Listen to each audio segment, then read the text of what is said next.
CoCoTALK would like to thank our patrons, the real sponsors of our show. So a heartfelt gratitude goes out to Al Hartman, Alan Huffman, Blair Ledoux, Brendan Donahue, Brian Weasler, Christina Armstrong, D. Bruce Moore, Davey Mitchell, Diego, Disney Saints fan, Eric Canales, Fedor Stamen, Grant Leedy, Jason Bucata, Jason Downs, Jenna Farron, Ken Reichert, Kyle Etter, Malfunk, Paul Fiscarelli, Paul Shoemaker, Richard Lorbieski, Rob Inman, Steve Bjork, Terry Steen, Terry Steggy, The Backyard Shed Gang, Tom C., and Tom S. Thank you very much, patrons.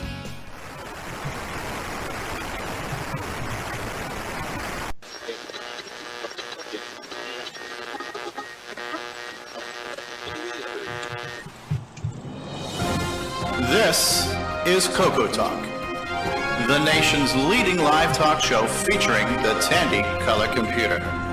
With your host, Mr. Gameplay Goodness himself, Stevie Stroud.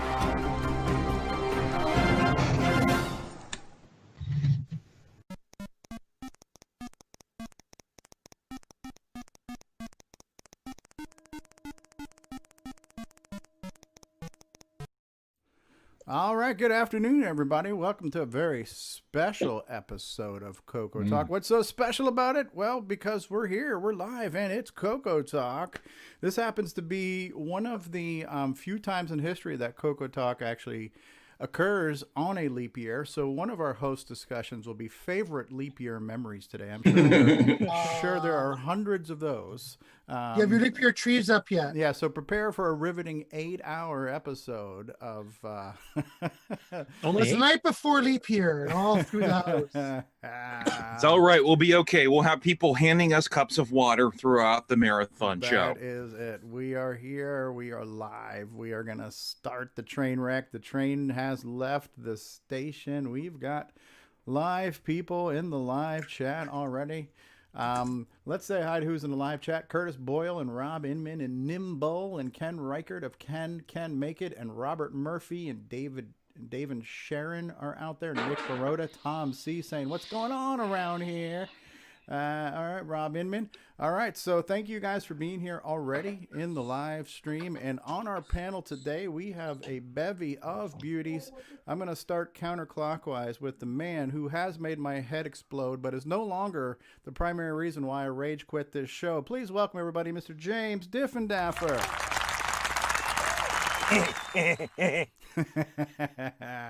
Hey, James, how you doing today? I'm doing well. How about yourself? All right. If I was doing any better, my name would be David Ladd. Is everybody excited today? We haven't had to restart the show yet. Are we excited today, everybody? I can't even do it. All right. Oh, my. Speaking of exciting, we got John Lowry in the house. Hey, John, how are you? Pretty good. How are you? Good. Thanks for being here. Our backup streamer and just moral support, Mark Bosley's with us. Hey, Mark. Hello. How you doing? Not bad, not bad. From Canada, where weed is legal and he's a happy guy, it's L. Curtis Boyle. Hey, you said bevy of beauties here, so I'm waiting to get to the bevy of uglies here before I was going to introduce myself. Hey, everyone. Yes, from Arizona, Ron Delvo. Hello, everybody. And a man whose name is so nice, we must say it thrice. It's none other than Nick Baroda. How you doing today, Nick? I'm doing really well, thank you. All right. February 29th is one of those shouldn't really be here kind of days. It feels like everything should just be like, I don't know, shut down or something. Right. Well, there is the no meat and no alcohol challenge that takes place on the 30th and 31st of February. Yes. So who's taking place in that? I Anyone? will. Anyone? Yes. All right. We got the guy who streamed the show and kept the train on the rails last week. Rob Inman's here.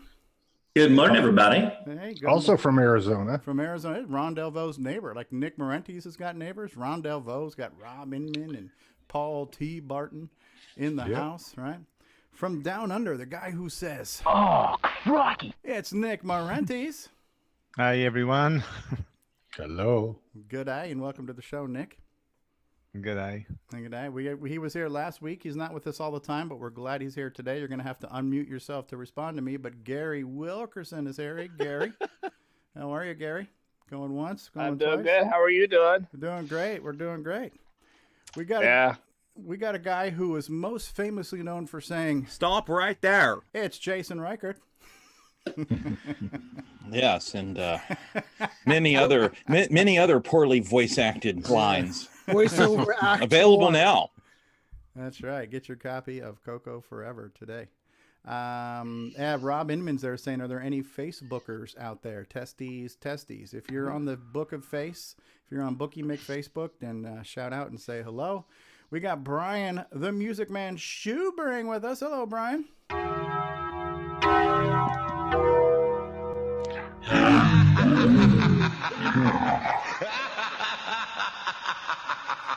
Yes, I believe that needed a little Vincent Price to go with it. Thank you there. Of course. There's Get a always little room more for class Vincent to this A joint. little more class. Sorry, we're out of time. Basically, when Brian Shoebring plays music, it's like spraying some aerosol after you've already ruined the toilet bowl. It doesn't really change the fact. You know what I mean? It's just kind of masquerading that. So, but thanks for doing that, Brian. All right, we are here. It is leap year. So why don't we start off with our favorite leap year memories? Who wants to go first? Well, I'll tell you, my new boss, her husband was born on a leap year, so he's celebrating his 9th birthday today. I've got twin cousins who are twins that were born on a leap year, and they're like 20, 30 something. They're adults, but yeah, they're leap year babies. Yeah, my cousin's girlfriend was born on leap year too, so I think she's what, 5. Oh wow, yeah, right. 5 So years. exactly how what day do they when it's not leap year, what day do they celebrate their birthday? Probably the next closest available day. Whenever they February want. 28th or March 1st. It's kind of like Price is Right, the closest you can get without going over. I think I'm not sure. So that's a great Interesting question. thing about a leap year is every 400 years they skip a leap day, which they last did in the year 2000. Yep. Paul So it's Fiscarelli's out there. Paul Shoemaker has joined us. Hey, Paul, how are you? Hey, guys. Welcome to the program. Thank you. Welcome. So I do want to throw out a quick announcement too, to not only to the members of the panel. We did put this in Discord, and we did kind of plug Discord a little bit last week. So yay Discord. We are coming up in March. We'll be coming up on the 3rd anniversary of CoCoTALK. Can you believe it? The train has been on the station for that long. We're completely underwhelmed there. So Longest train wreck in history. Yes. Please, everyone, hold your enthusiasm till the end. Yes. And it shows the way the show went so smoothly last week. So what I want to do, we haven't finalized the schedule, so I'm throwing this out as the FYI, save the date. We're going to create the date, but I want to record a special celebration, 3-year celebration of CoCoTALK that will not be live, but we'll get together, we'll record it, and we'll make a DVD this year for CoCoFest. So it'll be a special episode that you can get at CoCoFest and get online, where we'll just be talking about the past 3 years, our favorite memories. I'm going to put together like all of the various bits and clips as bonus content, so you'll be able to play all the cool CoCoTALK commercials and stuff at home. You have some exclusive content, some bonus content, and I thought that was kind of a neat idea. So obviously the invitation is open to all of our usual suspects who are always on the panel, but the invitation is always open too, especially if you're not on the panel all the time. We would love to have some new blood. So if you are if you like CoCoTALK and you want to help us celebrate, let us know. Either send us a message in Discord in the CoCoTALK lobby, or send an email to cocotalk@cocotalk.live and let us know you want to be on it. And once we have the date and time finalized, it's not going to be live, so we can pick a time that will work, for the majority of us to record this. And I think it'll be fun, right? So that's just a little announcement there. What is it, March 19th, I think, is when we started this. March 27th, I don't know. It was sometime in March on 2017 is when we started this train wreck. And so we'll be celebrating 3 years of that. So yay us, right? Nick, don't hurt yourself patting yourself on the back there. Yeah, so. And as you all know, the show was nothing before Nick Marotta got here. He really raised the bar. So as you could tell last week. Yeah. Yes. Now, yeah, well, these Canadians are still coming here and taking our American CoCoTALK jobs. Absolutely. Damn foreigners. Bar was so high, I somebody's got almost to class tripped up the over joint. That's all I got to say. So. I'm a day laborer hanging out at Tim Hortons waiting for people to come by in their trucks and look for people to. Right. Do you take payment in Timbits? Yes. Let's talk about CoCoFest here for just a minute, because we are counting down the weeks. And so we're going to go ahead and just remind you guys on a weekly basis that our annual migration, our annual retreat of CoCoFest, which you can find out all the information you need to know at Pilgrimage. GlensideCCC.com. But so CoCoFest this year is going to take place on April 18th and 19th at the Holiday Inn Elk Grove Village in Illinois. And that is a new location this year. Just it is a new, bigger venue. So if you want to find out about Glenside, the Color Computer Club that's been keeping the Tandy Flame alive now for 29 years, if you can believe that. This year, not only is the 29th annual Last Chicago CoCoFest, but it is also the 40th anniversary of the Color Computer. So that will hopefully give us a reason to want to celebrate even more. So And OS9. And yeah, OS9 as well. Listen, listen. You derailed the train there. Sorry. Now, how do you register for CoCoFest if you want to attend? You will go to TandyList, tandylist.com. And here you can see right now who already has tables. And this is pretty nice. They have set up, this is using technology, which shockingly, it's not something you don't expect Glenside to do. But they're using technology here. They use this thing called the interweb.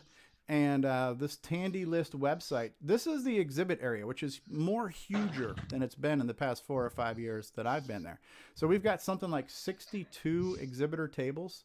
And this is the layout of the area. And then this is who's got a table right now. So, and Eric Canales, the current president of Glenside, he's got a couple tables. David Ladd's going to be there. Dave's Hobbies. Boyson Technology, that's Richard Lorbieski. He's going to be there for a handful of tables, not only probably providing products, but possibly doing upgrades and repairs. Then we have Retro Innovations, Jim and Bell Brain. Jim does the retro stuff. Bell Brain does the jewelry and the baked goods. So you make sure you want to check those out. Windeck Systems, that's Polly Walnuts Fiscarelli. I believe Polly's also, we're going to get into who our speakers are, I think, here in a minute. Where is the list of speakers? I forgot. It's somewhere around here, right? And then so we have John Mark Mobley is going to be there. We got Evan Wright, legendary game designer. Rick Adams has got a table. This is Carlos Camacho, the Color Computer Store. He's got a table. The Freak Show Telephone Company. I can't remember her name, but she's in the Glenside group. So this is a woman and her husband. Was it Tristan Bouchard or something, I think is her name. So her and her husband are going to do a demonstration where they've got analog phones where they can you can call and modem from one CoCo to another. So that's pretty cool, right? Scott Wendt, that's our friend Malfunct. So you can see Scott.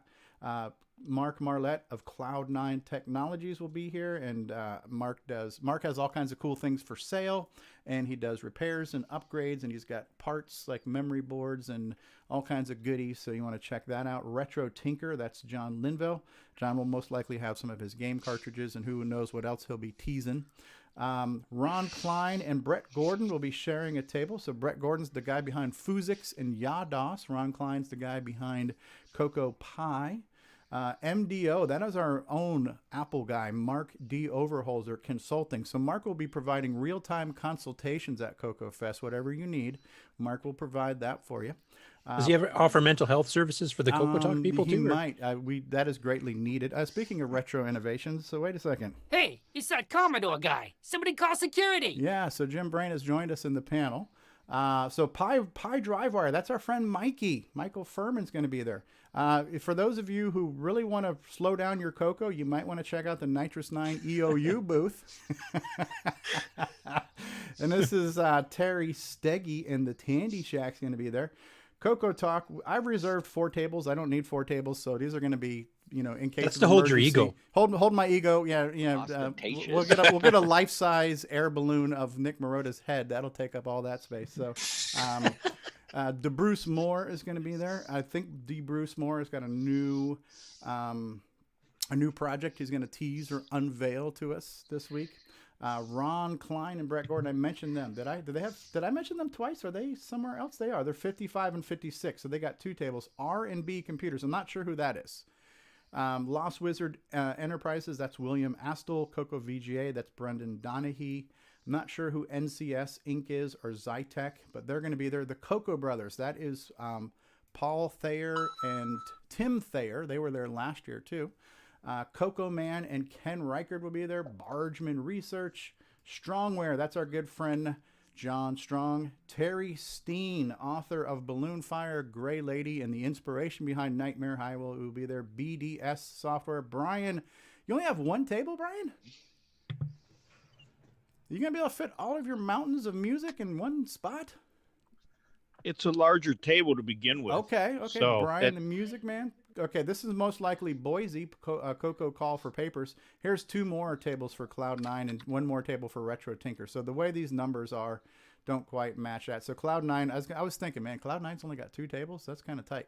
So yeah, Cloud9's here. But anyways, this is the map. You can go to tandylist.com. You can check that out. You can reserve for CoCoFEST. You can go ahead and book your hotel. There's links to book your hotel there. Somewhere was also a list of speaking. I don't remember who's speaking, but here is the people who have mentioned or have given their permission to have their name publicly listed. So these will be some of the attendees. So we got Rick Adams, Chuck Allison. We met Chuck at VCF Midwest this year too, I think, or was it last year? Time flies, right? William Astle, Neil Blanchard, L. Curtis Boyle, Carlos Camacho, Eric Canales, Richard Chrislip, Brendan Donahue, Paul Fiscarelli, Michael Furman, Chris Hawks and his wife Nancy Ellen Hawks, Rob Inman, Antonio Jimenez. That's my neighbor. Antonio's in like Tampa, so he's not far. M. David Johnson, Ron Klein, John Lowry, Blair Ledoux. Oh, Blair's going to be there. Grant Leedy, John W. Linville, Richard Lorbieski, Mark Marlette, Mark Martin with guest John Mark Mobley, DeBruce Moore and Jacob Moore, Jim O'Keefe, Mark D. Lee Perkins, and Tony Pedraza, John A. Pedraza, Jason Reichard, Brian Schubring, Carlton Sefik. Is that how I pronounce his name? Terry Steen. You can read it, right? You guys can read that, right? John Strong, Steve Strobridge, Paul Thayer, Stefan Topolsky with guests, Randy Weaver with guests, Scott Allen Went, Sandy Weimer. That's Mark Marlette's significant other, Evan Wright. So the list goes on and on and on. Hey, what about the Hawaiian Coco National Band? Will they be there? The rock group? That's a great question. We'll have to find out. But as you can see here, it's really shaping up. And there was another link which I can't find on who some of the speakers are. So I don't remember where that link is, but I know we do have Paul Fiscarelli is going to be giving a presentation on disc preservation and disc imaging and things like that. I think he gave a similar talk at Tandy Assembly recently. I think Rick Adams is going to be giving a talk on his newest project, Temple of Rom 2. So as more speakers are made available, we will share that with you. But I thought, since we're talking about CoCoFEST, a lot of us here have been there before, and some of us will be going for our first time. What can we tell the folks at home right now to make them get off the fence and get their butts out to CoCoFEST? How about we start with legendary operating system co-creator L. Curtis Boyle. What can you tell us about CoCoFEST? Well, you get to see everybody in person, which is probably the most important thing. We want to inspire people to come, so don't say that. Okay, you don't have to see me in person, but well, it's a good chance to see like some new products. You'll get some previews of products that aren't even ready yet. You'll get some products that have been kind of held off until, so it's like a show special type thing. Right. You can get products that are cheaper than you could normally get, ordering online. Right. There's the seminars that you'll be able to figure or find experiences from people and programming tips and hardware tips, something else, and just general discussions. There's a camaraderie thing with the supper on Saturday night where everybody can get together, and we usually have a couple other ones after the shows and stuff on each day. But mainly for me, it's the meeting the people face to face. That's the part I like the best. Right. Who else wants to chime in on why we should be going to CoCoFEST? Well, you can get some good ideas. I know Brian Weisler had a question about something that I was helping him with last year, and Paul Thayer was running around with Simon Jonason, collaborating on some coding stuff. It's just a way to kind of ask those questions that are otherwise you have to going back and forth on Facebook, and it's just not the same thing. So come on down. Yeah, come on down. And Round Delvo, you were there a couple years ago. Did you enjoy yourself at CoCoFest?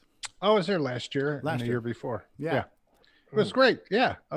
Meeting all celebrities here on this show was we use the term celebrities very, very loosely. Extremely loosely. Yeah, it was great. You know, you got to actually meet them and shake hands and get to know a little bit more of what they're like and eat with them. And yeah, I enjoyed meeting the celebrities and also Jim Brain. Oh, that's some Jim Brain style trolling right there. Yeah, right. Indeed. Yes. It's our meat space get together. Yeah. Have you been before, John Lowry? Not to CoCoFest. This will be my first CoCoFest. I did meet a few people at the first Tandy Assembly. Tandy Assembly. Okay, I was there, so I probably met you, but I didn't really know you. And forgive me for being honest, but I don't remember meeting you there. But there were so many people there, so yeah. I remember talking to you. It was like right on the last day. Okay. Right as I was getting ready to leave, you stopped and introduced yourself to me, and I introduced myself back. Okay. And but you were busy, filming a lot of stuff and running around all weekend, so it was crazy. I didn't really get a lot of time to talk to you. I'm sure we'll talk a lot. I hope so. More than we did down Tandy Assembly. Yeah. Paul Shoemaker, will you be coming this year? I think so. I think right after this, I'm going to get it all situated and booked. I've never been to one. I went to the Tandy Assembly a couple years ago, probably the same one, John, you were talking about. But this will be my first CoCoFest for sure. Yeah, Tandy Assembly is a great event. Don't get me wrong, but it's kind of a mixed bag of systems, and that's not a bad thing. It's kind of like a VCF or anything else. It's a mixed bag. It's great to see other things, but CoCoFest is all about the Coco, and it's quite amazing that Glenside has been able to keep this event going for 29 years. They picked up the ball when Rainbow Fest stopped. They had when Rainbow Fest had the last Rainbow Fest, they're like, well, let's have one more last Rainbow Fest. That's how kind of CoCoFest got started. They called it the last CoCoFest, and for 29 years now, it's still been going, and that's no easy task to keep doing. And the awareness and the attendance and the excitement and the the electricity of it has grown these past 5 years now because of people being made more aware of it. I became aware of it when the Coco crew started talking about it. They got me interested in coming. And so CoCoTALK. So I went to, 2016 was my first CoCoFest. CoCoTALK ironically started because we were excited about the 2017 CoCoFest. So the few weeks leading up to that, we're like, well, let's get together. Let's talk about what we're excited about. Kind of like, the Christmas jitters. Like, oh, what do you hope Santa's going to bring you this year? What do we hope we see at CoCoFest this year? So that was kind of the catalyst that started this show. Little did we know we'd still be doing this. But it's amazing when you think about it, that you get these people that get together. It's kind of like a Comic-Con. It's kind of like our Lollapalooza. This is our Woodstock. This is our once a year thing to get together and just have, free love with the Coco, man. Just don't eat the brown acid, man. So, Brian, the music man, you've attended a event or two in the past 18 or so years. What can you tell us that make us want to come out and see CoCoFest this year? One word: family. Family. When you're here, it's like Olive Garden. It's like Olive Garden for coconuts. When you're here, you're family. Yep. Right? So. No, I was pretty much on it from about the second Chicago CoCoFest. On it. I've been almost every time, and after a few is when I started doing the music. So I actually started doing the music using a couple of old speakers and an auto post amp to boost the audio out of a small amplifier I had. That's what I started with originally. And what was it? An FB10? No, that was my TG33 that I had. And, just starting from there, and now I'm where I'm at now. But family is the big thing. Obviously some of the family has gone by the side and, they've passed on, or they got involved in other things, but that's the key thing. That's always the thing that, Tony and other past presidents have always focused on, because it was always the community. It wasn't about just the computer. Right. It was about the community and supporting one another, and in a way, kind of like that instant gratification of, hey, let's talk to my neighbors, see what they says. Why doesn't this particular version of OS9 work? Okay, Curtis, fix it. Right. Hey, Uncle Brian, do you still have your original Coco?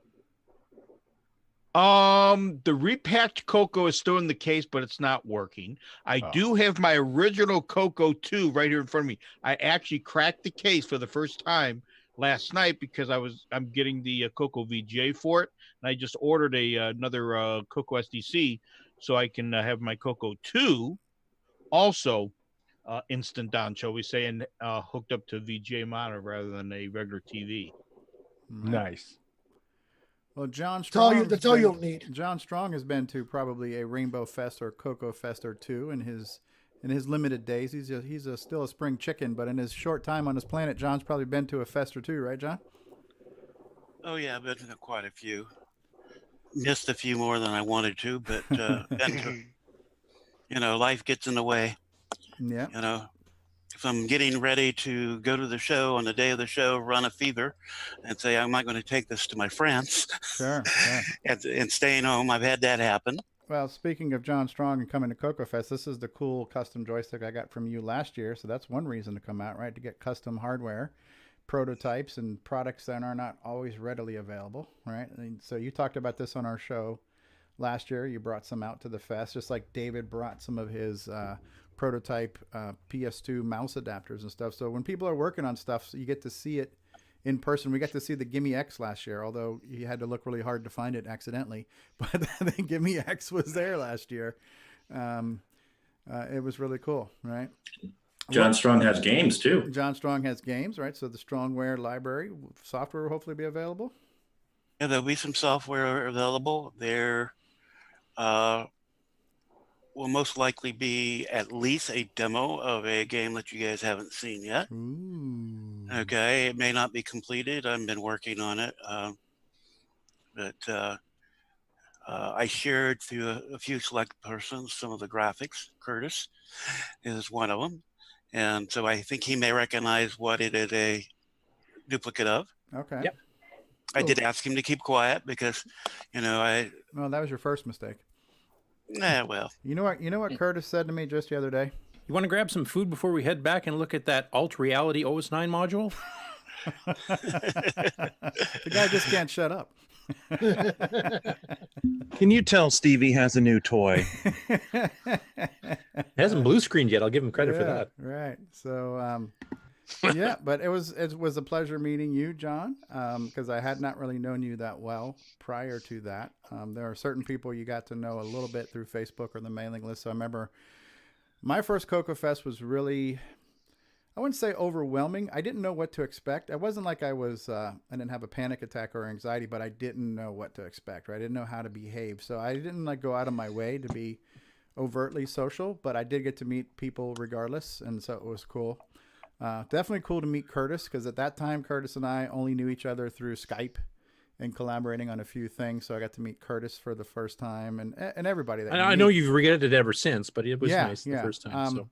And it's weird. You got to go back and watch those because Curtis and Stevie are so polite. So here's to the each thing. other. Here, like when you kind of sort of think you know somebody, because we live in a time now where it's not uncommon to have online friends that you may or may not ever meet in person, right?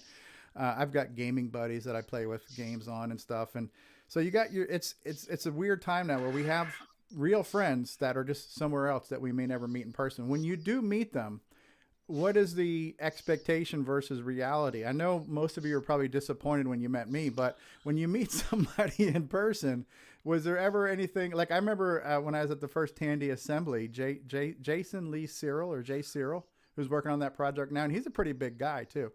Jay Cyril probably stands an inch or two taller than me. He saw me. He goes, "You look so much smaller on the internet." He's like, "You look bigger than I thought you were going to be." So did anybody meet anybody and had any weird like reality versus imagination expectation things go on?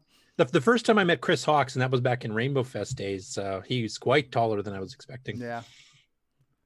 Simon Jonason is too. Simon is a very tall, thin, forebode. Not that he seems menacing, but he stands out, right? He's a very prominent looking person just because of his size and stature, you know. So that was interesting. Who was the guy that made the Farfall game? What's his name? John Linville. Yes, when I saw him at the fest a couple years ago, he looked nothing like the picture. Oh, that really? was one thing different. Yeah, I didn't even know he was there. I recognized him at. He was one of the few people that I actually recognized because I had seen some videos that Alan Huffman had done. Yeah. And John had appeared in those, so I recognized John from that. And I just wasn't into the community that much, and it wasn't part of the Facebook group or anything like that. So I didn't know what a lot of people looked like, but I did know what John looked like. And I saw him there. I recognized him right away. Is he still active? I hadn't seen much. Oh, yeah. From him. No, Okay. he's at every CoCoFest. He's at almost every Tandy Assembly. I think Coco Crew podcast still comes out monthly too. Which I think just dropped today. Has he been posting much on Facebook lately? I guess that's where I haven't seen the activity. Yeah, he's been putting up some hardware stuff. He's preparing for the fest. Actually, yeah, he's got some project he's gonna reveal at the fest. They're running the Coco Challenge, where they're trying to get people to do projects to win a prize. Oh, okay. Yeah, they're out there. Speaking of CoCoFest, Alan Huffman's in the live chat. Alan Huffman was definitely an interesting and rewarding character to meet in person. Especially at the auction. Yeah. That to me, listen, there's family, there's friends, there's food, there's Cocos, there's retro gear, there's the presentations, there's the talks, but the auction, it's like the penny stock version of eBay, right? Anything you could ever want is there, and you can get it really cheap, and it's an auction, and it's fun, right? So the auction is very animated.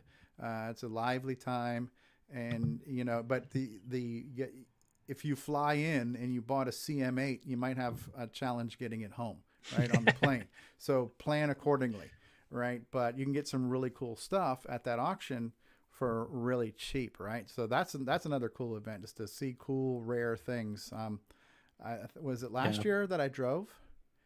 And I got a really nice mint condition silver Coco one with that HJL keyboard, that really nice high quality keyboard.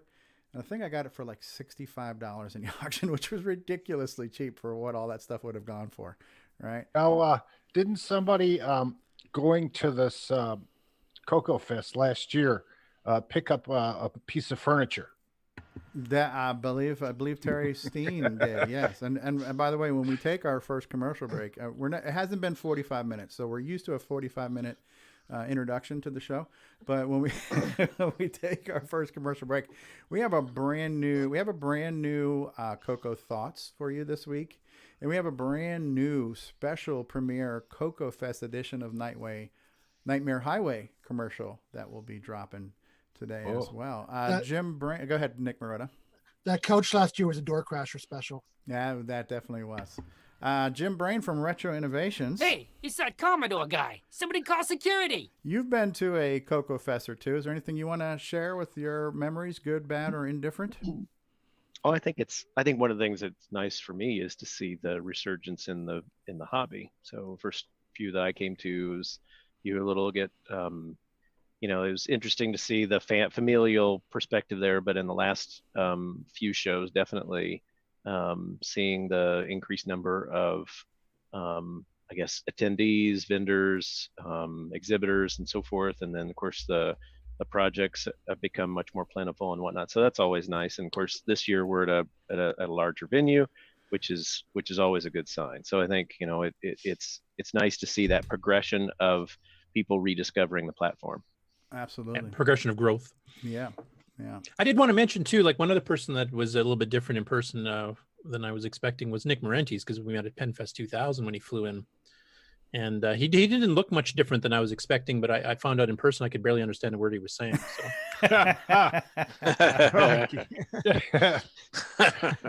Well, you weren't standing on your head. That's why it was confusing. Yeah. You couldn't hear him because that mullet was clogging your ears, Curtis. So probably was, yeah. It was my built-in earmuffs at the time. So yeah. Nick Marentes, you were at PenFest 99 and 2000, right? Yeah, I pretty well organized PenFest 2000. Yeah. And PenFest, which I did not make, but I know Curtis was there and Jason Reichert was there. One of the probably the most photographed and videoed event in the history of the CoCo. And it's 20th anniversary of the CoCo. Yeah, 20th anniversary of the CoCo, and there's a video of that on your Popstar CD too. So, what were your? I know it's not exactly CoCoFest, but it's still a CoCo type fest event. It's a fest. What were your memories and takeaways from that event? That was quite good. I mean, being on the other side of the world and you're hearing of all these people, all these CoCo stars from the other side of the world, what you read about in Rainbow, it was good to see the faces, the real people there. So yeah, that was memorable. Yeah, Nick, I was going to ask you actually, because you and John Kowalski, Sockmaster, collaborated by that point, or had started collaborating like for Gatecrasher and stuff. And what was it like for you meeting him in person for the first time? Oh, that was great. Yeah, no, he's and he was one like of my 12 heroes. years old at that event, wasn't he? When Oh. I look at He's a bit videos of Sockmaster, he looks like he was like 12 or 15 years old. Well, or something. he had his did son have there actually. So. His wife and his son was there. So. Oh yeah, he looked really young, and not that he looks old now, but yeah, he's got some immortal gene to him. So Yeah, but that was good talking with who I consider to be the actual god of the CoCo as far as programming. We're Yeah, John is definitely. Well, Chet Simpson's here now too, so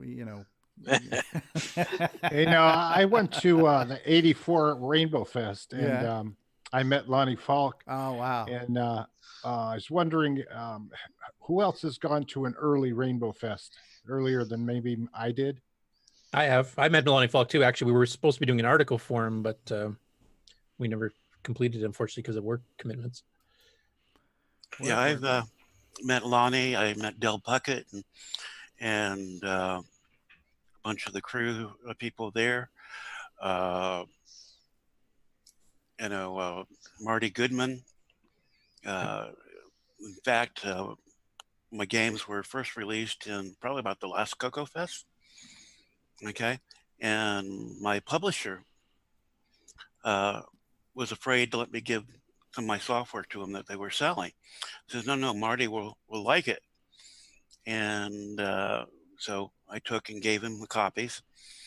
And later, to our surprise, in one of his response back to somebody asking how to copy the Tetris cartridge to disk, he mentioned Soviet block and said, why would you want to copy when you have one that works so Tetris version that works so well? Okay, basically was the short version of that. And so that was kind of a really nice thing. There's been a lot of things going on from one of the CoCoFest, one of the early ones. It wasn't the first one, maybe the second one. We were still down in the downtown Chicago area. At least what I'd call downtown, not downtown, but more in the town. In the suburbs, we actually had the hotel had a fire alarm go off in the middle of the night, and one of the guys who came with us, a friend of ours who went to church with us and such, when he got up in the morning, thought he had dreamt it because he was so still asleep. We had to get out and evacuate the hotel. Wow. Alan Hupman was a very interesting first meet, and that was in Atlanta CoCoFEST. And he was a sysop on Delphi at the time. Very outgoing, very enthusiastic talking person, much more than I am. And so we meet there at the show, and he's going around and introducing a few people and going around because I've never been to the Atlanta CoCoFEST before. And he's talking to somebody and says, oh, I got this guy that does real good software. You got to meet him and so on. And I'm like, well, okay, going to meet somebody new, cool. And then I realized he was talking about me. And so, but there's been a lot of experiences of things happening, and from a guy from your coming to the hotel room and working on some OSK software way late in the night to see if it was going to run on my MM1, to just a lot of different things. Giving a wake to my Coco because it died at the fest, complete with appearance by Brother Jeremy. For the Lost Rights. Yeah. Okay. And so we've had a lot of different things going on in the CoCoFEST. It is a community, as a group, but always with this common thread of, hey, I may not agree with your politics or or anything like that. But we come together and all that's put aside, and we're friends. We may not see you for next to another year, but Well, that's fine. True. John, you and I shared some time together for a while, didn't we? Yes. Talking. Yeah, it was good. And even sometimes you get talking about things not Coco, and oh yeah, I've had some talks, very interesting off Coco topic talks with people, and even people who I drastically disagree with, but both hearing their sides and point of view very civilly. Okay, and so it's always a kind of interesting show. PenFest, yes. Actually was able to take my wife to the 2000 PenFest. So that was one of her first CoCoFests of any sort. And so I made it a couple PenFests, at least 2 Atlanta Fest. It's a lot of fests. Yeah. Kevin Darling is a very interesting person to meet. Steve Bjork. I met Steve Bjork in '84 when he was a youngster. Yeah, Steve is Steve. Okay. And that's not an insult. I'm a unique person, and if somebody's a unique person, that's not a problem with me. Speaking of unique persons, Alan Huffman just joined us. Hey, Alan. Well, the topic is keeping me from doing the thing that I paid $80 to do today. So thanks a lot, guys. Sorry. Hey, we're sorry. Like my wife say, we're worth it. Send the money over here. All right, so Alan, you've been to a fest or two, and we're specifically trying to give people some examples and reasons and motivations to come to CoCoFEST. So what could you convey? Well, see, when I got started, we were trying to put ads in Rainbow Magazine to start a software company, and it was actually Dave Myers who did the first 1990 CoCoFEST. He said, you ought to go to the show I'm doing and try to sell your stuff.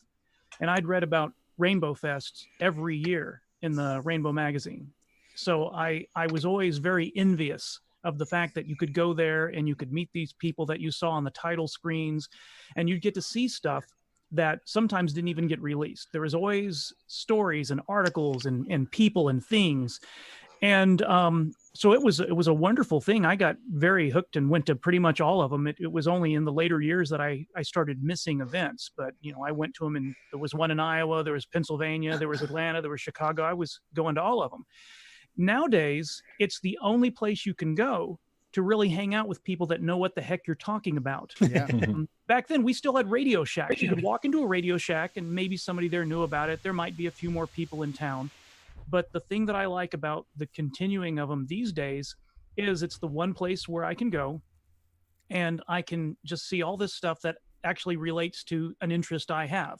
And that does not exist, as far as I know, probably within an hour or two or anywhere from where I live. I can't think of another color computer owner here in town that I could meet up with. I'd have to talk to David Ladd a couple hours away in Omaha or something like that. And God help you if you did. So yeah. So it's the exposure of all this stuff. I can hear it now. Hello, Adam. How are you? Are you excited to talk about Coco?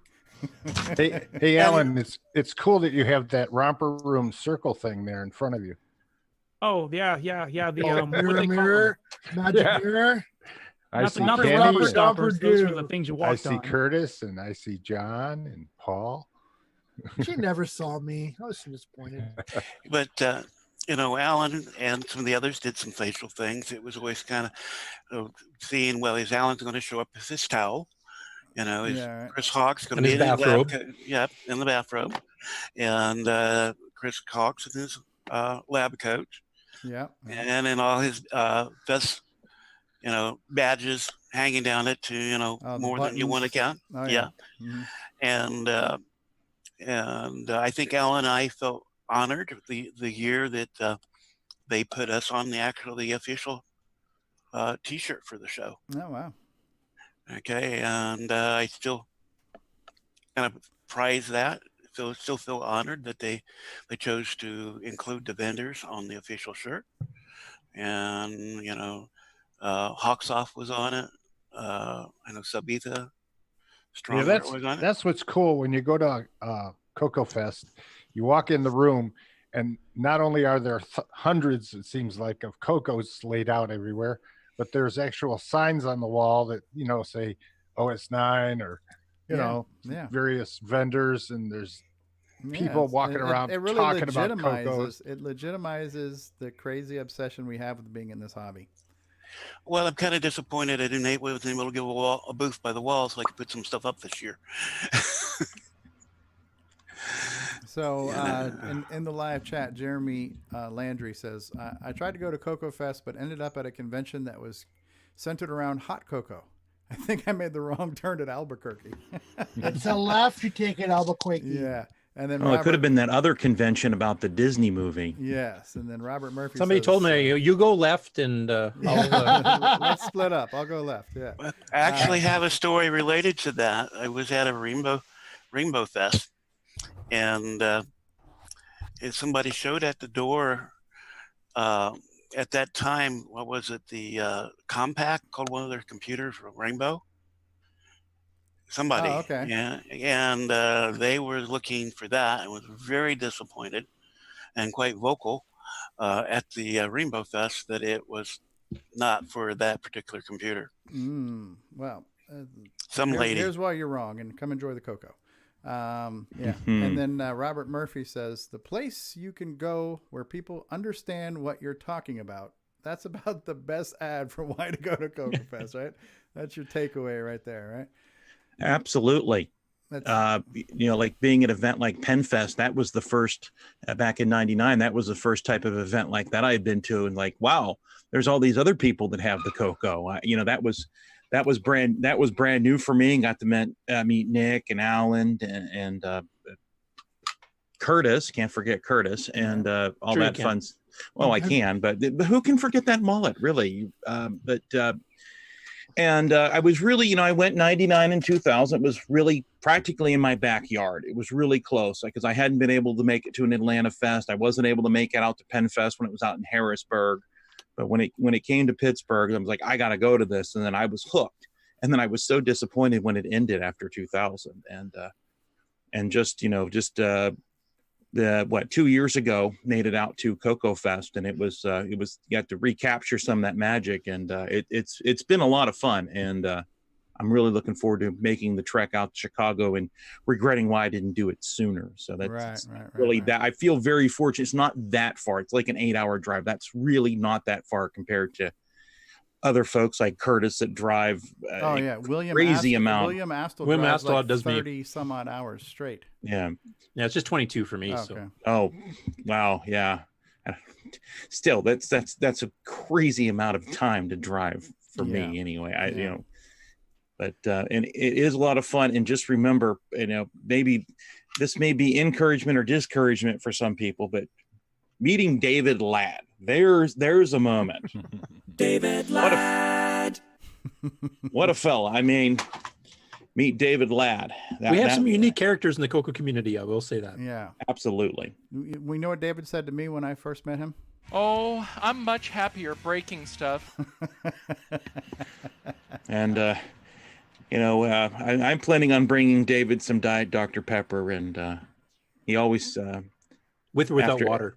I'll just, he has to get his own water. If he wants to make a Diet Dr. Pepper, half and half, that's up to him. But Alan Huffman, what did you bring? I always try to bring Jolt Cola when I can That's get my right. hands on it. That was good stuff. That we were auctioning that stuff off. Oh man. Yeah, well, it went on clearance at Dollar General, and they didn't have any, so it may be gone from Dollar General. You know, there's a lot of times you get opportunities at these festivals that are just related with the location that you are, so it's a good excuse to take a road trip. And in the early days, I would always try to go to Hard Rock Cafe at night, or yeah. You know, there's other reasons. We went to Galloping Ghost when we were at BCF Midwest. Yeah. Yeah, and so there's a lot more to it. But what I'm finding these days, even more so than in the late 90s, is there's always so many conversations to get pulled into. Yeah. And it's become more of a social gathering where there's just more, like here at CoCoTALK, it's a really nice way to communicate with everyone and have this bonding, but it's no substitute, because here we're kind of laser focused on the people in front of us, what's on the screen, and a scrolling chat window. Right. And at a festival, there might be 8 or 9 simultaneous things going on right around you, where people are testing things, trying to write something, explaining how they did something, or planning a trip to the arcade, or selling something really cheap. It's hard to explain that. Yeah. The festival is it's a whole different experience than just chatting with somebody or even this video conference. Right. It's 2 days of magic. And there's things that just can't happen there, Alan, if you would be the better person to tell the story. But when the chemist from Coca-Cola brought you the special brew of Coke. Ken Reichert says nothing about CoCoTALK is laser focused. He's true. He's very right. That's exactly the thing I was thinking about, John. What happened to Coca-Cola? There was a chemist that worked for the Coca-Cola company, and because of my Jolt obsession, one time I may or may not have had a very special batch of unlabeled bottles with hyper sugar, hyper caffeine. Yeah. Okay. Somewhere Coke in storage, X, I still right? have one unopened bottle if it hasn't eaten through the cap. It's like Coke X, Yeah. Coke Extreme. Yeah, the story was they were allowed to make test brews as long as they were the plain bottle. Okay. And No label. ironically, John, did you know about Coca-Cola Energy that recently got released? Yeah, I've seen that. Yeah, it tastes pretty good. It's not exactly what they made, but 30 years later, it looks like it finally got productized. So there we go. I just remember, people giving some taste because I got a couple bottles or 3 from you because he made up quite a bit for you. And, it didn't take much to make your face feel flush. It was loaded. Wow. Very, very cool. All right. Well, hopefully we've done a mediocre job telling people that they need to come to CoCoFest and why you should come to CoCoFest. And as more memories pop into your head, well, although let's James Jones did mention something too. Let's get that in here, and then we'll take a break here. So James Jones says, I'll never forget the CoCoFest when the folks from Japan brought an FM 77 AV running a windowing environment under OS 9, including the Nico, which is a program that makes a little cat follow the mouse cursor. Robert Murphy says OS 9 Nico, that's awesome. James Jones says, then there was this time Alan and I did air trumpet backing Brother Jeremy covering Jay and the Americans Come a Little Bit Closer. Yeah, the jam sessions were a lot of fun. Oh yeah, we didn't even talk about the jam sessions. Which we haven't talked about elevators either. Oh, we have not talked about elevators. I didn't know they would. Gotta get home from the CoCoFEST. Stuck in the elevator. Gotta admit we don't smell the best. Yeah, yeah. Dude look like a lady.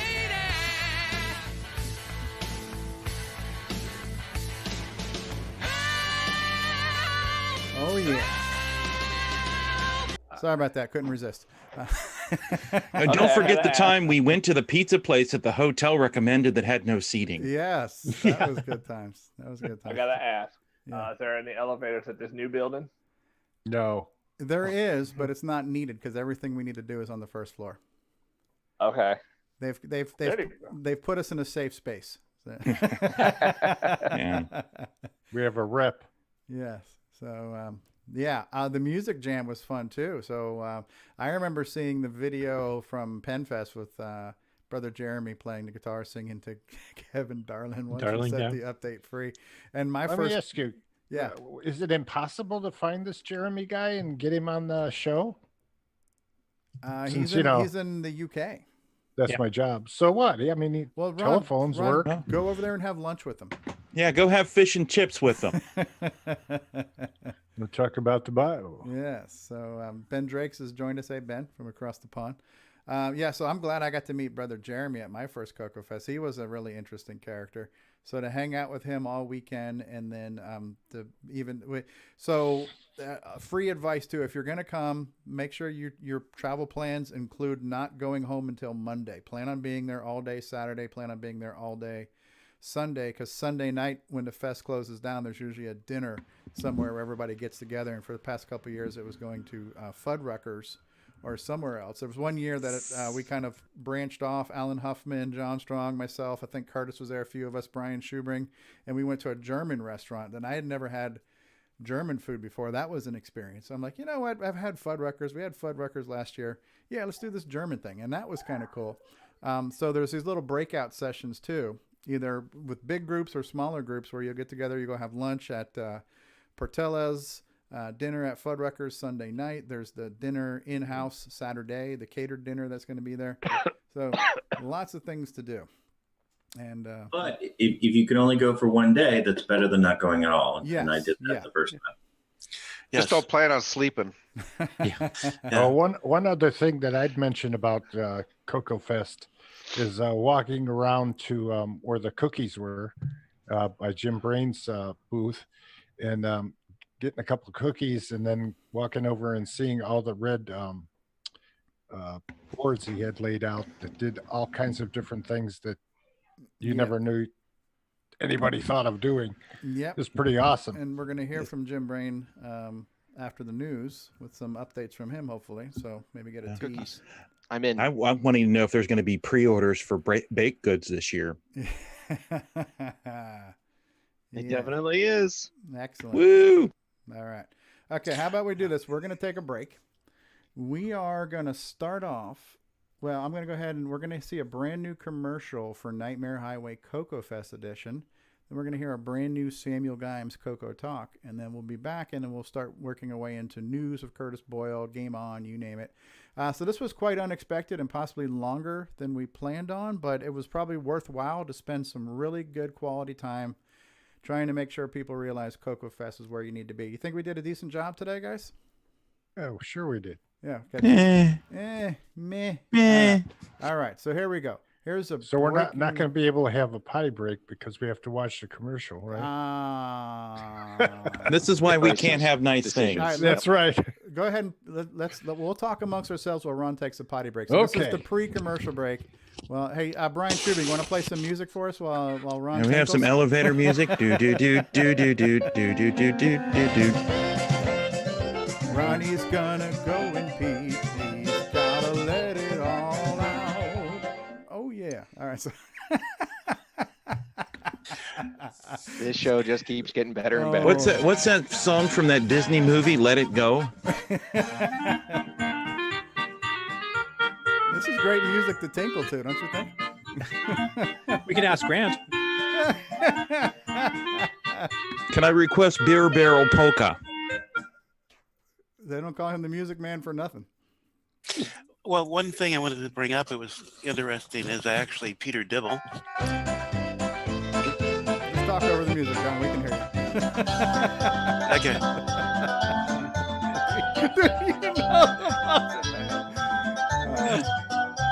He's back. He's back. Go ahead, John. Actually, was actually interviewed by Peter Dibble because him and Del Puckett was considering to write another OS9 book, which I don't think was ever released. Oh wow! And they were planning a whole interview book with a whole bunch of people. Yeah.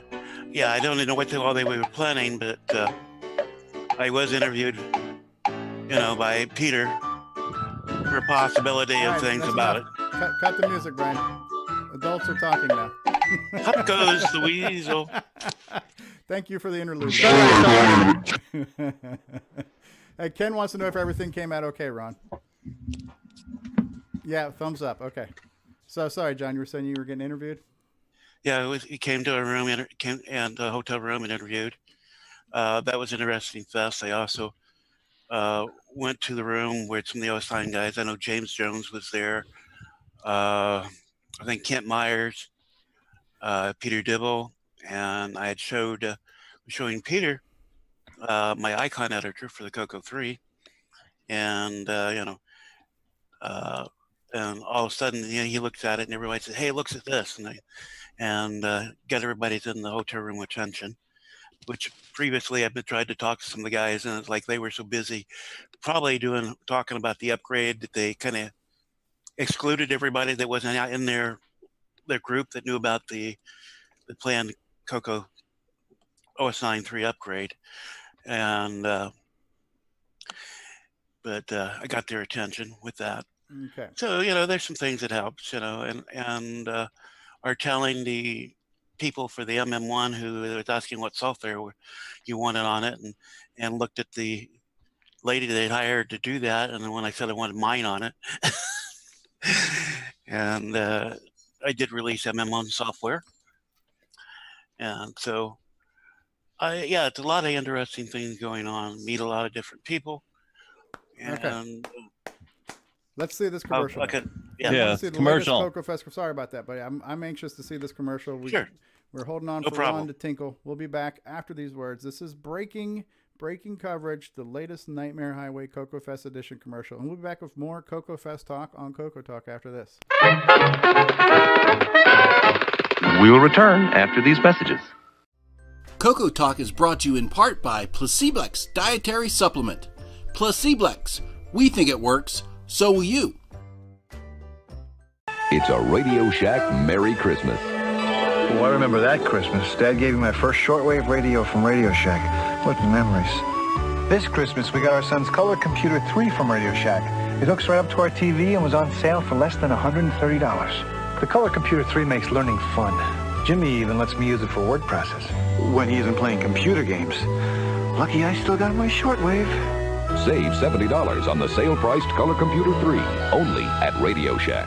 Hey, this is Bruce Moore, author of Force of Doom, and you're watching the Original Gamer's Stevie's Trope. Only the bravest souls enter. Only the most cunning return. Defeat innumerable monsters to ransom the king's scepter, stolen by the evil wizard. Your sword, shield, and wits are your only allies. Pray you find a magical inn as your only respite in the forest of doom. For the tiny Color Computer 1, 2, and 3. November 2017, if you dare.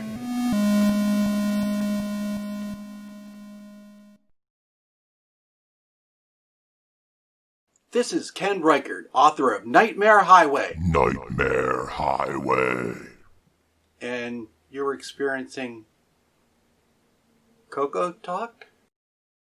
Just when you thought it was safe to go back to CoCoFEST. Nightmare Highway. Nightmare Highway. CoCoFEST edition. Still low resolution. Still digital to analog converted sound. More machine language. And basic. Nightmare Highway. Nightmare Highway. Now includes the power of Terry to clear the road ahead. Nightmare Highway. Nightmare Highway.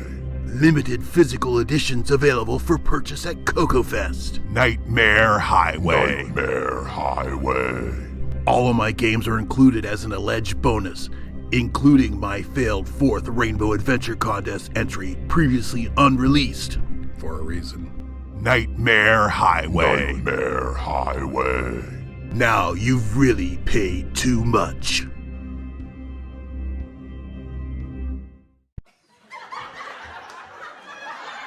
Nick Marionettes on electricity. Crikey! Electricity's a fad. The biggest market is with open flame. Brought to you by Nitrous 9, Ease of Use Edition. #OS9 Forever. And now, Coco Thoughts by Samuel Gimes. Draconian has that zen-like sensation as you slowly go around and rescue the astronauts. It's very serene, like a scene out of 2001 as you Dragon! Dragon! Help! Dragon! Dragon! Dragon! Dragon! Samuel Guy. He's up there. Oh, crap. Includes Oh, all the my feminine extra side. games as an alleged bonus. Or With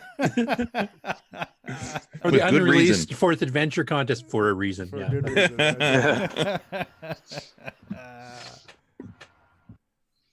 Oh, okay. I hadn't seen those ahead of time. Those were pretty darn funny. Yeah, Samuel Yeah. Gimes was at it again. Right back. All right, we're back. So, last call for fest memories, or more importantly, motivation. What are some quick highlighted bullet point phrases we can throw out at people that gonna say, get your ass to Mars, right? And come on out to CoCoFEST. And Chet, we haven't heard from you. You've been to a fest or two, have you? Or haven't you? I don't know. Yeah, actually, I've been to a few. My first fest, and actually, there's a really good story for this one. That I went to the '85 Chicago Fest. It was my first one, Ooh. and I was living in Tennessee at the time, and so we got our tickets a couple months ahead of time. Got our all the stuff for Rainbow, registered for the breakfast, got all ready. I'm totally excited. Get to the airport, and United went on strike. Wow. So, and they went on strike the day that we were supposed to leave for Chicago. So I was really bummed at the time. I was pretty pissed. So a couple hours later, we finally got a flight on Delta and made it to the fest. Got there, perfect, right on time, just ready for everything. Met up with a few people that we ran into in the lobby. And I mean, it was a spectacular fest. I was 15 at the time, so being able to go to a CoCoFEst, flying all the way to Chicago for one of those, it was a fantastic experience. It was really fun. Cool. Tim Franklin saying 85 was the last time the Bears won the Super Bowl. Speaking of Chicago, right? So really, the Bears. Yeah. So. Really, they've sucked that long. The Browns have Wow. sucked. The Browns have sucked longer. Yeah. We. I don't follow football, so I mean, I know there's a lot of suckers going on, but that's just a whole lot of guys, and I don't watch that. So the last night of VCF Midwest, we were in Chicago at Buffalo Wild Wings, and there was a Chicago Bears game going on. So that I don't think it gets much more Chicago than that. Being in a bar, having beer and wings, while the Bears watching are your on the team screen, lose. So. Well, the 86 Rainbow Fest at the Hyatt Regency, the Bears were actually there the same weekend that Rainbow Fest was. So we were intermixing with them in the hallways and the bars and stuff. So, because that was after they celebrated winning the Super Bowl. The Bears. Yeah. The Bears. But yes, they were very passionate about their Bears at Buffalo Wild Wings. That was quite the experience. And I think the Bears, did they pull? I think they pulled out at the end and won, I thought. I don't know. It was a lot of excitement. I don't even remember who won, Yeah, though. it was one of those. There was sports, blah, blah, blah. I don't know what the hell was going on up there. You think Buffalo Wild Wings would be up for Buffalo? Yeah, Bills. you would think, right? Not in Berwyn. So Ken is also reminding us that there will be a Nightmare Highway contest. There will be hold on a second. There's going to be a Nightmare Highway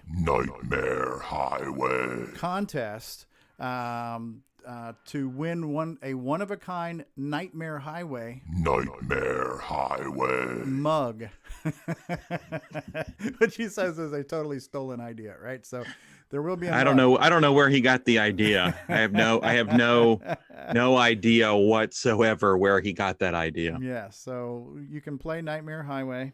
And whoever gets the highest score will get a one-of-a-kind mug, which is a never before done thing in the Coco community. This year. This year, yes. All right. Are we ready? Oh, sorry, John. Well, just one more thing. I actually have somebody that works with me.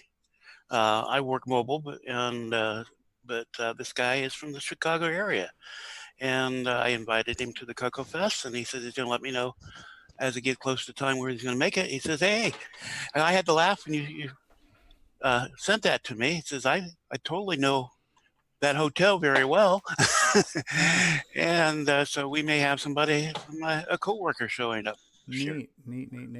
Get them out. Yeah, there's more new first timers coming this year. There's several that we know of that are chiming in saying, "Yeah, I'm coming." So we know on the panel, Mark Bosley's here. So that's great. We really hope that year after year we get more new faces and it continues to grow. So that's great. Even if you're not die hard, it's still going to be a good time to hang out with a bunch of nuts, right? All right. So Curtis Boyle, are you ready for news, sir? I can be shortly, yes. All right. Well, will you be ready as a 30-second intro enough time, or do you need more time? Yeah, that should be enough. Do you need like a Rondelville potty break, or? No, I just go on the floor. It's fine. Okay. All right. There we go. From around the world, what you need to know. Get caught up on News with L. Curtis Boyle. And now a Muppet News Flash.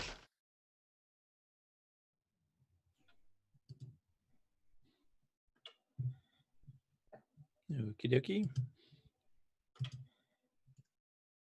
Yeah, I'm just trying to remember to share the sound this time. Hey, can you guys see that?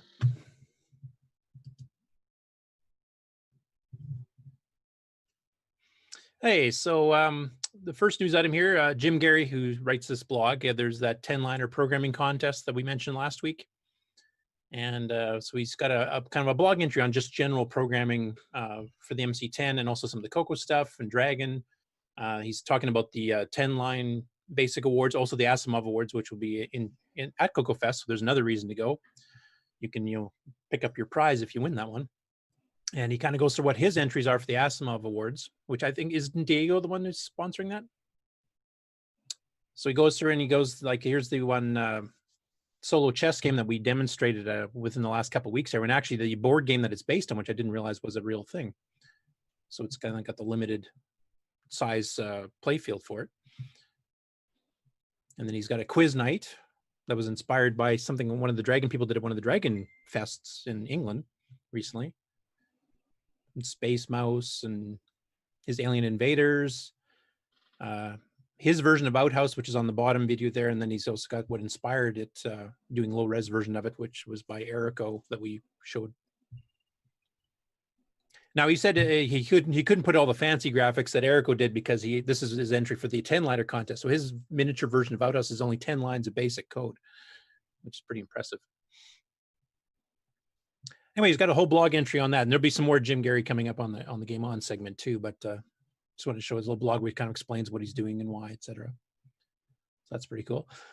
Also, as we mentioned at the top of the show, it's not in my official news list because I haven't had a chance to listen to it or anything yet. But the latest Coco Crew podcast was released today too for the month, so you can catch up on all that stuff there. I believe the head interview is actually the guy that did the terminal program back in the day. It was one of the main terminal programs in the early 80s for the Coco 1 and 2. So that'll be an interesting interview.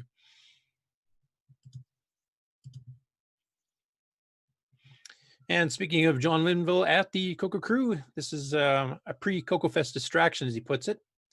And it's a picture of a 609 SBC board. Now, this was designed by Grant Searle. I hope I'm pronouncing that right, which is a 6-chip 609 board that actually makes its own self-contained computer. So this is kind of the manufactured version of it here. You can see it's designed by Grant Searle. So it looks like John's making those. And then this is the original article over here, kind of explaining the whole concept, what chips are in there, how it works. So you can build your own too, if you wanted to.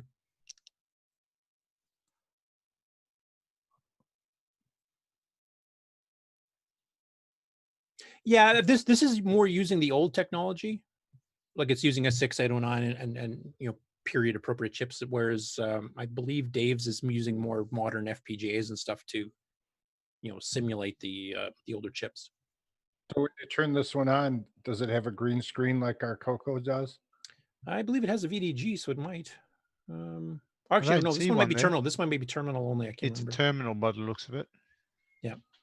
It does have disk basic ROMs or color basic ROMs and stuff though, so you can actually run disk basic on it.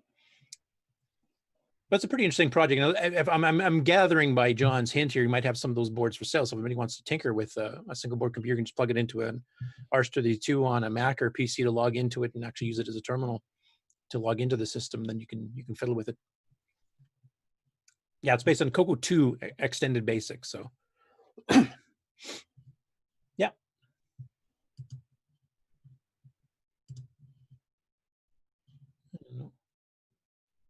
Yeah, I'm not sure why it's doing that.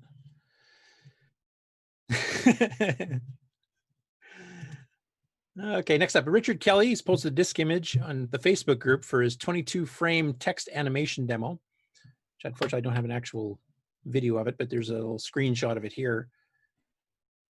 And basically has a bunch of these stars and stuff going behind the Retro Rick logo on the front, but it's done totally just by animation of page flipping. And he's got 22 of the standard text screens set up, and he just rotates through them. So it does a complete animation. And it kind of shows what some of the stuff you could do with it's just the raw text mode, and without actually having to do any, actual programming to do all the animation stuff there, you can just rotate it because you got so many of these screens you can fit into memory at once. So if you want to chart out the disk image of that, it's, yeah, literally.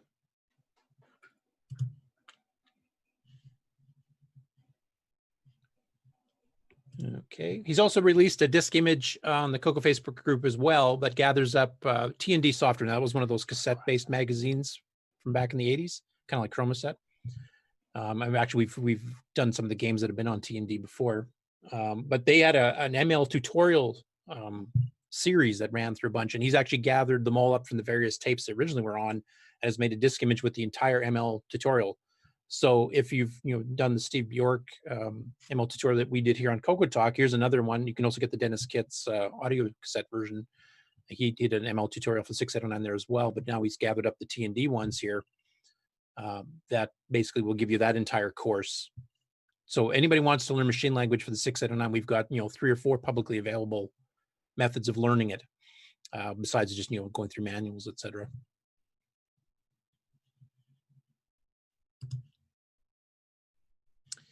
And this was a rather interesting find by Carlos Camacho.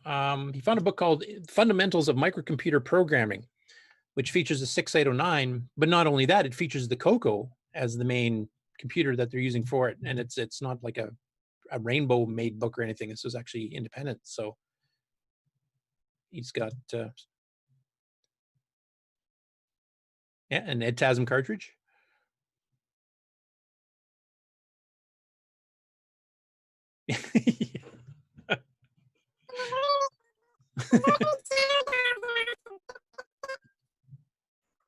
I don't know what that was, and I don't know who did it. It's all about the mid-range.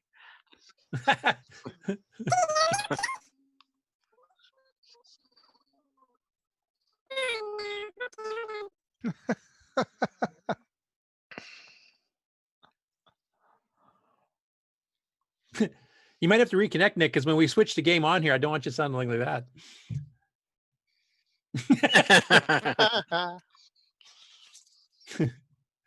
Let us know when your voice stops changing. Yeah, that puberty is a bitch. Especially at his age. Anyway, the book's got like pictures of the circuit board in the Coco 1 that kind of get you familiar with some of the chips, and then he's got some of the index pages kind of showing how the course is set up. Goes in a few other CPUs here, including some other 6800 series and the 68000. It looks like quite an interesting book, and it's not one I've ever heard of before. So,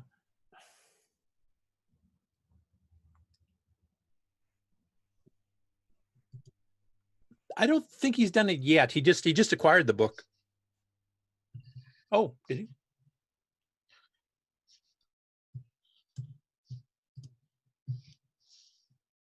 Oh yeah, right there. Yep, on Amazon. Oh, that must be on sale then. Not. Yeah. Check 1 2. Can you hear me? Yeah, you sound normal again. Alvin! About that, guys. How Rhoda ever sounds, but yes.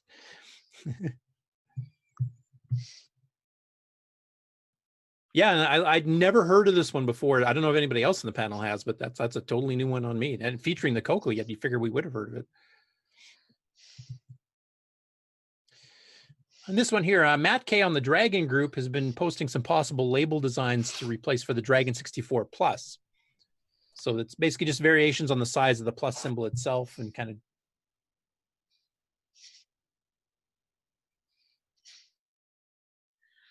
I'm not even sure because there was a few designs of the Dragon that kind of got prototyped but never released. But I think that was the Alpha, and I can't remember what the other one was called, Professional or something.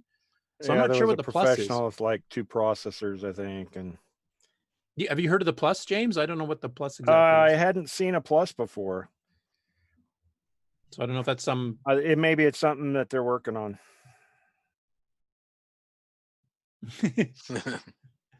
But there's been a few messages. This isn't the only one. There was one where they kind of narrowed down the general design because they had a few, bit more varied ones. And then this is just playing around with the plus size to make sure it's readable, etc. So I guess I'll have to follow up on that next week and see if I can find out what exactly a 64 Plus is.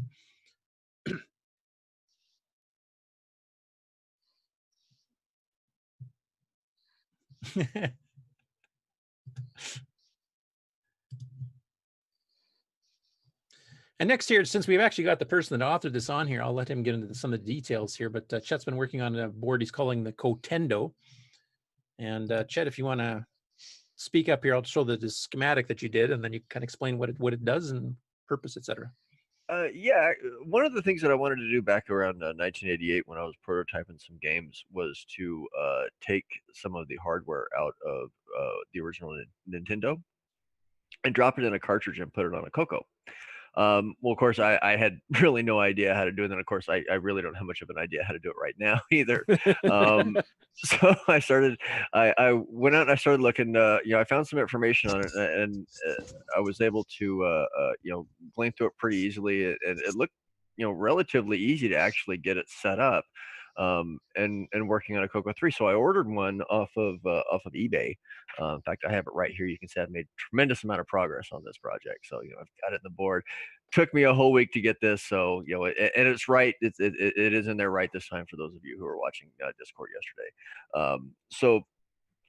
Essentially what it is that you have 2 chips in the Nintendo. One is the PPU, which is the picture processing unit, and that's the piece that I'm using here. And then you have a 6502 derivative, which is slightly different because it has the PSG is actually built into the chip. So those are the only 2 big ones that you have within the Nintendo. So those are the only 2 that you really care about. So the 6502 I may use a little bit later. I do have one here. This is it came out of the same Nintendo that I got the PPU out of. So and I do have a crystal for both of them. So I don't know. I may play around with that. But so what I ended up doing was I looked at the chip and all of the hardware that was required, and really it's just a couple of logic gates, a latch, and some SRAM, and that's really it. All you need, and that's all you need, along with the the composite or RF circuit in order for the output. So what I have here is that, and you can kind of see here on the left where you've got a couple logic gates. That's just for the address decoding, and this is decoding between FF70 and FF7 because the PPU actually has 8 internal registers that you can access for the scrolling, doing DMA and some other things. So you want to be able to have easy and direct access to all of that because you have very limited time and where you can actually write to this chip, primarily in the during the blanking periods on screen. So and then you've just got a latch for handling some of the address and data demultiplexing, and then the SRAM, and that's really it. It's a very simple circuit in order to get this up, and it's a 40-pin package, so it's I don't expect that it'll take too long to get this actually up and running. So and I do have a full Nintendo that I'm going to cannibalize, not just for the chip but for the output for the video circuit, for connecting to a TV, and so that I've got that hanging around, and then I'm going to have to build a composite circuit for it in order to test. Cool. Well, definitely keep us posted on that. I'm interested in what. And then Tandy, that just seems really, I don't know, Tandy-ish.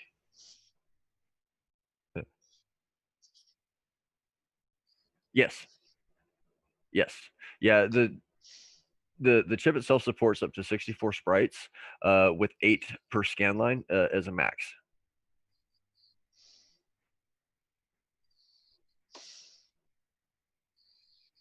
Yeah, well, just the GPU. The audio portion of it is actually in the 6502 CPU, so it's integrated with the other chip.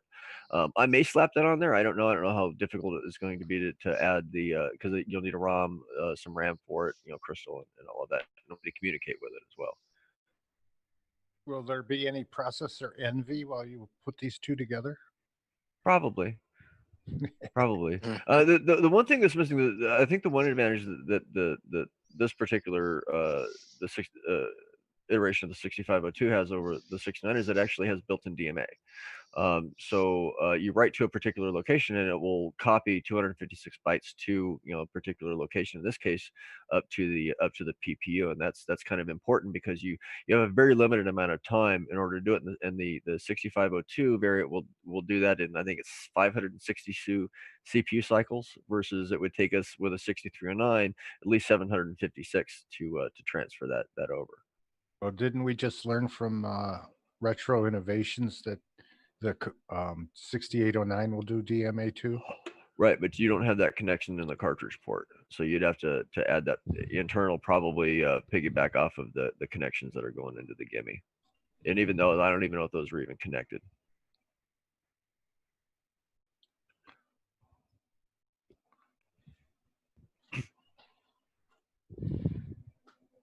No. Correct.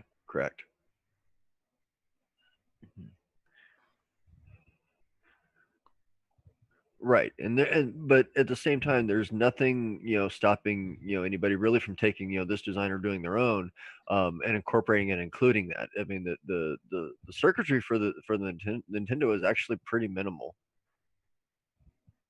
Steve, do you see all the mentions there that they're not hearing some of the other speakers in the chat too?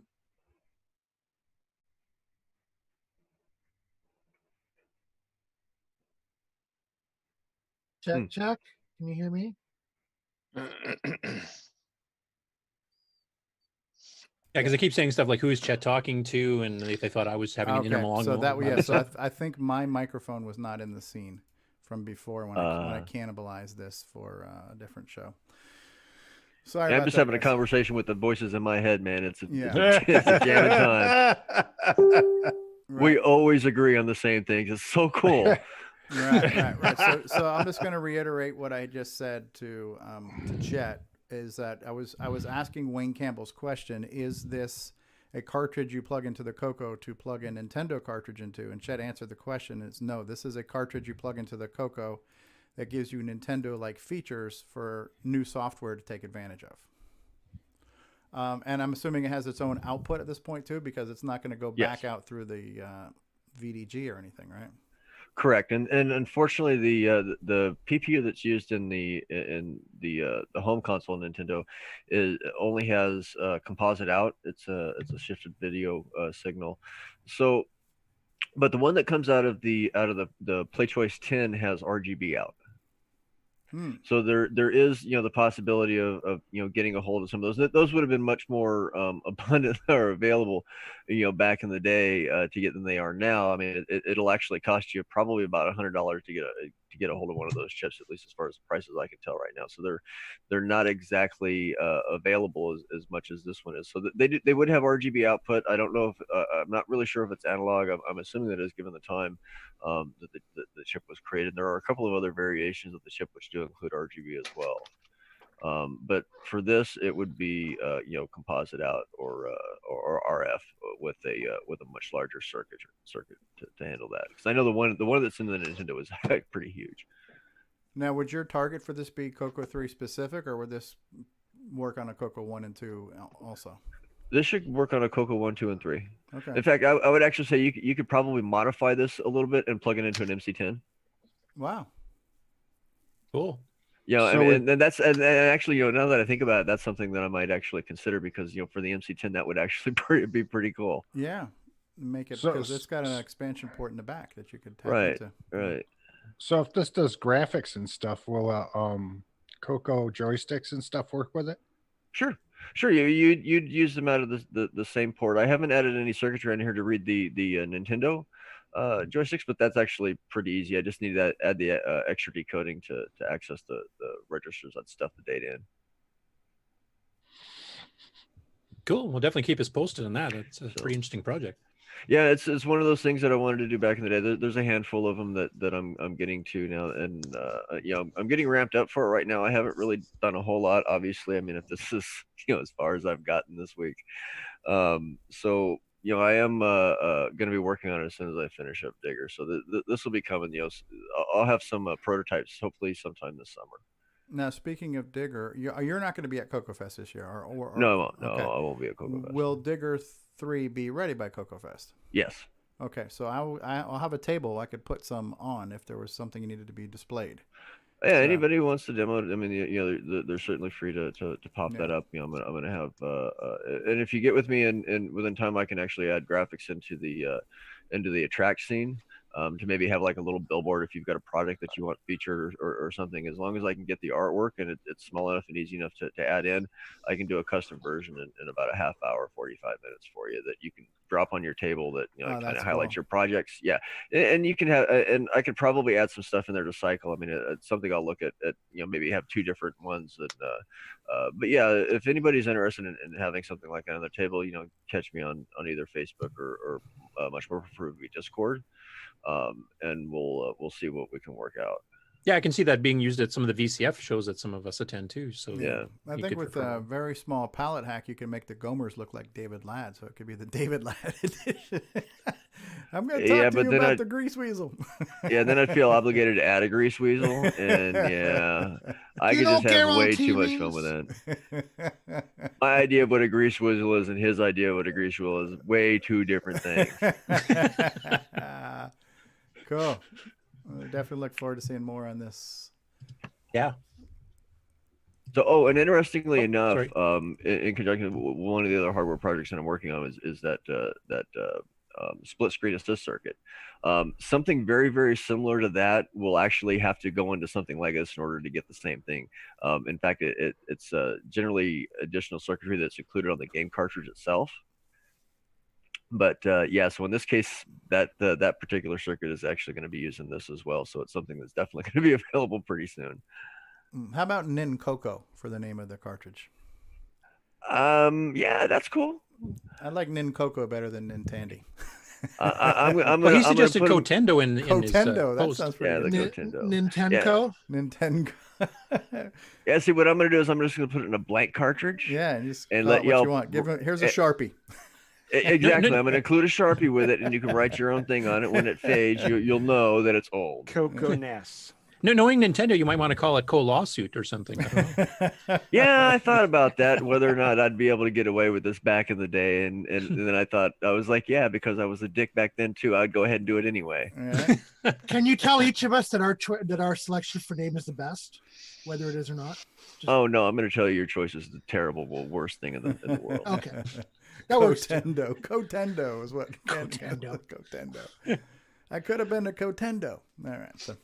See, you could have had a Cotendo. There you go. There's your marketing ploy there. Yes. All right. What's next, Curtis? We got unboxing of a TRS-80 stuff.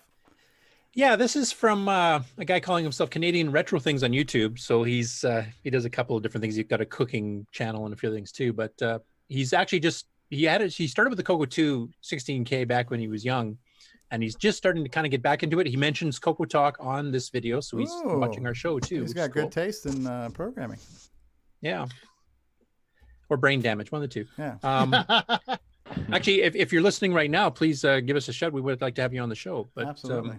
Basically, he's actually started. He made a couple of eBay purchase orders, and his first one came in. Of trying to get a Coco system set back up here, so I won't play the whole thing, but I'll play it. Just what this reminds me of? It reminds me of that shortwave commercial. I remember when I got my first shortwave. It's like I remember my first eBay Coco. So I'll play a little bit of the bit in the middle here when he just like the first thing he took out was a big. Make sure you get to the part where cables. he mentions CoCoTALK and turn that one up really loud. I don't even remember where that is. That's fine. What do you really think of this? TRS-80 tape. Aha! Zaxxon. Did not know I was getting this. That's awesome. Love this game. I have it for the ColecoVision. Now his first box doesn't actually have a Coco yet, so. And here is the reason that I bought this lot. Dungeons of Daggerath. Yes. Had this game when I was a kid. Absolutely loved it. Cannot wait to play this. That does seem to be the seminal Coco game, I think. Yeah. Probably the most famous. Hope he has a cassette drive We to see have if a joystick. deluxe joystick. And the 2-button model. That you don't need for Dungeons of Daggerath. Yes. Oh, this might be the CoCoTALK mention, actually. And it even came with No shaking complimentary parts in bubble it, wrap so it too, doesn't sound like anything's broken. Watching CoCoTALK the other day, I saw that they're talking about 3D printing new internal arms for these things, and if you just shake the joystick, you'll be able to hear if they're broken on the inside. So that's good. That's where you should get all your Coco news, folks. Shout out to David Ladd. Yes. Some TV connectors. Don't really care for these. I have a lot of them. I think we can all say that. Come on, you need a screwdriver to hook things up. Come on. The proper way. Blank cassette tape. That should be fun to find out what's on there. Yeah, This guy sounds familiar. I wonder if I watch his cooking channel. Is it Glenn? Another game. I didn't mention his name, so I'm not even sure what his Dexter, name I is. think it is. Never heard of this one. It's a Sierra game, though. Never heard of That will be Dexter. fun to try out. Well, he was Coco 1 and 2 era, and Dexter Okay. was Coco 3, so. Yeah. Wow. Wow, that looks like a freaking really, really old old telephone cable. hookup or Whoa, So that's nice. a UHF connector. Wow. I like the color. Yeah. It's like a Very poo emoji come to life. It's very 70s. The Black Another Beauty. candy joystick. Oh, He doesn't know that second name. one. So two Okay. candy Pair of joysticks. Black Beauties. The Yeah. Black Beauty with the metal stick rules. I want Yes. another one. Totally agree. See, Nick, we do agree on some stuff. Another It'd be old really, cable. It'd be really awesome for buzzard bait. Yeah, it's UHF cables. Oh, man. Aha. Bag of manuals. And here we have some books. What do we have in here? We Still have that new book smell now that he's just opened the seal. the huh? Zaxxon manual, Where in the world is Carmen Temple of Diego? Rom manual, Dungeons of Daggerath manual. Nice. Ooh. It's that supplemental software catalog. Those are actually rare, I think. Flight Simulator 2 Pilot's Operating Handbook. Nice So collection. he's got a fair bit of Coco 3 stuff in here, actually. Typing tutor. Temple of Rom. Does he have a math tutor? A Having a disc. blast. And another disc. It says Pitfall 2 on it. The hits just keep coming. Radio Ball. for That was a good Pinball one. Wizard. Yeah. Oh, you were good at that one, Stevie. Yeah. That was the one Flight I really Physics kicked and ass. Aircraft Control. All right, so fast forward to Disc where we see the system. Coco now. I think I've seen enough of the odds and Well, the ends thing there. is, he hasn't got his Coco yet. This Interesting. first Oh, shipment this was is the just all first this book that's stuff. just the doodads. Okay. Yeah, and the other box hasn't arrived yet. It got shipped separately, so he's still waiting. Okay, so that kind of sucks, right? When you have all the stuff to use on your Coco and you don't have your You don't have a Coco yet. Oh man, that's gotta be. Did you say he's torture. getting one? Yeah. Sorry, I missed Yeah, that. no, he's already on order. He's Yeah. probably going to be getting it this week. That's- So Is there'll it be a 2 or part 3? Getting a 2 or 3. Okay. Coco 2.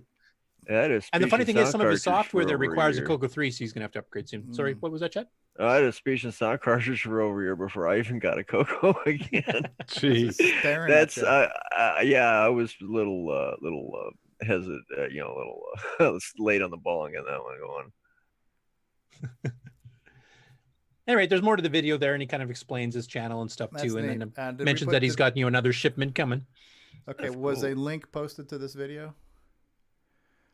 Canadian Retro Things, Coco unboxing. Yeah, so Rob posted that link. Thank you, Rob. Okay, so cool. the link Thanks, to Rob. the full video is there for those who want to see the whole thing. Very cool. And then we got in a row here 3 things from Jim Brain at Retro Innovation. So what I'll do is I'll just quickly go through them And then Jim, who's on the call, hopefully still, can actually go into some detail, especially on the second and third part here that I want to hear some details on. So the first one here is got to be custom made for David Ladd. This is a drive plexer. Is this called? This has been done before. Is this called the Ladgasm? Yeah, pretty much. That's what it should be called, right? So. Comes with a free box of Kleenex. Gross. Now, this has been done before. I know some people back in the day did this, which is, I don't know the technical explanation because I'm not a hardware guy, but basically instead of being limited to 3 double-sided drives or 4 single-sided drives, a controller, you can put a, I don't know, multiplex or something on it. I'll let him explain it. But basically you can get up to 8 drives on one controller, which back in the day would have been pretty cool. I'm not sure it's that useful now, except for David Ladd, but a few people have actually offered to help test the board because I think he said he made 5 of them and he was going to, ship them out for testing. So okay. Once again, we'll let. Where does it plug? Well, we'll let Jim's. But where does that plug into? Does it plug into the cartridge slot, or I'm not sure where it goes? Well, we'll get to that when we get to Jim himself. And then he's published 2 articles this week on DMA access on the Tandy Color computer. Now, as Chet mentioned, as far as I know, the DMA pins are not out on the cartridge port yet. The 609 does support them. The gimmicks did use DMA for disk controllers and stuff back in the day. So he did this first one here kind of explaining basically what, DMA works at electrical level, et cetera, on the 6809. And then he has another one here where he's actually doing some experimentation on the CoCo itself. And there's a whole bunch of technical jargon here that I don't really understand. So Jim, if you want to join us now, you can kind of go through both of these things and kind of explain what's going on and what you're up to. No, it's fine.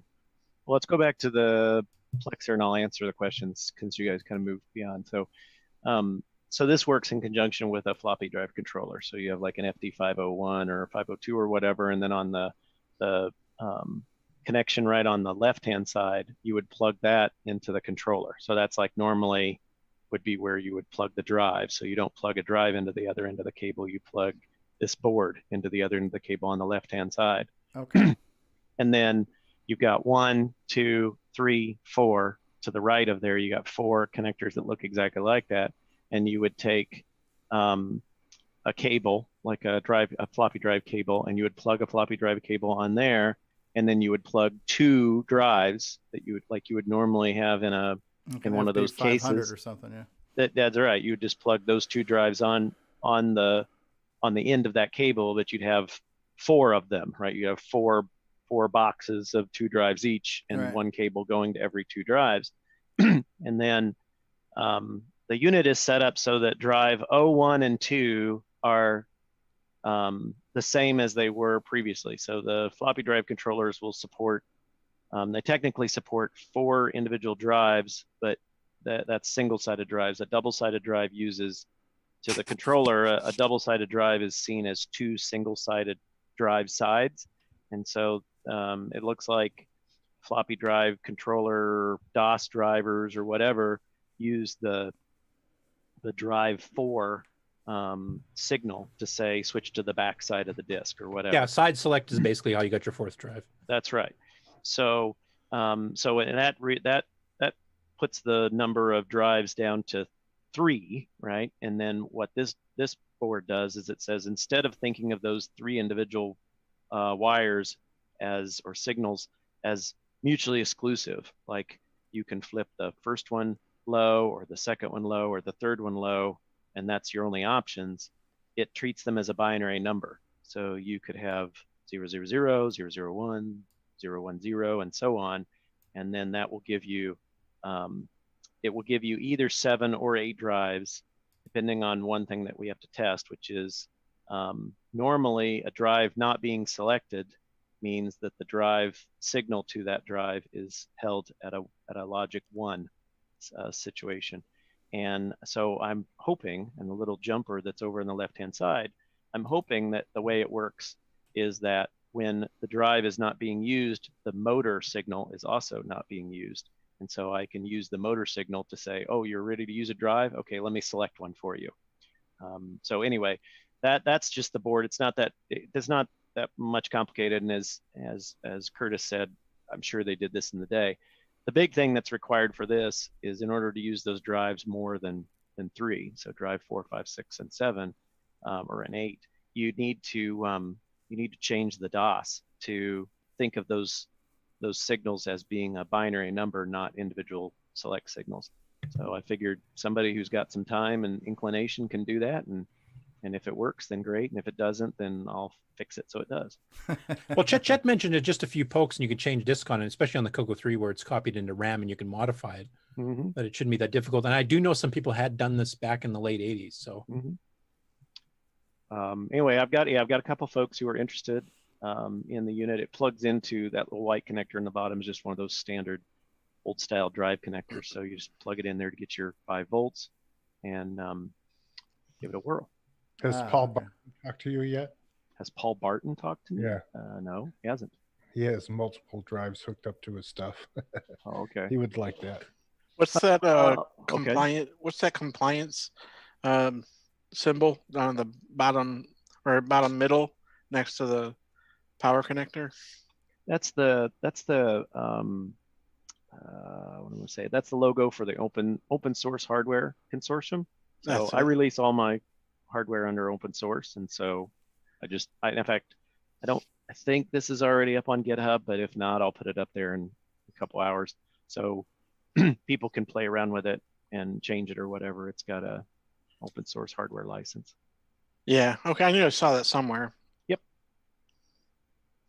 Okay. Cool. So the next one, I mean, I can just talk about these together, but so the Coco, at least the Coco 1, which is the one I'm using right now, the halt line is brought out to the cartridge port, and it looks like, so when the halt line is on the cartridge port is asserted or driven low, it appears as though the 6809 drops off the system bus. So it just sort of disappears off the bus, and with it being off the bus, there's the possibility of being able to move or use the system bus as if you were the central processing unit.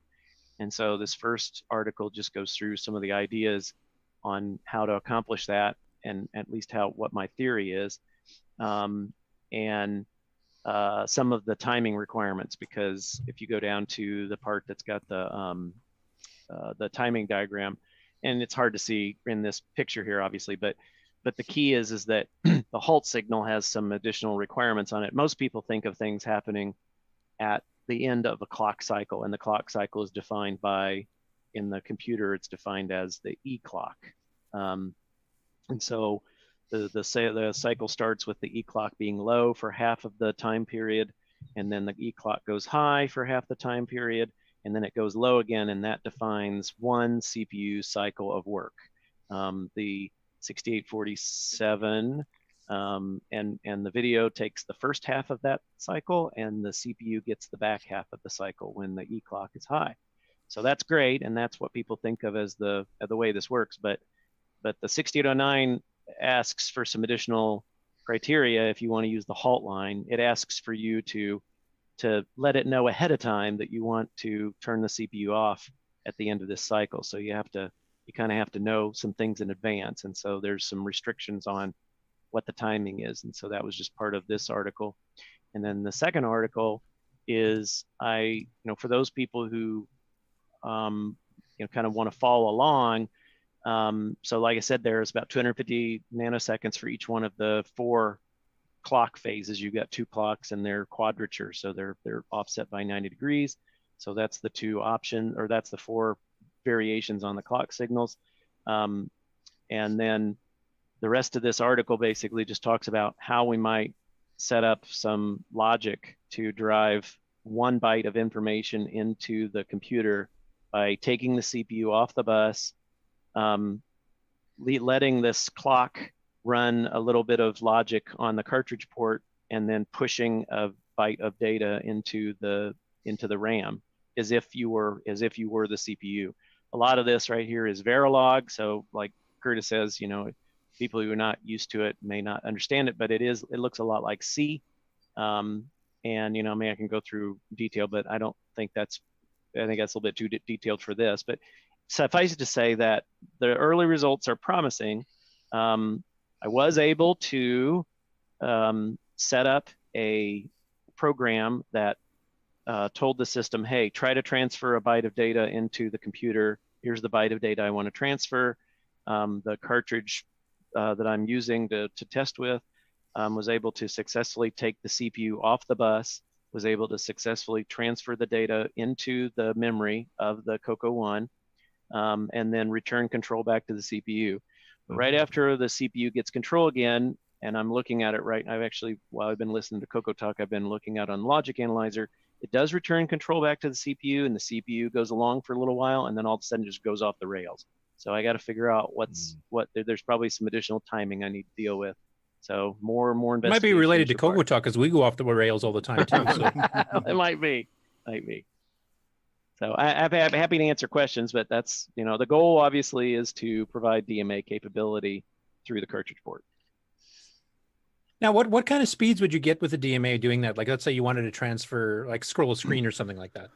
So you're limited on DMA, you're limited to the system bus. So in this case, you could only transfer at most 1 byte per cycle. You can do it faster than the 6809 or the 6309 can. I think the fastest it can transfer is like what 1 byte every 3 or 4 cycles or something. Three cycles with a TFM if you're copying, yeah. So 3 cycles, so it would be 3 times faster than that. And of course, if you run the CoCo3 at double speed, you run it at actually any of the models, if you run them at twice as fast, so 1.78 megahertz, then you would be able to transfer a byte. You transfer something every one of those cycles. If you're wanting to transfer from one spot in memory to another spot in memory, remember that's going to take 2 transfers. First, you have to transfer, you have to read it, and then you have to turn and write it. So it's fastest if you're transferring from, like, let's say you have some memory that's already on the cartridge, and you're playing around with the memory in there, and then you say, okay, DMA all that memory into the main memory and system, like right now. So that would be the fastest way, because then you would not have to tie up the bus twice in order to do a transfer of data. Okay, yeah, because a TFM takes 3 cycles per byte on its 6 through 9, so you don't only take 2 cycles, so you'd be a third faster. Like that, yeah, for internal and intra memory. And then, like, what I was thinking is if you put RAM in the cartridge slot, so you put RAM in 8000 to FF whatever it is, and that memory actually exists on the cartridge, then you could make changes to that memory just like normal, like you were doing some sort of off-screen or double buffered video or whatever. But then when you went to transfer the data, that memory actually would reside in the cartridge, so you wouldn't have to take that second time to read memory and then write it. You would just read it. You would just write it from the internal memory on the cartridge. So you should be able to, like, blast stuff off onto an I/O port, like say a sound chip or something too, like if you want to do digitized samples. Correct. Without halting the CPU, basically. That's right. And I haven't put that in the articles yet, but I did post it on Facebook that, assuming this works, then, you can blast in any combination. So you could blast one piece of information out to multiple locations, like if you need to do a flood fill. So you could do a fill very quickly because you could do it at system speed, or you can do it the other way, like you said, like audio. So you have a lot of let's take an easy example, like the DAC, the Orchestra 90. So you could set it up so that you have all the Orchestra 90 values laying around in memory somewhere, and then at predetermined times, right? In that case, you wouldn't necessarily want to do it at system speed. You would want to do it 44,000 times a second or whatever. You would then push an 8-bit value into the Orchestra 90 DACs, 44,000 times a second. And then the CPU would never have to get involved, because it would lose 1 cycle every 44,000th of a second, but it wouldn't have to change any of its code or do any kind of. And you wouldn't need all the interrupt processing we do now, where you have to take time to push registers up and down. That's right. None of that would be required. And so you could do that. So in that case, you would have there's a whole bunch of different options. There's one piece of data going to a ton of different memory locations, a lot of data going to a single location. And then the other part of that is you can do it every cycle. Like, I want to get a big bunch of things done very quickly, or I want to do it a timed fashion. I want to, every 60th of a second, I want to take a little bit of time and I want to replace all the contents of the video screen. So you could do that. So you just set it up to do it. Those are all options. Obviously, I don't have the functionality in the design I'm working on to do that, but that is very easy. Once you've conquered the being able to put a piece of data into memory and have the application continue to move forward, then it's just a matter of timing and how much data you want to shove. And then you could also like enable it for like the CoCoSDC or hard drive controllers, floppy controllers to do everything. No halt, because you would have to halt the CPU during regular CPU operations, but also do it faster. Correct. Now, mind you, on those, like I said, floppy drives and hard drive controllers and stuff like that, you can use this same functionality. They would need to be. It depends on how you implement this. Like you could put the CoCoSDC in there, and then you could say, okay, CoCoSDC, I'm going to, you're going to set up this DMA engine that says, okay, as soon as data is available to be pulled in from the CoCoSDC, this cartridge would take over and it would push the data, every like 1 million times a second. It would push data from the CoCoSDC into main memory. You could do that way, or you could, like if you designed a new version of the CoCoSDC or some other thing like that, that it could be done internal to the cartridge itself. But yes, definitely you could do the idea you're talking about, where the cartridge could take care of basically anywhere memory needs to go from anywhere memory already exists. This functionality could support that. Cool. That definitely holds a lot of possibilities of what it can do. Okay. Yep. Jeremy Landry in the chat saying, would you use this to dynamically change RAM contents to create a super huge gameplay level, like an entire world that is always loading and unloading? And I think you're saying yes, right? You can, yeah, definitely. I mean, there would be no issues with that. The key is you'd have to have the memory has to exist somewhere, right? This thing doesn't. The DMA allows you to quickly move things around, but the key is like, think about it like a big house, right? In order for you to move it around, it has to be somewhere in the house in the first place. So it has to be somewhere. So it'd have to be pre-done in the RAM in the Coco itself, or on the card's RAM. That's right. That's right. Or it has to pull it in from SDC or whatever, but it has to be somewhere in the environment to get at in the first place, for you to actually use the DMA engine to move it around. The other one is some things probably work better as DMA and some less. So just because you have DMA capabilities in something doesn't necessarily mean it's what you want to use all the time. I will tell you that DMA is great on other systems, but it's complex and it can have some unintended consequences because, like when you're doing a DMA, so for instance in the 6809, when you're performing a DMA activity, all interrupts, even non-maskable interrupt, is interrupted. So there are no interrupts. So if you want to do something where you're stuffing 512K or 2 meg of data into the into a 2 meg Coco 3 or whatever, and you want to be very responsive to the keyboard, you probably don't want to do that as one big DMA, because you'll miss all the interrupts that happen in between the time you start and the end, because the CPU literally isn't running. Well, if it's inside the computer, this circuit, can't you halt the DMA if an interrupt line is triggered? You could, and I'm not planning on putting it in the computer, but actually, now that I think about it, if it's certain interrupts, like I think the NMI, one of the interrupts lines is available on the cartridge port. If it was that interrupt, then yes, you could interrupt the DMA. NMI for sure is, because that's what the disk controller uses. Yeah, so you could do that, and yes, if it was inside, you'd have more capability. But right now I'm trying to implement this as a cartridge functionality where I don't think you have access to IRQ on the cartridge. Yeah, and that way you don't have to just somebody rip their computer apart and update the inside. Yeah, so that's why I said inside. So yeah.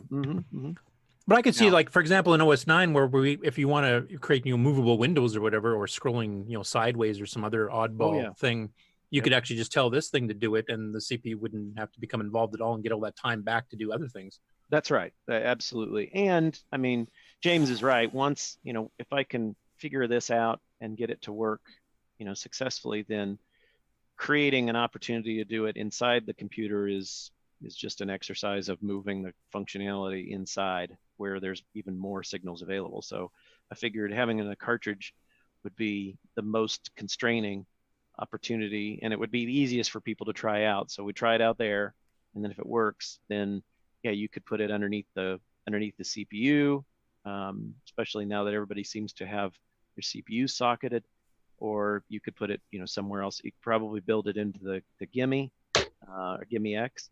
So there's a lot of opportunities for performing this activity. Now I will tell you, so I've kind of sidestepped the issue because I'm using a Coco 1 right now, and the Coco 2 is okay as well.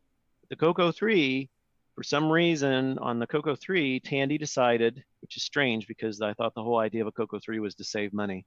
They added a bus transceiver on the data bus right between the CPU and the cartridge port. I don't know if people were tearing up their Cocos by plugging stuff in, and it was messing stuff up, so they put this extra chip there as a sacrificial thing or what. But anyway, that chip it would be fine for the chip to be there.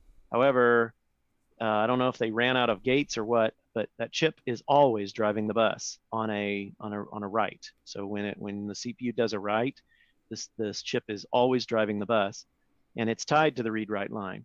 So it causes this DMA capability to be, I don't know if it's possible or not. The chip can be made to work because the transceiver chip has a pin on it that says, hey, am I supposed to be engaged or not? And that line should be connected to the halt line, so that if the halt line was brought low, then the chip might just drop out during the halt, or somehow be able to get itself off the bus, but it doesn't currently. So I've tried my work on a Coco 1, and then when I get done figuring out how to make it work there, then I'll take a look and see what, if anything, can be done to get it work on a Coco 3, because I think people will probably want this to work on a Coco 3, and I would like to have it work as a cartridge if possible. Yeah, I mean, the Coco 3 has more memory to begin with, where you'd want to be doing this kind of thing. Mm-hmm. And especially when you get the Gimme X and you start dealing with these new high res modes, like that's one thing that a lot of us have talked about kind of semi and privately. Some of these new higher res modes with 256 colors and 640 by 480 or whatever, you're moving 256K at a time just to draw one picture. Yep. And with a 609 or a 6809, and then having to do MMU bank switching to get the next chunk ready to load, and it's going to be quite slow and also a bit cumbersome to write for. Yep. And having DMA where you just have your graphical image sitting on an SD card or whatever on your cartridge, and you can just tell it, well, you go draw that friggin' picture for Dragon Slayer or whatever on there, and I'll be busy doing sound and joystick reading and stuff. So that's right. We'll see. More to come. I got a question that Very cool. probably may or may not fit in here, but where does a real-time clock have any possible function using that, or? I don't think so. A real-time clock doesn't have very much memory, and you could DMA real-time clock data, but there's only like 8 or 9 bytes of data. The one thing at real-time clock, if it has a clock interrupt timer built onto it for Coco 1 and 2, because you're kind of limited, you just have H-Sync and V-Sync, and that's your only 2 timers. Mm-hmm. If a real-time clock had a programmable timer interrupt on it, then it might be useful. Yeah, because say if we wanted to time, a CD quality sound coming out of Mark 90 or something like that, and it's not something evenly divisible by a V-Sync or an H-Sync, it might prove useful there. Doesn't the Mega Mini have an extra timer? I think it does. I think it has 1 or 2 extra timers. Yeah, it's built into the one sound chip, if I remember correctly. So we just need the real-time clock.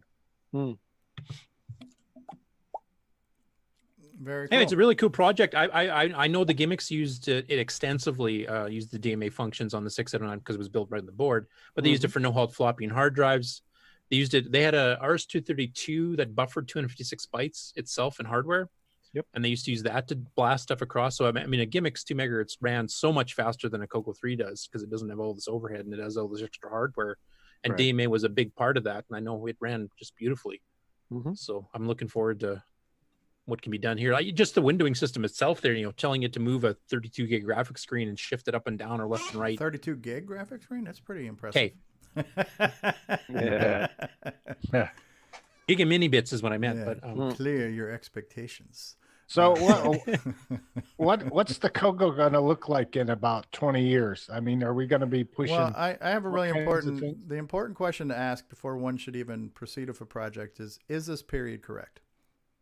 Yeah. Yeah, I kind of addressed that in my article. DMA has been used on the 6 and the 9 since 1979, so yes. Yeah, I would say.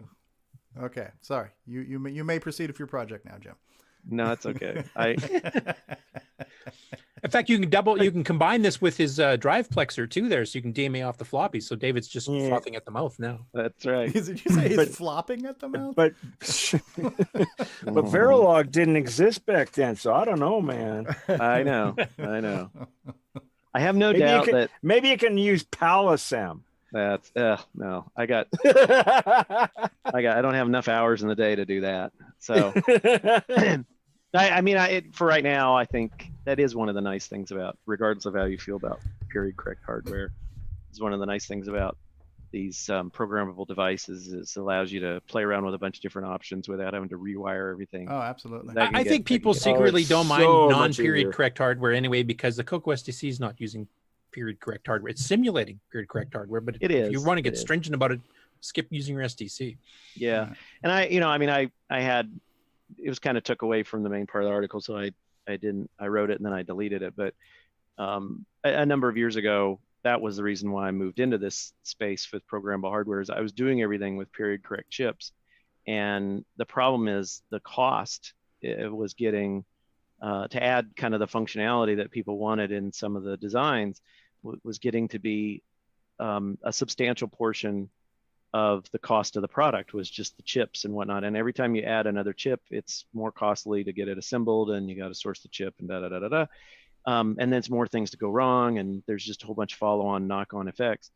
And the programmable devices brought the cost way down. You can like if you have 4 or 5 chips on the board and they're 40 cents a piece, then you're at $2 for just the chips. And one of these programmable devices is probably the same price, $2 or $3. The other nice thing is if you get the design done and then you realize at the end somebody calls up and says, "Oh, I noticed in this special circumstance when I'm playing this game on a full moon on a Saturday night at 11 o'clock," especially on leap years. That's right. On leap years, it does this weird thing, and you're like, "Oh my!" And so you look at it and you figure out what's wrong. But then you got a whole bunch of these units out already, and so it's nice to be able to go in and say, "I'll just tweak a little bit of this Verilog and get it working and whatnot." So I'm comfortable with it. I figure people want cheap products, and if they're absolutely all about period correct hardware, then there's other options out there for some of this stuff.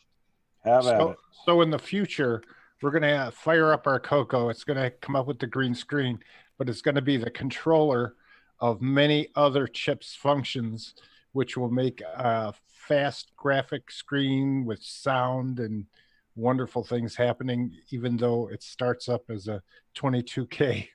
Yeah, Coco.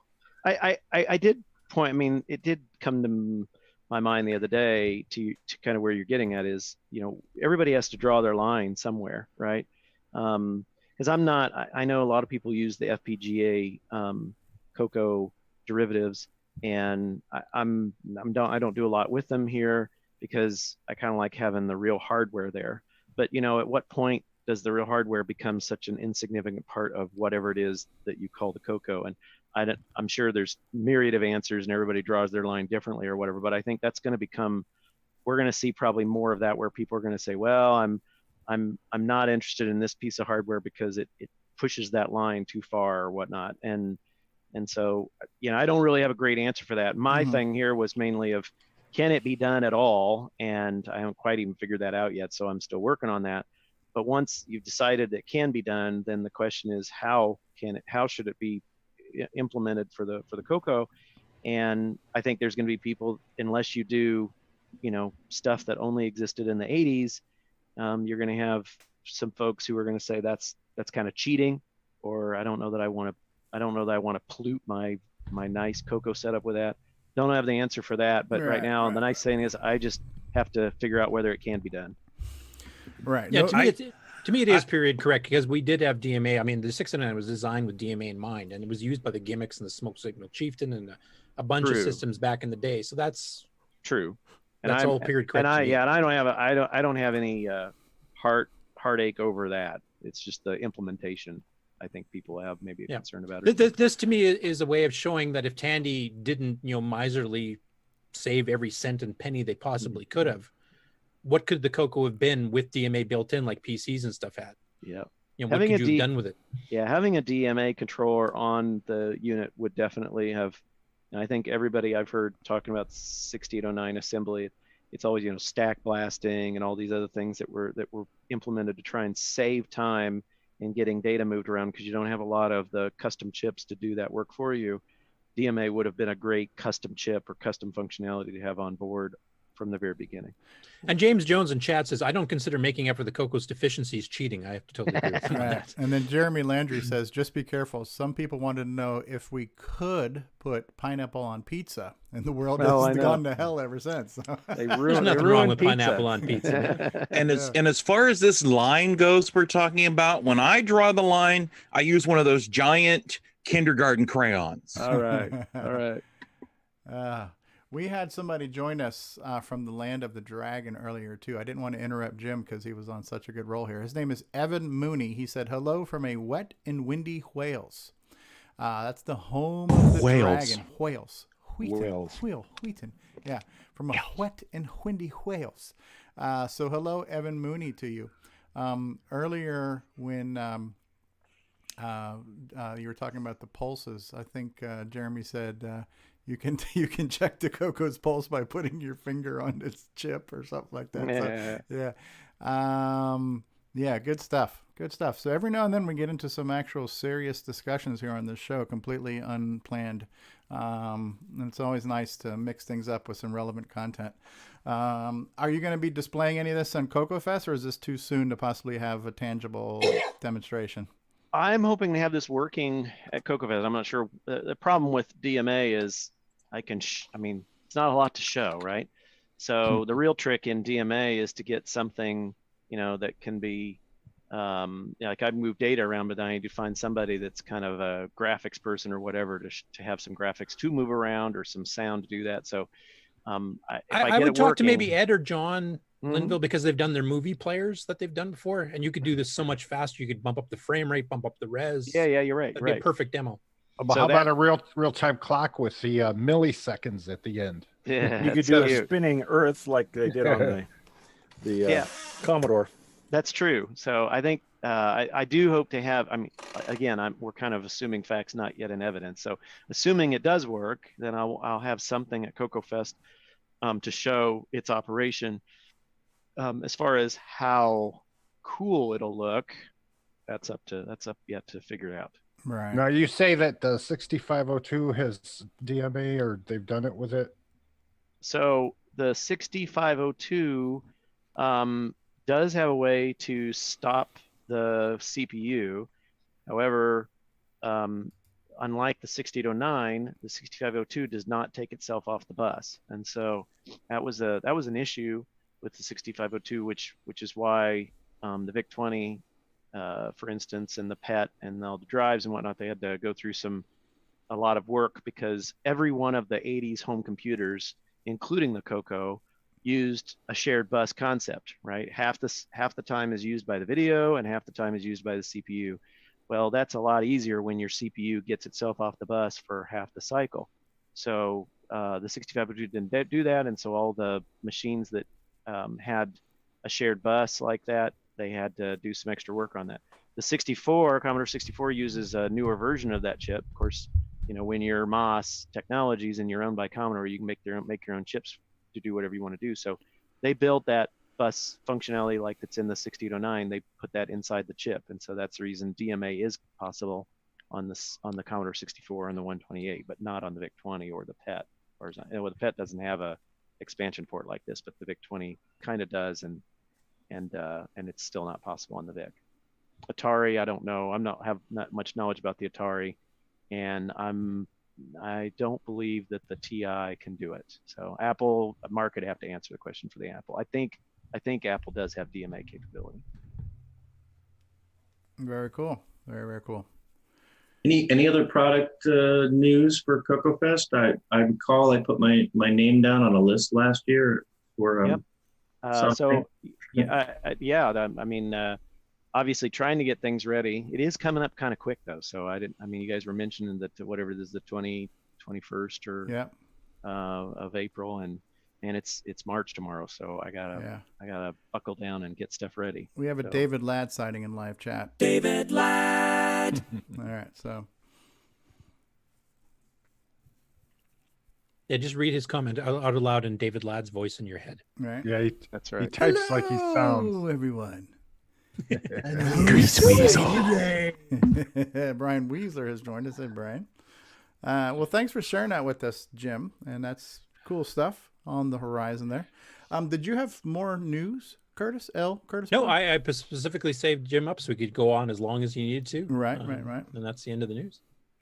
Yeah, Rob Inman was informing David that he missed the 8 floppy. Can we start all over again, Jim? Can you pull up some floppy porn for David since you just got here? Curtis, can you pull up that picture again of the 8-port floppy just for David? No? Okay. No. All right. All right. Can talk to each other in Discord later. Okay. So we are going to take a commercial break. Then we'll be back with the Game On segment. Are we going to start off with you, Nick Marotta? Announcing I think so. The players. Yes. Okay. Yes. So because I did not have the high score challenge video ready before I went live, I'm gonna have to fudge that one and just pull it over on one of my monitors and show it to you that way. It's not built into my thing to present The it top 10 video, you mean? cleanly. Yeah, the top 10 one. I'll Okay. still play it, but it's gonna be just a little bit wonky how I have to do it, which I apologize because this is a professional show.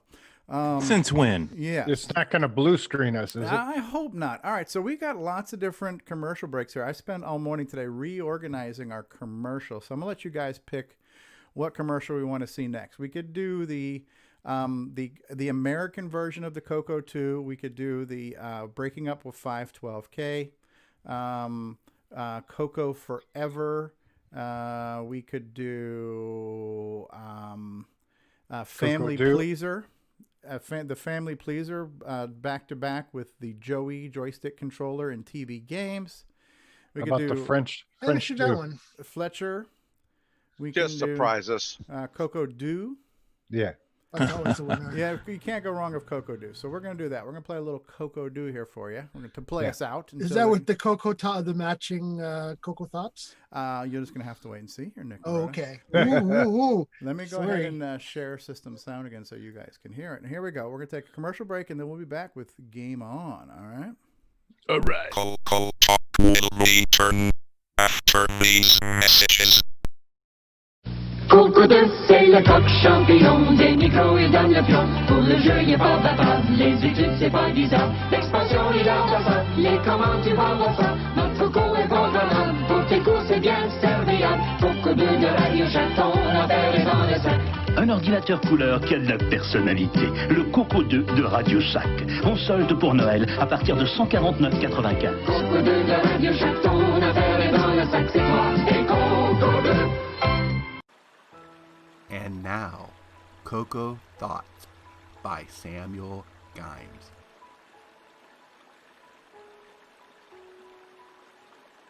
If you're using your color computer in Quebec and it stops working, is it now a Coco won't do? Hi, Ron Delvaux, Timberman, CoCoFEST, CoCoTALK.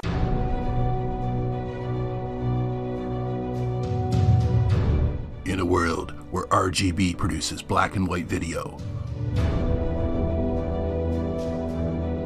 one cable can make a difference.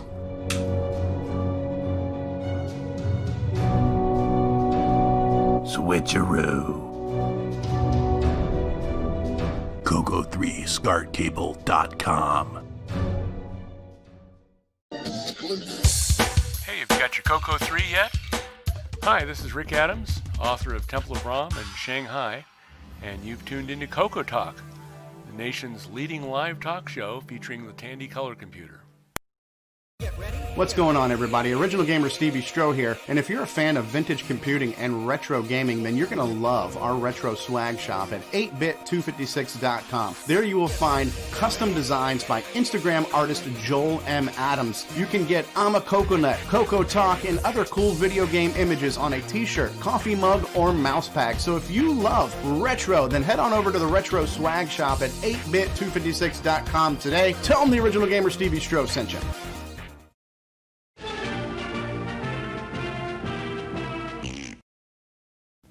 Radio Shack's store-wide manager's red tag sale is on now. We've slashed prices 20%, 30%, 40%, 50%. Save on famous Radio Shack hi-fi, car stereo, radios, toys, TV games, calculators, walkie-talkies, and CB radios. Look for the big red tag. Save like never before on these and literally hundreds of red tag specials. Hurry into Radio Shack today.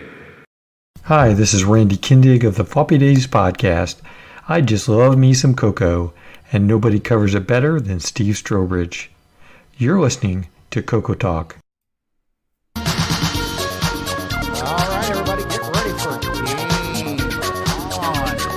That part of the show where we talk about Coco games and news and our challenges and all kinds of other stuff going on this week.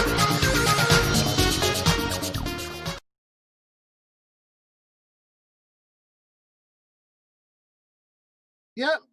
Yes, I heard you, Stevie. Thank you. Welcome to Coco, the Game On segment. Yeah, we had a great week. We played Draconian this week, and we had, I think, technically 20 players. I think Coco Man did submit a score. You did, yeah. I did see the 40 okay, points. so, well, we didn't want to brag for him, but he did get 40 points. So yes, we had actually 20 official non-zero scores then, which is fantastic. So I'll just read through quickly the list of participants by alphabetical order, and then we'll see the scores. So this week we had Ben VR Drakes, Boat of Car from Amigos Retro Gaming, Bryza, Buck Owens, Coco Man, David Croker, Diego, Jacob Moore, Just Mike, L. Curtis Boyle, Lee, Mark B, Mr. Dave 6809, me, OG Stevie Stroh, Paul Shoemaker, Rob Inman, the Devil Bunny, also of Amigos Retro Gaming, Tom C, and Wayne CA. So if you could roll the top 10 there, Stevie. Okay, give me just a second here. This is wow,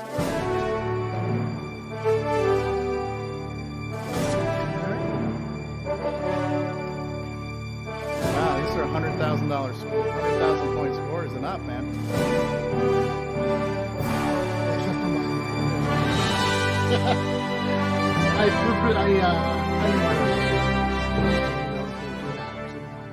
It was really loud. I couldn't hear you at all, Nick. Weird. Yeah, we heard him fine. 150,000. These are. There's no sound. Oh, that's because I don't have sharing on because I thought Nick was going to share. 206,000, Curtis, you son of a Canadian. And that wasn't even in the top two. Bryza, 207,000. And number one is Buck Owens, 2 weeks in a row, 208,110. That's right, legendary country artist Buck Owens. And if you could, dishonorable mention, Grant Leedy. Yeah, Coco Man was tied with him for a bit, but here's our challenge. Buck Coco Man just edged him out.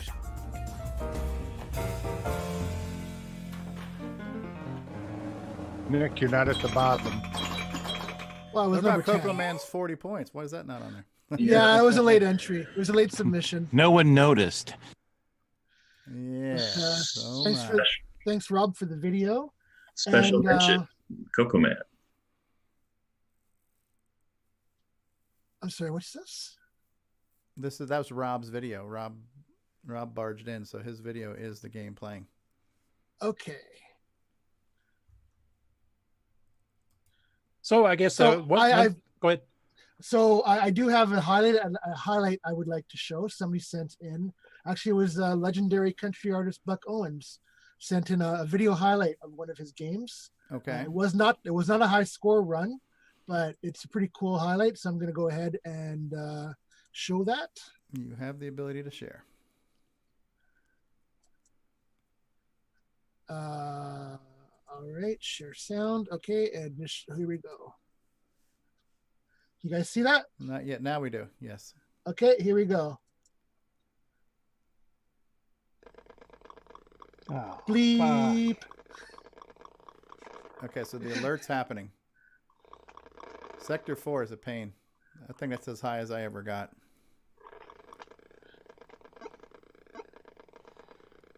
And you can see on the radar on the right there that the dragons fall on him.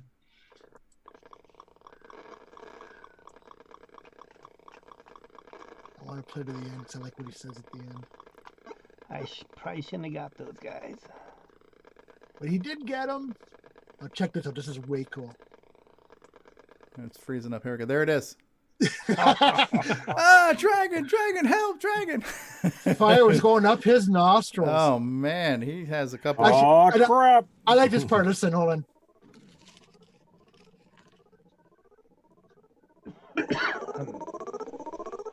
Now I don't get a high score. Nobody's going to see that. But we did see it because you sent it in. So that actually expired. I think that's inspiring a new feature. If you have captured any interesting moments on video, could be a direct capture from the Coco or a phone pointing at your screen. If you've caught any interesting moments, let us know and we may feature them on the show. Yeah, that was a cool moment. I've never come that close to, that was to like, dying at the end there. That's as close of a shave as you can get without peeling off the skin, you know? Pretty cool. Did I turn off sharing? Yeah, I took care of that for you. Okay, good. Thanks. Okay, Curtis, go ahead. What were you going to? Well, I was going to say we want to try to encourage, people that we've been encouraging for tips and tricks, which we'll get into in a little second here too, but encouraging video clips or even screenshots of something odd that you might have caught during a game or something like that, or a clip from out of a video you made. It'd be nice to get those submitted in. Yeah, weird glitches and things like that. Yeah. What game is up for next week? Oh, it hasn't been We'll announced announce yet. that. We'll announce that in a bit. We're going to talk about this week's game first. So yeah, did anybody find anything interesting, tips, tricks wise, strategies? I've got a few. I'll save myself for last again, and I keep making the mistake of actually posting these during the week when people are playing, because I'm trying to make it fair for people that maybe have not seen the game before and give them a few tips and tricks up front. But that kind of spoils this whole segment, so I think I'll stop doing that. Okay. Anyway, if anybody else wants to chime in for any tips and tricks that you guys figured out. I have a question. If you've killed all of the, you've taken out all of the walls of the base and the guys are just floating there in space, and then you get killed, if you come back and remember kind of where in the map that was, are those guys still floating in space? Yes, are the astronauts still there? Yep. So does that mean there's a strategy that you could conceivably leave picking up the astronauts till last? Because one of the things I did find, to my frustration, is that if you have a ship full of astronauts and then you get killed, they all die along with you. You lose the bonus opportunity. Which means you don't get very many points for that level. I think it was level 3. Which is the one where it's a big diamond shaped cluster in the center? Is that sector 3? 4, I think. Isn't it? No, sector 3. 3 or 4. It's 3, Sector yeah. 3, it's like a big diamond shaped cluster of moon bases in the center of space stations, whatever they are. So yeah, I got to the point, not that my score is any indication of this being a winning strategy, but I got to the point where I would shoot out the bases and I would try to leave all the astronauts because I could almost guarantee I was going to die at least once on sector 3. Also for me, if I died on sector 1 or sector 2, I hit the abort button and just started over because I wanted to have as many lives as possible going into sector 3 and 4. I don't think I ever got past sector 4.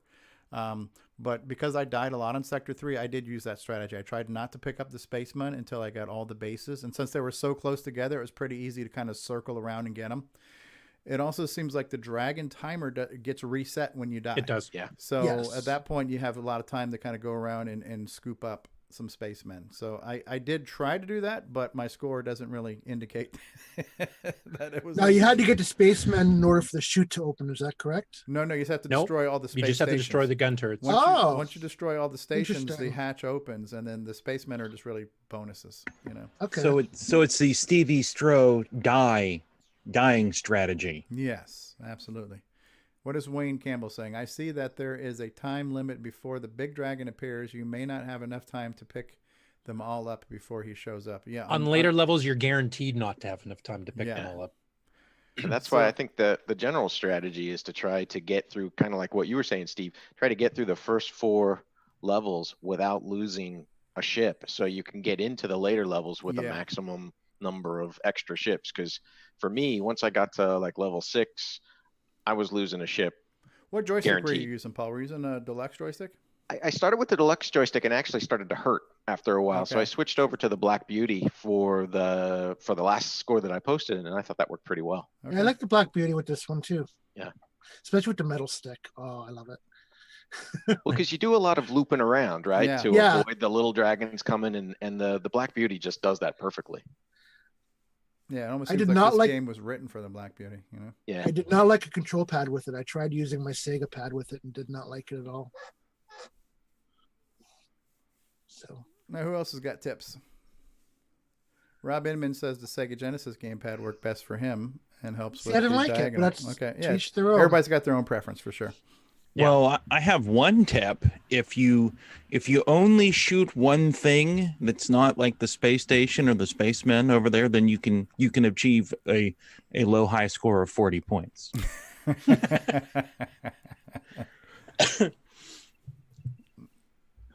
Any other people have any tips or tricks to mention before I get into mine?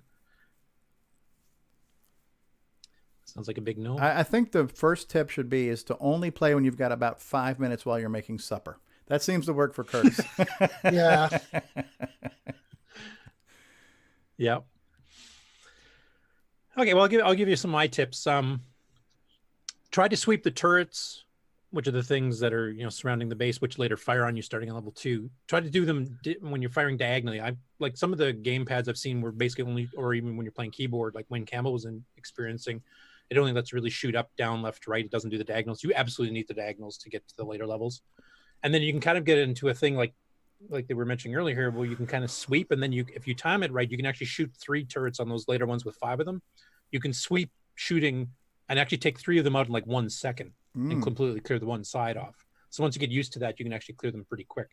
I can usually get to level 4 or 5 before I have to start worrying about purposely dying to make it with all the astronauts intact. Second one I'll do is as you probably noticed, Stevie, when the little dragons are following you, they'll keep pace with you and just meander left and right. Yeah. Now, if the dragon starts to meander left, you can go to the right and you'll completely lose them off the screen, and he loses track of you, so you can escape them that way. Mm. Another tip, though, is that if you're flying diagonally, you outpace the dragon. Ah. So you watch him like drift behind you, and then he'll sidestep but go back a bit, and then he'll sidestep, go back, and eventually he's right off the screen. So if you continue going diagonally, you can outrun them. That doesn't work on the Draconian himself, obviously, but it does work on the small dragon. So that's another strategy to get away from them. And then the biggest tip I have, you get a free man every 50,000 points after the first one. So you get it at 60, 110, 160, 210, etc. On later levels, sorry, good. I wouldn't know that. But anyway, keep going. Well, you broke 50, didn't you? I did. I broke 50, yes. Yeah.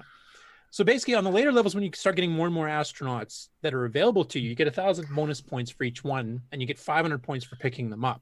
So on later levels of like 24 astronauts, you can get 12,000 points just for picking them up, and you get another 24,000 when you complete the level. Well, that's almost a free man by itself. So the strategy on the later levels is basically go and shoot all of the turrets except one, because once you destroy all the turrets, it disappears off the radar map. Now, some of them, like that zigzag along the middle or something, you can, or the diamond that Stevie was talking about, you can figure out where to go to get them afterwards. But on a lot of the levels, you can't. You have absolutely no idea.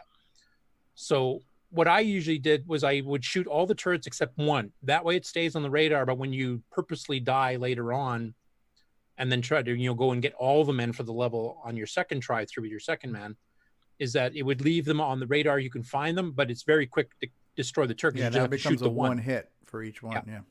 Yeah, and then you can kind of trace through them all. And basically you'll get like 36,000, 38,000, 40,000 points just doing that. And on your first level, you get points for shooting all the original turrets. And then you can also shoot the mines and the asteroids and everything else as well. So that basically, if you time it right on the later levels, you can basically get a free man for every man you lose. And as long as you don't dumbly die, like running into a dragon or something like that, you can actually keep the game going forever. Because that 50,000 points to a free man never stops.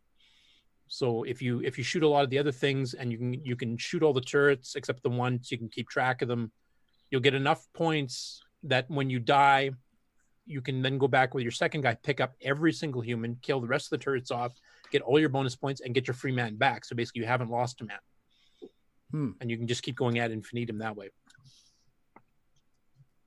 I'll have to remember that. One of my local guys here, I think it was Chris Greer. He used to be the big Draconian King. His score was up near 1 million or something like that. So he did a lot better than any of us did. But that was a technique that he showed me way back in the day. And it actually took me a while to remember it this time around. But any idea what level he would make it to for that? Oh, he was up in the 20s or 30s or something, I think. Jeez. So it is possible. It is possible to get far in this game.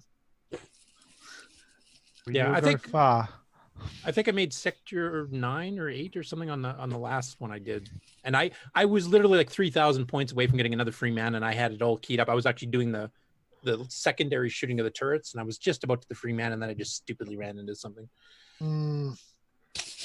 Kind of a curiosity question. I know last week's game, a lot of people commented that the deluxe joystick seemed to work best, where you had the spring action to bring it back to center. Did anybody find any preference on the style of joystick that they prefer with this game? A couple of us like the analog Black Beauty because you'd roll it. Yep. We had Rob who liked the Sega gamepad. So opinions vary. Yeah, but I did best with a Black Beauty, I think too. Although I was using the John Strong Black Beauty, so it wasn't an actual Black Beauty, but it was, I call it a Black Beauty-esque controller. Still loosey goosey. Because I liked rolling, especially like rolling away from the baby dragons or rolling around the. And if you could do that roll to do the sweep where you can shoot 3 turrets, like just bing, bing, bing type thing, then it's handy having the free float for that as well. So there you go. We need all kinds of controllers apparently. So we had 20 people playing this week, which is up from 17 from last week, which is up from 11 from the previous week. So it looks like this is growing. We're doing well. People are having fun, and that's what it's all about.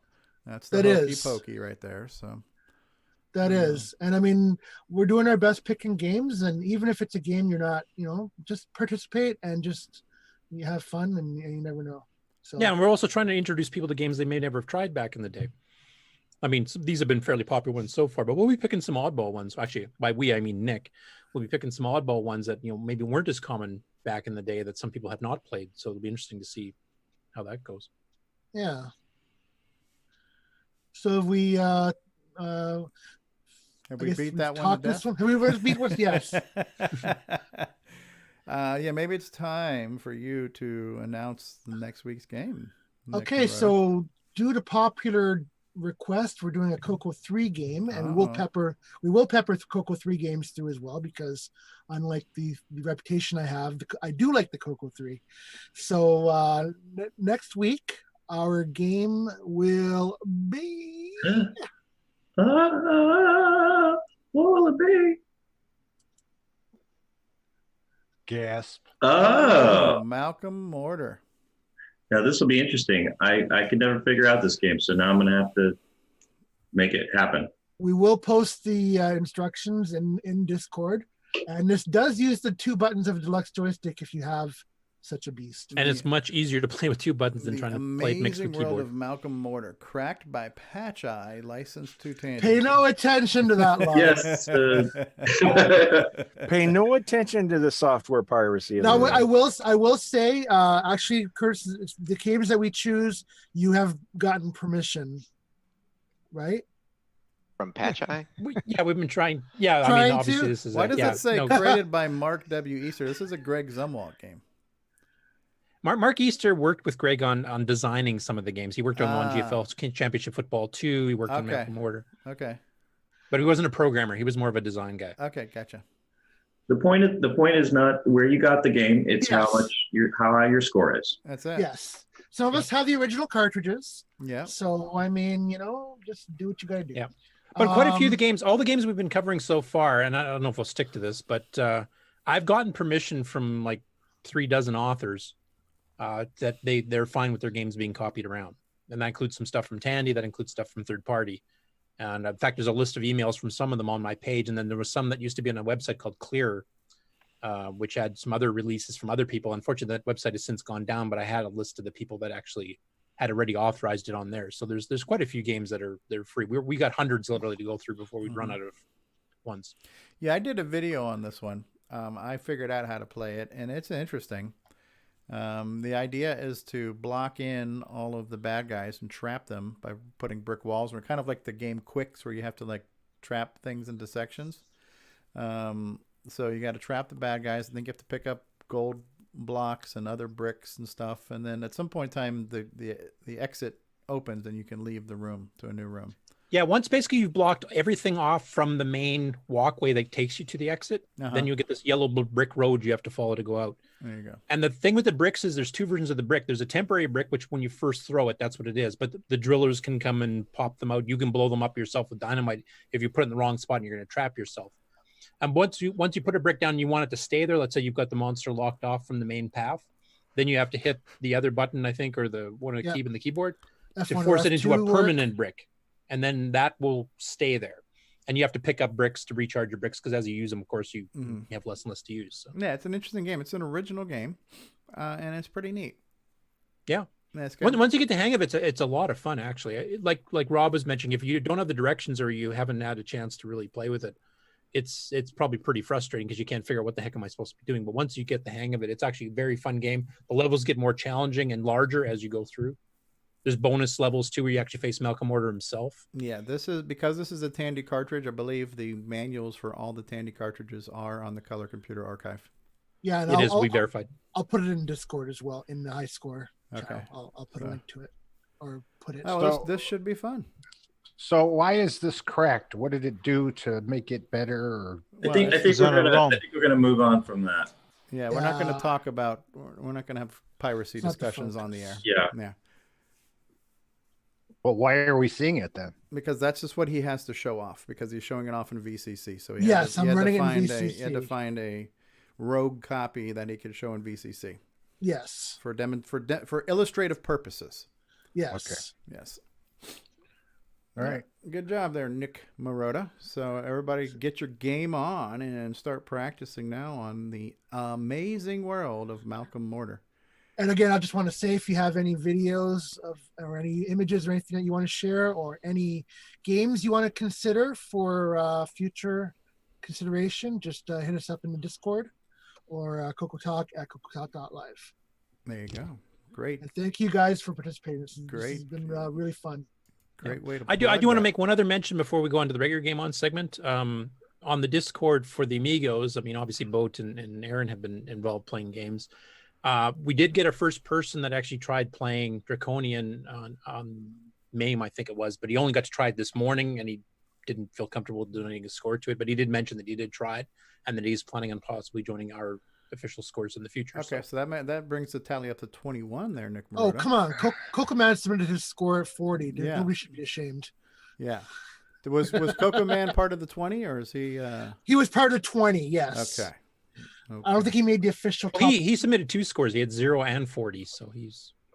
Yeah, we can't take 0, unfortunately. I think we'll have to make that a rule. It has to be at least a non-0. Yeah, that's reserved for Grant Leedy. So yeah. Well, Grant Leedy gets a 0.0. His is actually a real number because he's real special. And Nick Marentes is famous for putting up his imaginary numbers from Photoshop. Imaginary. It's a score. All I did was shoot an asteroid or something, and I got 40, and then I died. Yeah. Hey, So baby, that's a legit score. We didn't laugh. We took it. David Ladd is with us. Hello, David. David, do you copy? David Ladd, do you copy? All right. So you've got... Yes, I'm here. Hey, David, are you by any chance enthusiastic or excited about being here today? Oh, no. Yes, I'm excited. I'm here. Oh, okay. Ladies and gentlemen, Mellow David Ladd. Hello, everyone. We're glad you're here. We have a drive multiplexer on, and then he's toned down. I We just thought you were feeling sick or something. Yeah. Meh. Okay, well, how about we do this before we get to the second half of Game On, which is going to be some gaming news. How about we take a commercial break? And I have put together back-to-back OS 9 commercials for your viewing pleasure in honor of L. Curtis Boyle and Rob Inman. I have a couple of back-to-back OS 9 commercials, so we'll be back with more Game On after these words. Oh, let me share system sound so you guys can hear and enjoy this real quick, because this is really, you got to get the full effect here. All right, here we go. We'll be right back, folks. And now, this message. Hi, it's Curtis Boyle, part of the CoCoTALK crew of people. Hey everybody, this is Bill Noble, co-author of Nitrous 9. You are listening to CoCoTALK Live, the leading live CoCoTALK show. Good day, mates. This is Nick Marionettes, author of such colour computer titles as Donut Disaster, Rupert Rhymes, and Rockstar Pilot. And I am here today to tell you about the world's most fabulous operating system, OS 9. OS 9 and its current incarnation, Nitrous 9, is the most advanced operating system ever created. And what makes it so good? Ease of use. I find OS 9 so incredibly intuitive that I haven't once cracked open the user manual, and yet I've been able to create such incredible games faster than the time it takes to sing Waltzing Matilda. Using OS 9, I expect my next game, Funstar, will be done this weekend and distributed exclusively on ROM cartridge. OS 9 forever. Any resemblance to actual events to persons living or dead is purely coincidental. Hi, this is Max Jackson live from CoCoFEST. And you listen to The Real Gamer, Steve Stroh. We're traveling through a dimension both of sound and ideas. We're at a place where the mind can comprehend and devise a solar radio, a wireless transmitter, measure time and light. 65 electronic projects brought to reality with this science fair kit. Astonishing? Perhaps. But you can find it for Christmas for $17.95 in a place that's known as Radio Shack. Radios, stereos, recorders, everything in sound.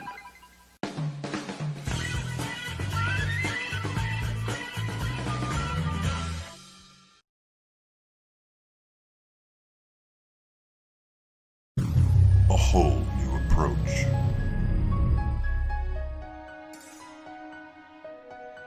Faster than ever.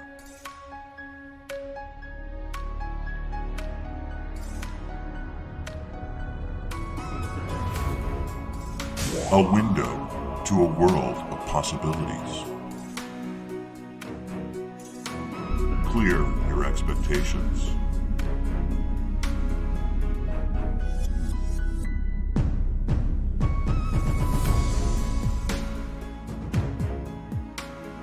Clear your hesitation. Just hit clear.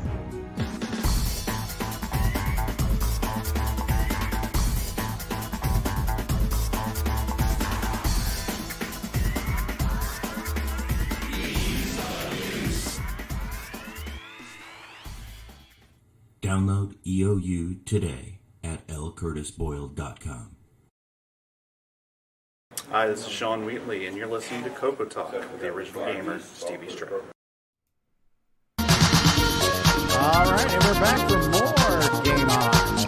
Just when you couldn't get enough game oning, we're going to game on you some more. We're now back with Curtis Boyle and some gaming news around the world. Take it away, Curtis Boyle. As soon as you stop screen sharing, I will have do so. Stop, sir. Okay. Professional. Oh, yeah. The show where you're always asking Stevie to stop. Stop right there. Stop right there. I think we've got our new catchphrase for the show now. Okay, first off, Patrick Thomas, who's a very talented artist, especially with P-Mode 3 graphics here, put up a couple of concepts using P-Mode 3 with this color set that, you know, a lot of us have not been particularly fond of. Hi, Nick Marentes. And he's got a couple of really good ones here. Like here's one he did for Pac-Land. And he did some modifications to it a little bit later on too. Let's see if I can find it here. And he's got some of, you know, the graphic shapes. Oh, wow. And then here he did some modifications to like the mountains in the background. Unfortunately, it's not zoomable, but yeah, that looks pretty good. And he said he's willing to do the graphics and stuff for it if somebody can write the code. He's not a coder per se. Right. And it's kind of like what Erico's done on the semi-graphic side. Now we got somebody who can do the P-Mode 3, you know, Dragon, Coco 1 and 2 style graphics here too. And then he's got a second one he did too. Unfortunately, I can't zoom this in, but this is Ghosts and Goblins. Interesting. And just using the standard P-Mode 3 4-color palette. No palette tricks here. This will work on a Coco 1 and 2 just fine too. So if anybody wants to tackle doing a P-Mode 3 style game for the Coco 1, 2 Dragon, and it'll work on the Coco 3 as well, with the stock palettes, and want somebody that can really work with that palette set really well and give you some awesomely designed shapes and tiles and stuff, I think Patrick's your man. There you go.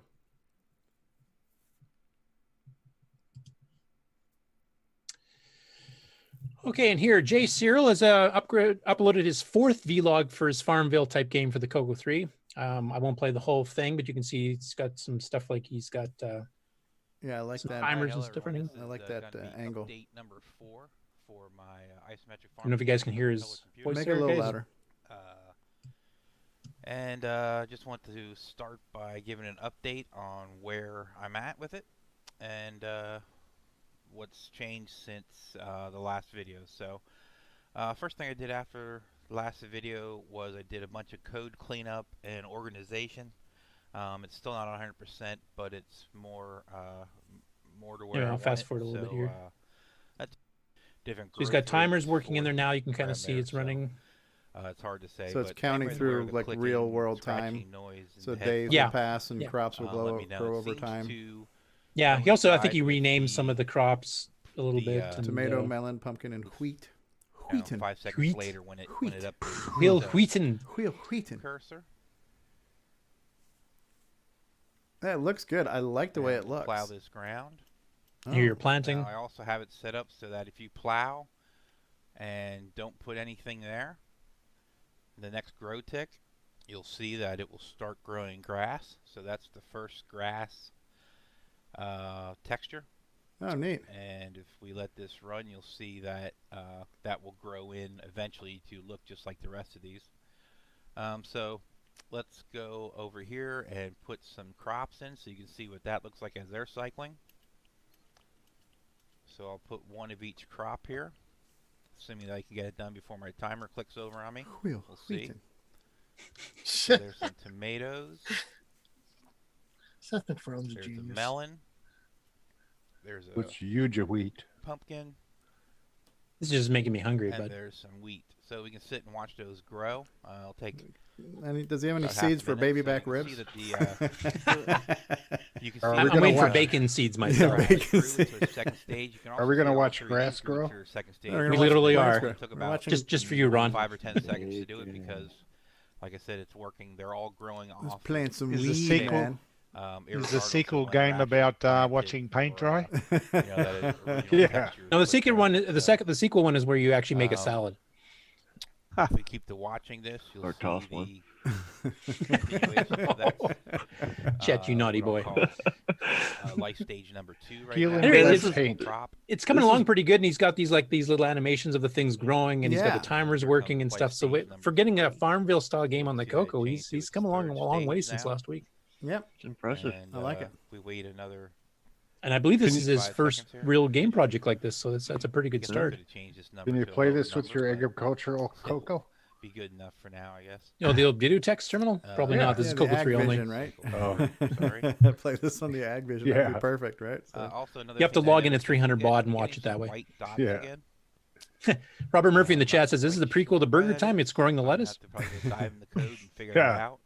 If That's I run good. my cursor Go over the cow. they Go the go cows. away. So Raise the must have cows. Anyway, it's coming along really nicely. So I'm still actively watching his vlog. He's planning on trying to have it ready for the fest as part of the competition for the Coco Crew contest. So it's looking pretty good so far. And he made a lot of advancement in 1 week. Yeah. Next week we'll have Milk the Cow. And just so you know, Curtis, the kids these days call those vlogs. They don't call them Vlogs? vlogs, yes. So Actually, I think I did in my notes too. okay. Yeah, his fourth vlog for Vlog. Farmville type game. It's I think that's Farmville, the the kids are Canadian calling it. pronunciation. Oh, vlog. Vlog. Okay. Vlog. Vlog or log, yeah. My loggerheads. Vlog. Next up, we have a couple of Jim Gary's entries for this week. And these are the ones he's been porting from his MC10 versions to the Coco for the Asimov Awards and for the 10-liner contest in some cases. So the two that he's got out this week, first one is Tut Tut, which is very loosely based on Tutankhamun.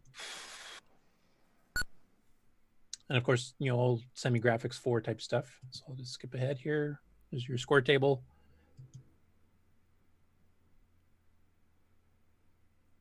This is one where you have to go get treasures and you have to dodge the monsters, etc. We've kind of seen the MC10 version of it earlier, but Okay. the nice thing on the Coco 3 is, or even on the Coco 1 and 2 for that matter, Okay, what is the green square? entrance and exit, I think okay. are what the green squares are. Okay. XY is your animated Yeah, walking. that's neat. That's neat. I like that.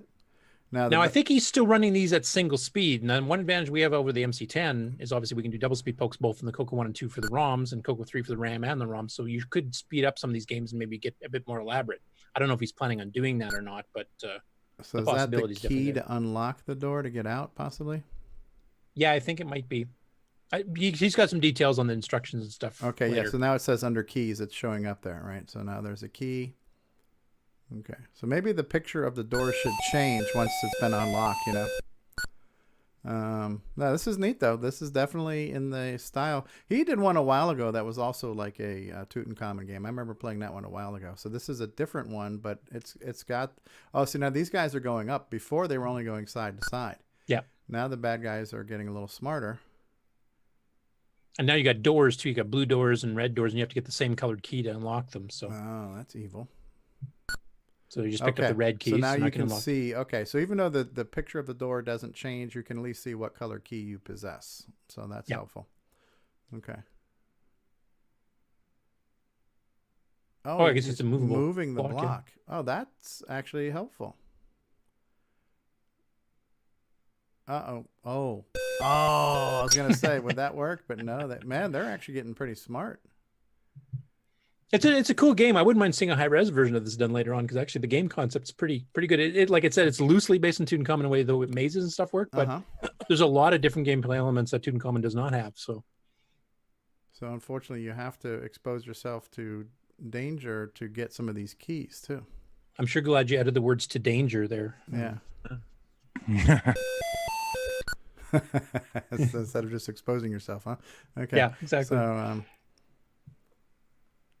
anyway, it's a cool looking game. So you can try it out now if there's MC10 and Coco versions of it. Maybe try with a double speed poke and see if that makes it a little bit too fast or not. Next one up from Jim Gary is his port of Maze of Argon, which was originally a Dick Smith VZ200 system, which I think, Nick, if you can correct me if I'm wrong, but I think that had a VDG in it too, didn't it? It did, yeah. It was Z80 based, but it had the same video chip. So the MC10 and Coco versions will actually look at that pretty well line exactly the same. 1000. Look how tight that line 1000 is. There's no spaces in it. So if peak 65535 equals 27, then H equals .75 colon pick post 65497 comes 0 colon go to 1000 to 10,002 else no space input. Can your computer handle double speed poke? Yes or no? A strings H equals 1. I mean, that's a lot of stuff in one line with no freaking spaces. You know what I mean? And that's how you win 10-liner programming contests. Yeah. Have you seen Nick Marenti's source code for Waterfall? It's a lot like that. It's very compact. Yeah. Not structured at all. I needed Nah, some. that's why it works.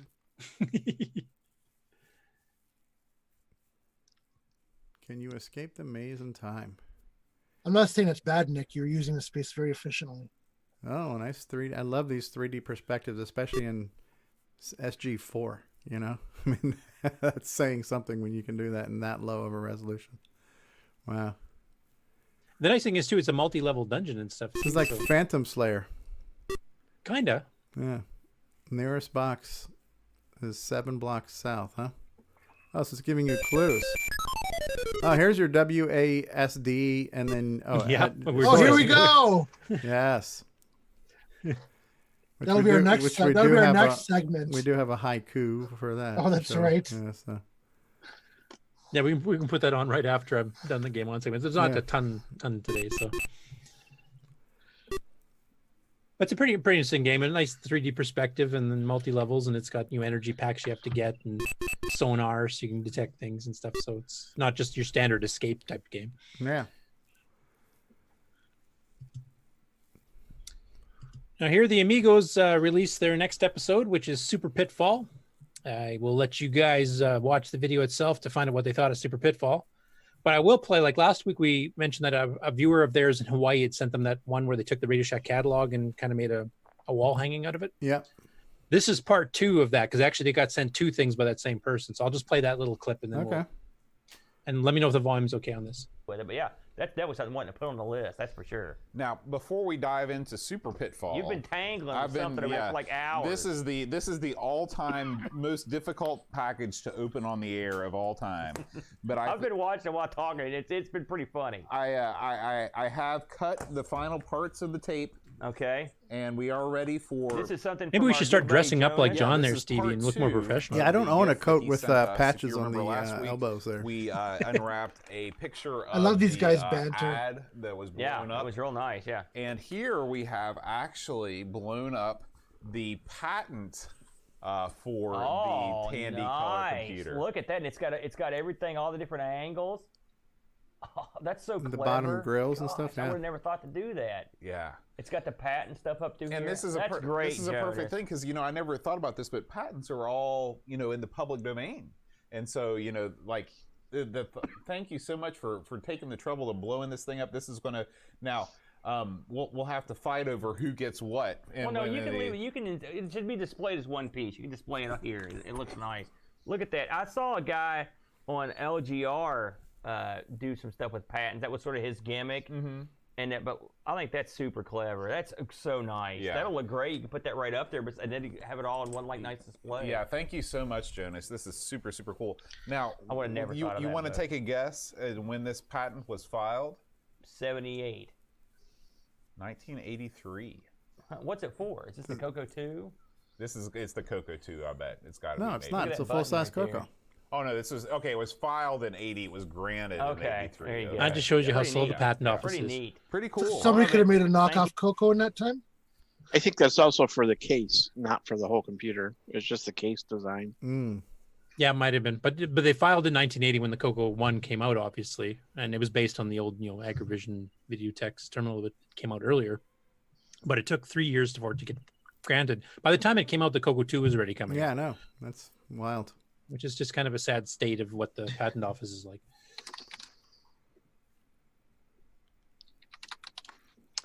Here we have an update from Evan Wright on his upcoming Monster Maze demo, which will be available on cartridge at CoCoFEST. So he's sped up some of the graphics and smoothed it out a little bit. This is based on the Spectrum ZX80, ZX80, which is the cartridge that I'm hoping to have ready 3D Monster Maze for CoCoFest 2020. This is the startup screen where you do the color calibration. Evan's done some really neat projects. And, I'm just gonna and he's actually taken the 3D Monster Maze and added some stuff that wasn't in the original. So this is a bit more. That looks like an evil Barney. Up the graphics, made it look a little less Barney-like. So the graphics have been improved, and all the sprites have been cleaned up. There were some errors with the kind of walls and tiles being off by kind of like 1 pixel, but all the. So from what he says there, I think the direction on the screen, like going northwest, east, south, that's not on the original ZX Spectrum version. Okay. And the mapping thing, I don't know if that was on the Spectrum version or not either. And he's got a cheat map here for his testing where you can see the whole thing at once. Hang on. Run, Rex is behind you. Run away. I have his Hunt the Wumpus cartridge Again, too. I bought there's last year. messages that describe what the monster is up to, and those have been improved. There were some bugs in there that I fixed, and on this top-down view, the exit is right above me. It's always in a cul-de-sac that is placed into the maze. So I have to kind of go down and then up and around to get to the exit. So let me go back to the map mode.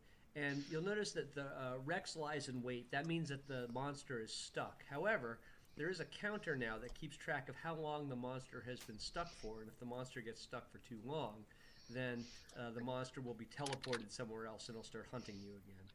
So there's our portal out of the maze. Oh, that's neat. That. It used to be just a ladder. And, Yeah, and I don't think that was in the original version either. So he's starting to expand on the original concept. It's no longer just a clone for the Coco of the original ZX game. This time. All right. And then it should go back to the maze. Yeah, I think he does one where you actually this time, it says. So, yeah. See if we can get one of him dying here. There he is. There's Barney. Oh, the teeth are big. Oh, that's cool. Okay, so retry maze. Kind of a bird's eye view from in his stomach. Yeah. You get a second chance to retry the same level. Hey, it's coming along well, and he plans to have it released at the fest. So there's one of your new game announcements for the fest that'll be available on cartridge. Mm-hmm. Far out. Next up, Rob's Retro Rambles. We've done some of his Dragon 32 games before. So this one here is called Eddie Steady Go, and it's actually a sequel to the other one featuring Eddie, which we've played before in here, called Backtracks. If you remember that top view 3D walking thing. Yeah. The gameplay on this is utterly and completely different.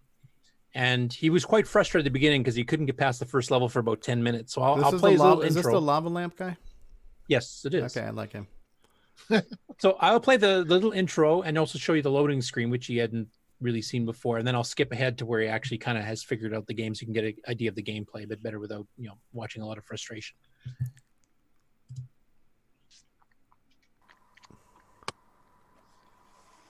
Hello, you. This is Eddie Steady Go, or will be once I get it loaded. Clode M. Press play. Fingers crossed.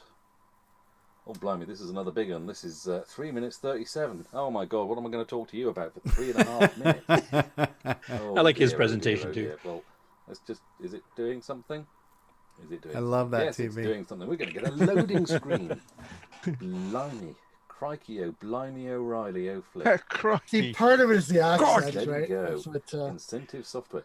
This is This is a minute and a half of the 3 minutes just loading up this apparently. screen, but that's Like, cool. Whoa, okay. And seeing as Backtrack was so lovely, this is on the list to play next.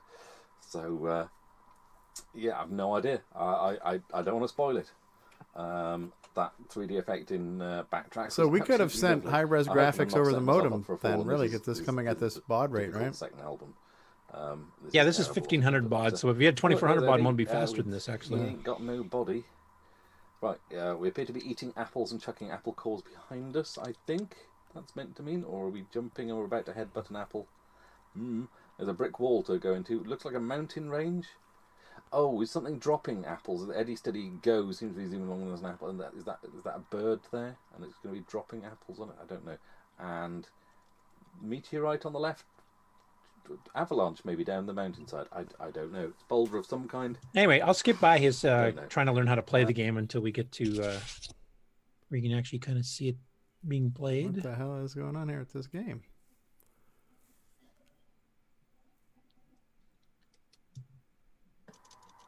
But that doesn't help me because yeah, keyboard's not really working too well here, is it? So there's a bunch of levels and screens you have to go through.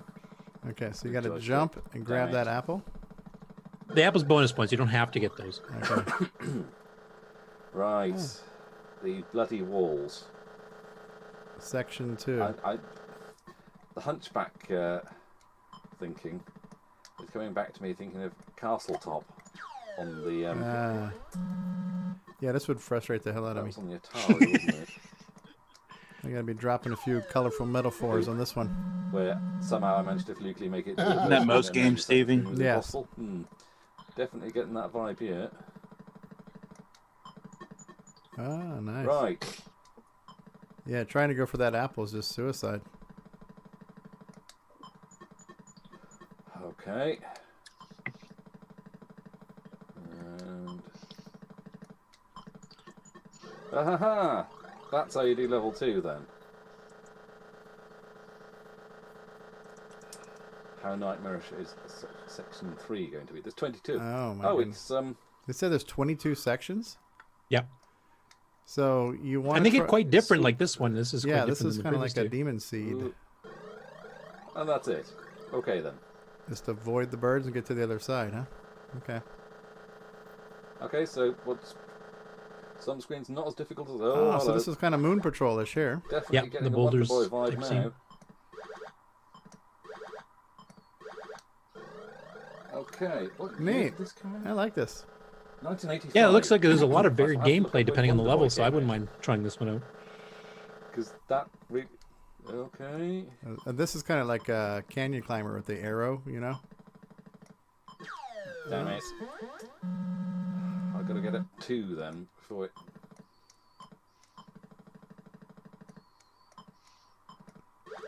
Ooh, and then run for it. Right, there we go. Dare I say I'm getting the hang of this? No, I don't. I'm not going to say that. You didn't hear nothing. What the? Oh, now the balls are coming from behind. Flippin' heck. Oh, you what? can't fall, huh? You got to jump across. Thank you. They add Oh, lives. that was fair. Yep. Right. Well, I'm going to leave in a half then if you're going to be Eddie, like steady, that. go. That's neat. That's Eddie Steady. Yeah, that's not one I remember seeing a video of before, so that's a new one to me. But that's one we might have to consider with the GameON challenge if we check and make sure it works in the Coco as well. Or just run it at next roar. Yeah, or do that. And from what he was saying earlier on, it's keyboard or joystick. You get to pick which method you want to use to control it. So with joystick, it should work in the Coco 1 and 2. Far out. Oh. And last but not least, we've got the new teaser video from Nick for Gunstar.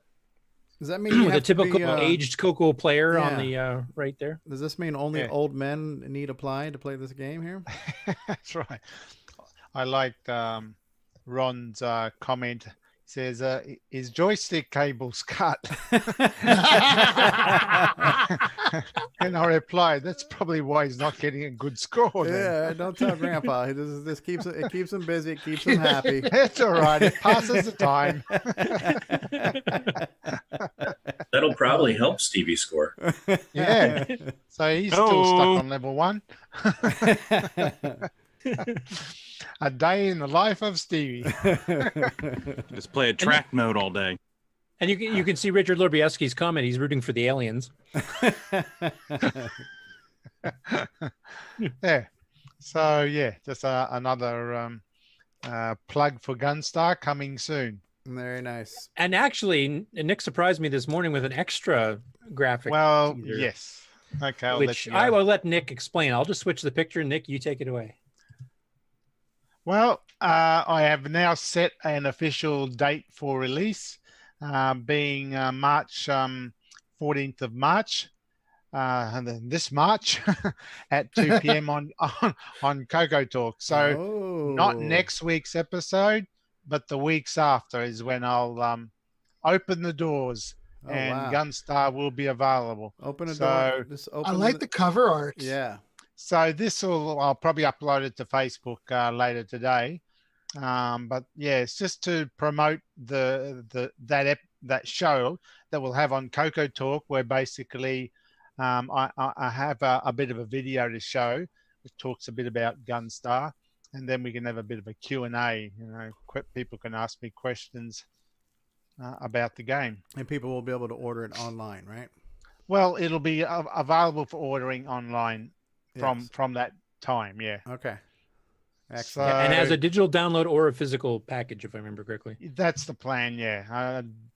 $10 download or a $20 CD with the color artwork and I don't mind if you permit it, but have some physical copies at CoCoFEST this year, so people want to pick them up, they can. You know. Yeah. I guess that is possible. So we'll see. We'll get the thing online first. Yep. And we can decide on because these are not being manufactured by me like I did with Popstar Pilot. That was a lot of work. Right. And postage from Australia to the US. I mean that was costing me $10 just for postage, let alone paying for material costs. So I figured that I'll go with that company that you went with, Steve, Hunaki. Yeah. Whereby they have a shop whereby you can just go on there and say, I want to order it. They will manufacture it there and then and post it out from within the US to anywhere in the world. You do So Popstar like that now, don't you? Because when I ordered Popstar, it came from the US. Yeah. So it's very just good. a lot of work. It's a lot of work to do it the other way. And they create a pretty good job. It's a very good quality. Yeah. So I'm happy with that. And it's just a matter of seeing whether I can get like a drop shipment of them made. Oh, you can. It only takes about a week. I've done that every fest. I'll just about a week before is all it takes to ship some out, and you can have it go straight to the hotel. Yeah, or to someone. Yeah, whatever. That'd be a great idea for impulse buyers for sure. Yeah. But at this stage, I'll just get it up available for people because that'll be on that show from that 14th of March. They can start ordering. Very cool. So if any of you guys have any questions on the development about the game itself, why does it need a 6309? Will we be able to show off any? Will we be able to show off any gameplay, or just going to be just a pre-recorded video? It's probably a pre-recorded video, and I figured we won't bother with. I'll let people when they buy it to have a bit of a play on it. That way but the video will show. Yeah, it'll show a bit of the game there, and we can talk about it and go from there. Well, so I don't want it to be a full gameplay thing. Right. I'll let people play it when they buy it. So well, have you cleared out room for another Lamborghini yet? Yeah, well, not a room. I've got my top drawer is free, so I can fit a Lamborghini in there along with the other two Ferraris. All right. Yeah, I was thinking you should change your ceiling to have like a retractable ceiling. That way they can just fly over a helicopter with large buckets of money and just have them drop into your house. So yeah. Theoretically. Nick Diamond Marentes. Yeah, right. Well, I would just like to say thank you for the honor of having this be a premiere on our show. So thank you for. So it'll be the premiere. Yeah. So everybody watching this live and everybody that watches the video and podcast versions of it later, have your questions for Nick ready for the 14th of March when we'll have a live Q&A with Nick. The first question should be, where do I send my money? So there'll be a website going up as well. So it'll have all the information there. And just to stress for people with wanting to buy it, this does need a Coco 3 with a 512K memory expansion and a 6309. So this is a 6309 game. No 6309, it won't run. Right, which can be done in MAME. And VCC. Yeah, it does run in the emulators. That's right. When you turn on 6309 support, it does run in that. But just so that someone with a normal 128K Coco 3 doesn't buy it and wonder why it doesn't work. Now, you have some bonus content with it, too, if you order the physical package, correct? Yeah. Should I mention that or should I just leave it as a bit of a surprise? Totally up to you. Wait for the premiere.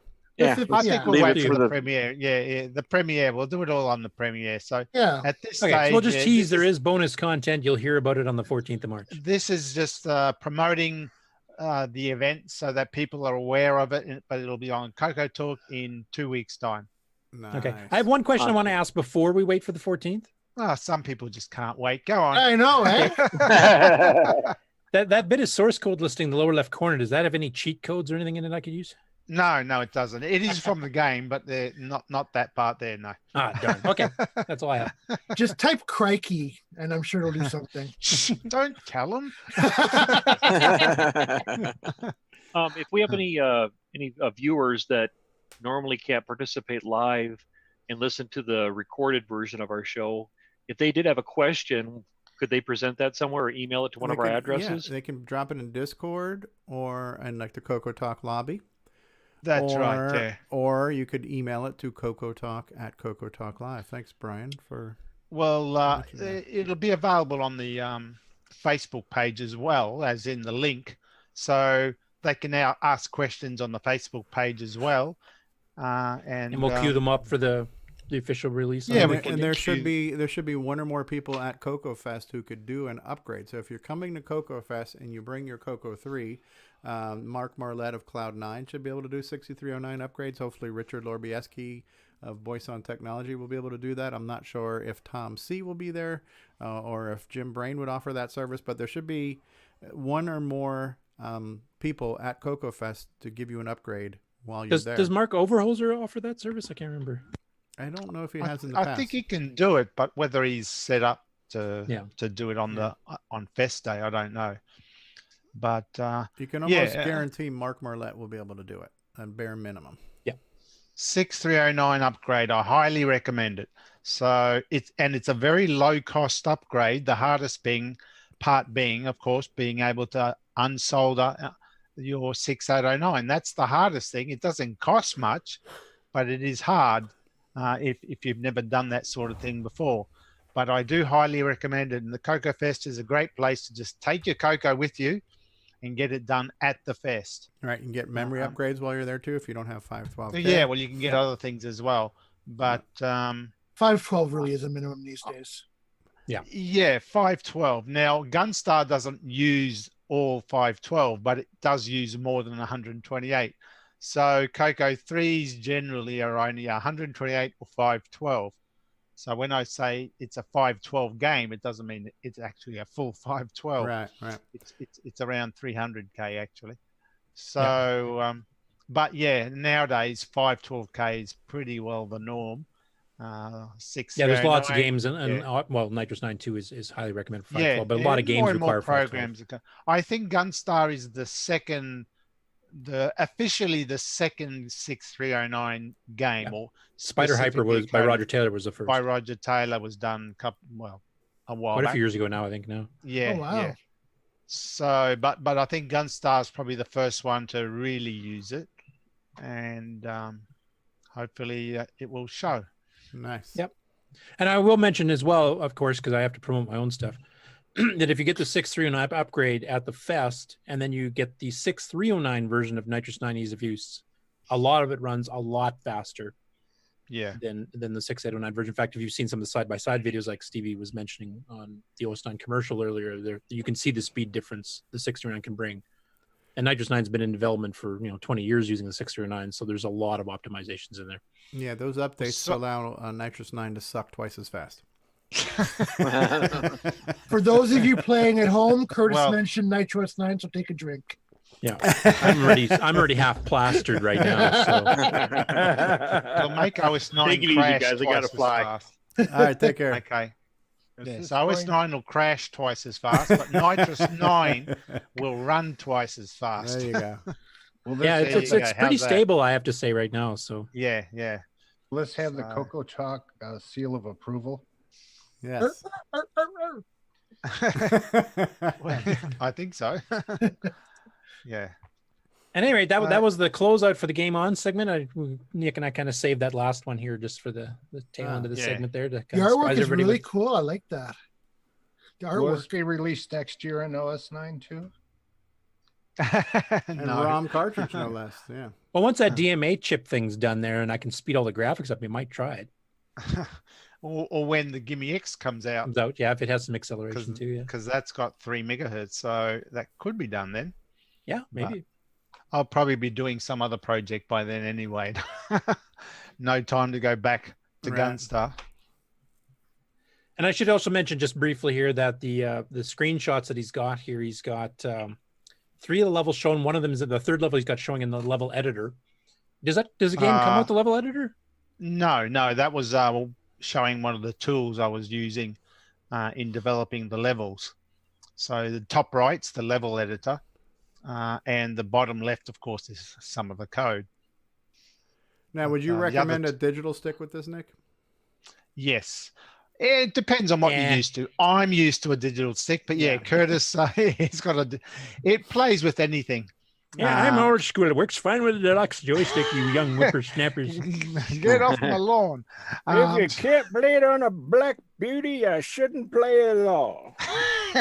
So yeah, it does play with a Black Beauty or a deluxe or whatever. It does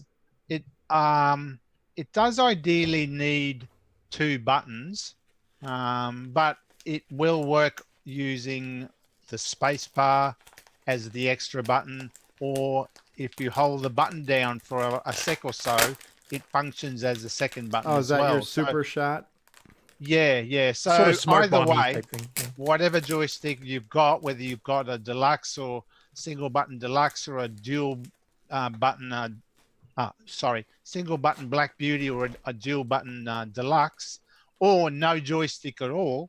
Actually, you do still need a joystick to move the ship, but it will work on either of those other joysticks. Yeah. I will say it does work with a 2-button mouse, but the Oh gameplay really sucks. yeah, it's a bit hard. It's a fast action game, so yeah, you're going to wear your mouse out before you get much of a score. Anyway, that's it for Game On. So That's awesome, Nick. Thank you, Nick, for the exclusive on the 14th of March. Looking forward to it. Yeah, it's nice to see we have a hard date for the release, and we have a hard date. Yeah, and I'm definitely going to be picking up my copy. So there's one sale right there. Oh, look, Ron's already got it. Look at that. The pirate copy's already getting out. If you guys want a copy, I'll hook you up. Oh, yo, ho, the If the pirates price like is right. All right. Well, thank you, Nick Marentes, for that update, and thanks for allowing that premiere to happen here. Are we done with Game On? Yes, we are. I did see there's a message from Jason Reichert saying, "Please let my phone in." Did somebody do that already, or? Jason. No, they haven't. I was just doing that back channel, but okay. Okay. You're on Stevie. now. Yes. Oh, is CoCoBen talking? Not anymore. Let's mention the haiku just because I really am grateful for Ben for submitting it. Yes. Hold on one second. I have to find it. So I'll give you a little backstory while you're looking for it. So basically, we had a discussion in Discord about the WASD keys being used in reference to a main VCC and that sort of thing, and we're talking about how WASDs become sort of the standard for games. And I just posted a random comment in Discord about that, and funnily enough, the Ben noticed the rhyming pattern fit that of a haiku, and because we had such creative talent in the community, he ran with it and created a nice little image out of it. So why don't you go ahead and read it for us, since I have it up on the screen now. So I'll give you a dramatic reading. It's not on my screen more. Okay, I've got it here. Every Windows game, it started with Doom, I think. Maybe Wolfenstein. All right. Say it again in the David Ladd type voice. The only thing missing is the background, the Japanese music to go with it. Oh yeah, we need to get something You can like imagine. But we'll get that going. Yes. So anyway, thanks, Ben. That made me laugh. And it just shows the creativity we have within our community. It's just amazing. Robert Murphy says this sounds like another Coco thoughts in the making here, right? So Coco haikus, Coco coos, cuckoos, haikus. Sure to be another popular segment on CoCoTALK. Absolutely. Ben Drake says awesome, read by the master Nico himself. Oh jeez. I want to get Robert Murphy on the show. Robert, we want you to join us, sir. You are an interesting guy. I want to hear from Robert Murphy. He's in the live chat. We're grateful that you're here, though. Do we have? We're going to take a commercial break, but when we come back, we're going to get into project updates and acquisitions, and then we'll wrap it up and get into the caboose. In preparation for that, does anybody have anything they want to show off this week or talk about? Gunstar cracked by Rondo. Okay. That's our game of the week next week. Yeah, game of the week. Yeah, I didn't get to be snarky enough this time, so I probably should have been coding. Okay. Brian Riesler, have you got anything to show off this week? I got a couple items I could share. Yes. Okay, and I do have one thing too that I got actually from Dave of Dave and Sharon that I'll show off too. All right, so we're going to take a commercial break and then we'll be back with project updates and acquisitions. I'm just trying to figure out which commercial I want to run here right now. Let's see. I think we are going to do. We haven't done Fletcher yet, have we? Oh, I don't think so. No, we have not. It is There's not always room for It is Fletcher. not an episode of Coco Talk without a Fletcher commercial. So we're going to run some Fletcher, and we'll be back after Fletcher. After these messages, we'll be right back. Fletcher, I don't need that report tomorrow. Great, JT. I need it tonight. But JT... Fletcher saved $300 on her office away from the office. Radio Shack's revolutionary Model 100 computer. It's a word processor, phone directory, and dialer. It even communicates with the office computer. Fletcher, how's that report? Fletcher. Radio Shack's Model 100. Save $300 and put it to work. You'll go far, Fletcher. You'll go far. And now, Coco Thoughts by Samuel Gimes. On holidays, Uncle JT would entertain us with stories of his business conquests and his assistant who would meet any deadline that he imposed, no matter how ridiculous. Well, until she shot him in the face, that is.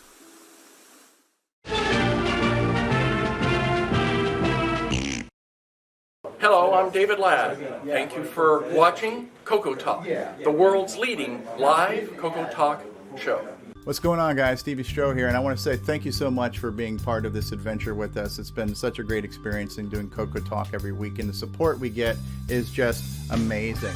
And so the fact that you watch and listen is all the reward that we need. However, if you would like to become a patron of the show and offer some financial assistance towards the production and hosting costs of the show, we do have a Patreon site available for that, and you can reach that by going to our website at CoCoTalk.live and clicking on the Patreon link. But just do us a favor and watch and listen to the show. Hey there, I'm Marco Roser, and you're watching CoCoTALK.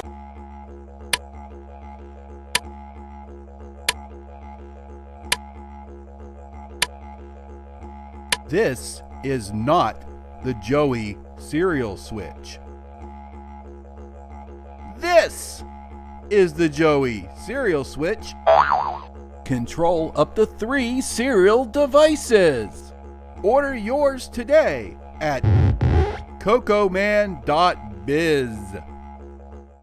Radio Shack, America's technology store. Right!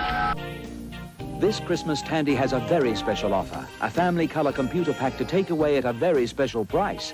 This family computer comes complete with software and costs an incredible $449, a saving of $241.69. It's powerful, educational, and ideal for the young and young at heart. The easy way to start computing. The Color Computer Family Pack from Tandy. Get it while it's hot. Tandy, the biggest electronic store in Australia. Yeah. Hi, I'm Tim. Playing Daggereth like that idiot from the book. You're watching CoCoTALK. And we're back. We're playing Daggereth like that idiot from the book.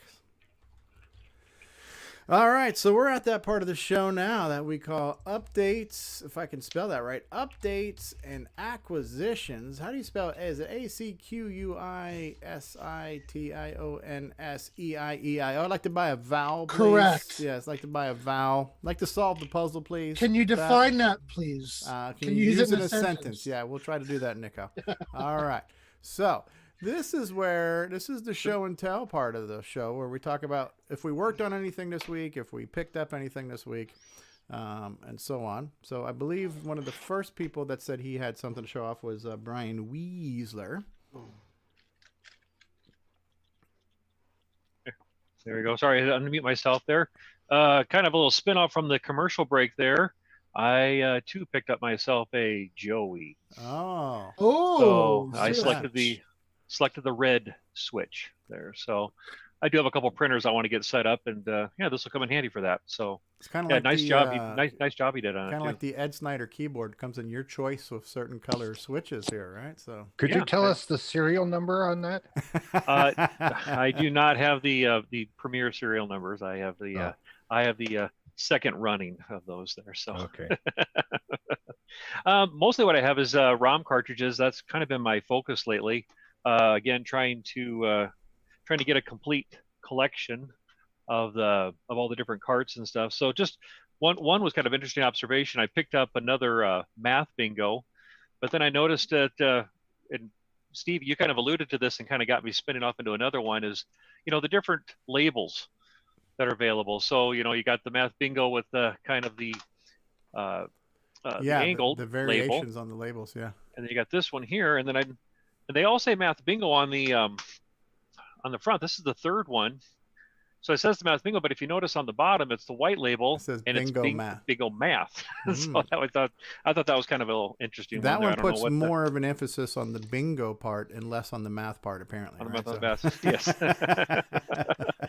So that was one there that I thought was kind of interesting there. And so far, that's the only one that I have. That I have 3 different versions. Some of them is just the 2 different versions, like a white label and and then kind of like the more of the colored label. So as example, here's one that I just got. It's Dungeons of Daggereth. Yes. And one of them is red, but then this would be the white label version one, of it. yeah. So, yeah. Yep. So recently got that one. Also here, Panic. Got this one here last week here. So got that one there. So, and then everybody's favorite gameplay. Gotta get some Math Tutor. Oh, Math Tutor. Did you have a blast with it? I did have a blast with it. Yes, I did. Learned a few things I didn't pick up from school. So I bet you did. And then 2 more that I got. One that seems to get a lot of sour talk though. But anyway, what collection would not be complete without RoboCop? So, RoboCop I didn't mind so much. Predator was the really bad one. Predator, is that the bad one there? I bought and then RoboCop back in the day. This one got a lot of interesting talk. I actually kind of posted the question. And it seems to be kind of a rare one, or at least if it is out there, not a lot of people are selling them. But it was the 7-card stud. Yes, that is somewhat uncommon. Yep. And so I did. There's actually, well, at the time there was 4 of them out there on eBay. I was able to work with one of the sellers there and got this one for I'll just say a more reasonable price than the other ones that are out there. There's a pair of them out there where the person is asking $439. Yeah, that's a little insane. But I think that one, the original packaging was like a full height book in a kind of blister pack that encased the book and the cartridge. Nice. And they are.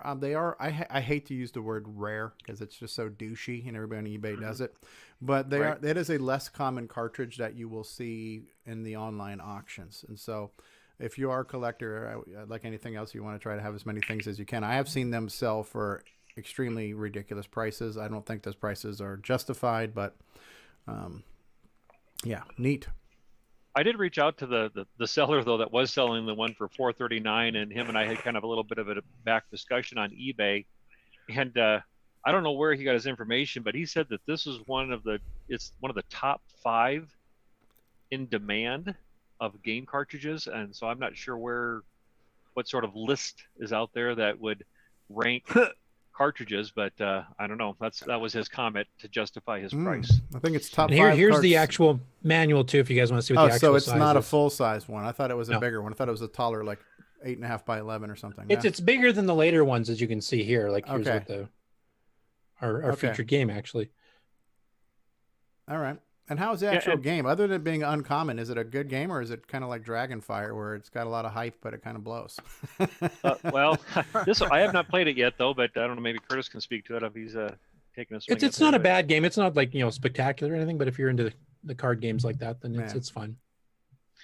And then one additional piece along that, I did download from the archive the actual manual, because all I was able to attain was just the cartridge itself. Okay. And so the PDF version that was out there, messing around with some settings on the printer, I was able to actually get a pretty decent printout of it. Yeah. You know, to where on the paper it was able to print out correctly. And what I mean by correctly is that it printed out. I don't know if I can show this or not, but it printed out so it's flat like this. Yeah, like a booklet. And then I was able to staple it in the middle and then fold it over. That's a pretty good reproduction. Yeah, so it printed out rather well. I had to play with some settings, you know, to get it the printer to do the orientation, you know, of the pages in the right order. So, you know, because actually, you know, on this side would be page 1, but it would be the last page. Yeah. You know, that's next to it there. So, and then the paper cutter that I had was one of those, you know, that you like the guillotine looking thing. Yeah. Huh? Yeah, on the block. It's like it was kind of jaggedy. Okay. So I'm gonna where I drop off a lot of my UPS packages. It's a UPS store, so they offer printing services and such. I'm going to print this out, but I brought this there with them, and they said they would charge me $2 to cut them. Okay. And so, I'm not going to do that. They'll cut it for you. They would cut it, and you can bring up to a stack up to 2 inches what their cutter will take. So that's what she said.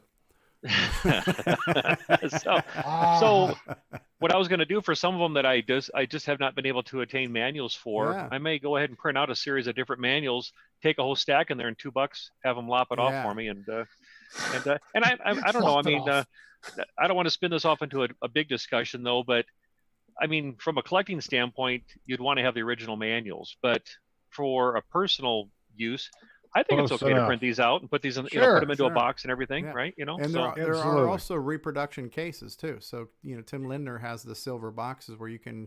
It's a generic Radio Shack silver box case. So if you want to complete your collection, it's not like you're trying to sell it as original new in box and scam somebody, right? Correct. So if you're doing it for yourself, I think that would be wrong. Yeah.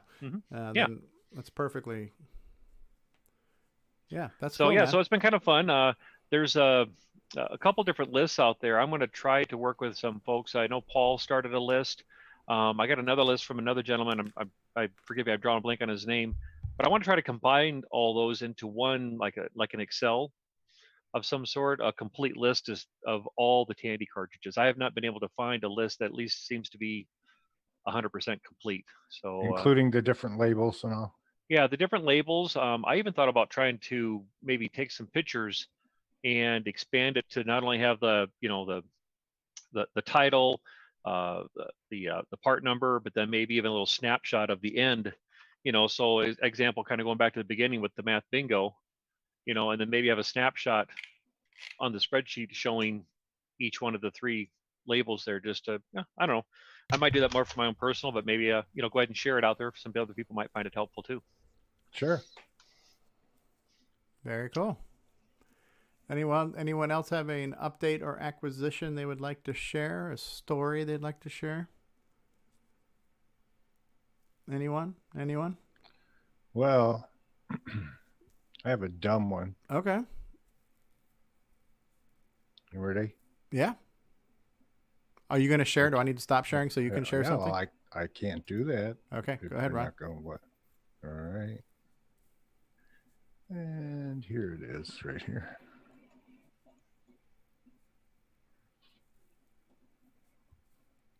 I don't know if you can see it. Not yet. There we go. Okay, now we do. Okay. You're seeing 3 of my Tandy 1000 machines on a table. Show us your Tandys. Yeah. About 3 days ago, I look in my observatory there, and on the other side, I have a table just like that. And I thought to myself, geez, I would really like another table just like that for the other side because it gives me a little bit more room, right? So what do? I go to my church's, they had like a garage sale, you know, yard sale. I go there, and in the free pile was this table for free. Wow. 2 days after I thought to myself, boy, I'd like another table like that. Bam! Got the table, brought it home, hooked it up. Awesome, right? That's God was listening. That's for sure. That's my share today. Very cool. Mr. Dave is asking, are we going to preview his project? I mean, yes, I don't have it queued up, but I think I can find it pretty quickly unless you just reposted it in Discord. Gunstar. Pirated Gunstar. So I can see if it's in Discord real quick. $10. Did he? Correct by Did he? Rondo. Did I get a new? Okay, here we go. We have a new Call update me. from Mr. Dave, I think. Okay, so how about we do that? We're going to show off an update from Mr. Dave 6809, and this is straight from Discord. So for those, is this it, or is this just a picture? Oh, that's not the video. There was a video that Mr. Dave posted recently of his stuff. Of course, now I can't find it. So look at all the cool content in Discord. For those Yeah. of you who are not on there, you should join us. Yep. I don't know if it's in news or if it's in CoCoTALK. Lot here. Is this it here, Mr. Dave? Such a nice orange. So I don't know if this is a video. Okay, now I have to bring it over here. Okay, so this is like a Coco 2. Holy crap! I hate it when my computer does this. Hold on one second. What did it do? I have this weird mouse button that screws things up. Okay, so here's a picture. Extended Color Basic 1.1 CPU 6309. Right, copyright 2020 by Tandy Interlikeness. Thanks, CoCoTALK. So there's a picture of Dave's computer, and he's got this keyboard set up here on a Coco 2 that's painted black with these backlit keys. So I think he's got some videos he's posted too, which of course I can't find because I'd have to dig them up. But here's a cool picture of this Coco project that Mr. Dave 6809 of Dave and Sharon fame has been working on, and I think that's so cool, just having this rainbow colored keyboard on a real Coco. You know. I wish we could see the Coco. Can you back off a little? Yeah. Well, Nope, can't it's see black. It's kind of hard to see because it's black. But this is, there's the frame. It's a Coco 2. It's a Darth Vader painted Coco 2, right?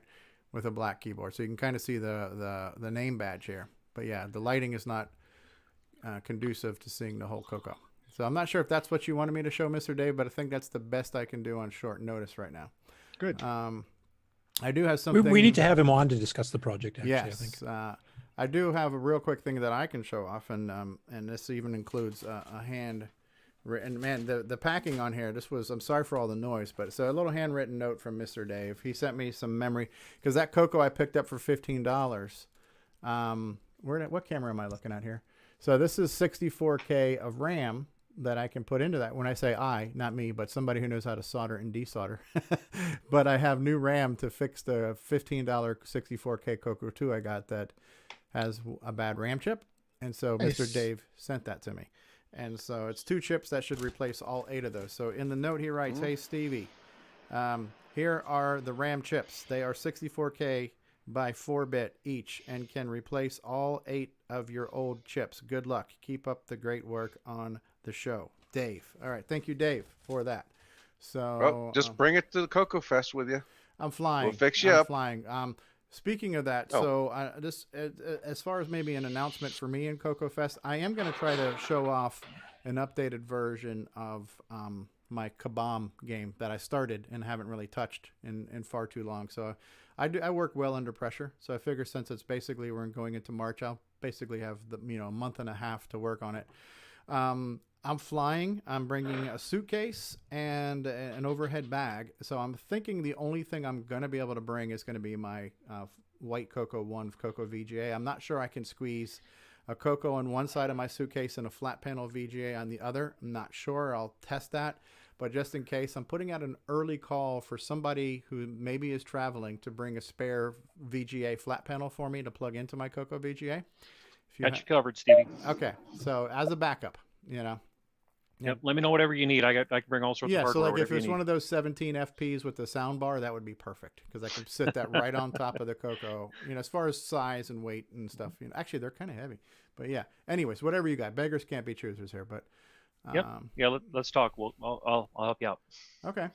My time has ended. Bye, guys. All right, Ron. Have Both a hands. good day. Both hands on the hips with the missus. Oh. Yeah. Okay. Those hips don't lie. All right. Thanks for being here. That's 2 Ron. hands on the hips Yep. plus a stern look at this point, I Yes. think. Thank you for being here, Ron. We appreciate you. Somebody did mention before that we lost the feed in YouTube for a minute, but it looks like it's back. Yeah, Dave says there was a video further back, but I'm just way too befuddled to find it or to look for it for that matter. Anybody else got an update or something to share? Anyone? I cleaned the case this week. The top case. Of Yeah, one of the you were computers. asking the question about Calgon or whatever it was. The palm olive. You're soaking in it, right? So. Yeah, I soaked it in. I soaked it in a mixture of boiling water, and then I added vinegar to it. Let it cool off a bit. Blue Dawn, and then soaked the keyboard, and it came. It's not the keyboard. Soaked the top case, and it came out nice. Okay. Very, very cool. Anyone else have anything to share? Anyone? I feel like a restorer. I feel like a restorer now. Anyone? Okay. Well, then how about we do this? We are going to go ahead and we're going to play the outro, and then we'll come back for the caboose with some parting thoughts. Looks like Jason is escaping law enforcement there. Jason, do you have any dead bodies and bubble wrap in your back seat today? I have bubble wrap, no dead bodies, and everyone is safe and sound. No one's wrapped in any bubble wrap. Okay. And that's Sarah. Yes, Sarah. What's up, Sarah? Sarah, Hi, we were concerned for your safety last week, and we saw a large bubble wrapped undescript thing in the back seat there. So it looked like it could have been anything. He puts that on me before we get in the car because every time I get out of the car, I bump something. So, and I end up with a new bruise. Okay. Now, Sarah, don't forget the safe word. Are you in trouble? Or are you okay? Safety first. The safe word's banana. Banana. That's right. All right. Okay. That was a good show today, guys. Oh, well, thank you. That was completely unintentional, but we like it when that happens. All right, so let's go ahead and play the outro, and then we'll be back. Okay. I will see you guys later. I've got to get back to work, so you guys do the caboose without me, and I'll catch you later. What a loser. Yeah, we'll see your amazing Malcolm score later on tonight. All right, loser. Get back to work, loser. All right, thanks, Curtis. Yeah, later, guys. This concludes another episode of CoCoTALK, the world's leading live talk show featuring the Tandy Color Computer. For all things CoCoTALK, visit us on the web at CoCoTalk.live. We'd love to hear from you. Send feedback, suggestions, even segments via email to CoCoTalk at CoCoTalk.live. CoCoTALK is rocking the 8-bit world, keeping the Tandy flame alive. We may be mocked, but we'll never stop, 'cause CoCoTALK is rocking the 8-bit world.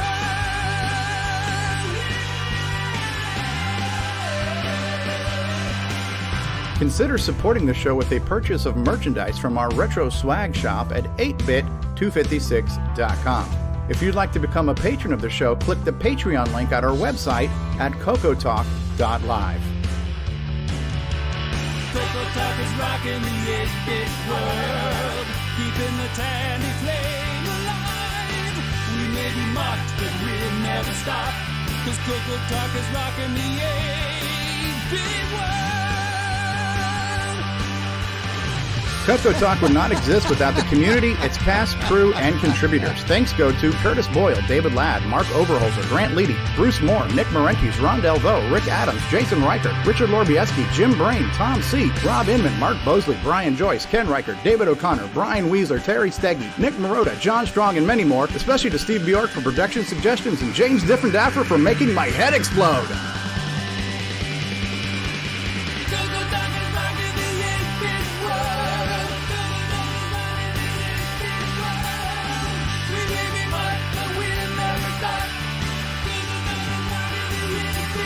Please help support the CoCo community by visiting some of its various contributors. A list of resources is available at imacoconut.com. That's IMACOCONUT.com. The CoCoTalk theme song is copyright 2008 by D. Bruce Moore and Greg Sheeler. Mixed, mastered, and produced by D. Bruce Moore.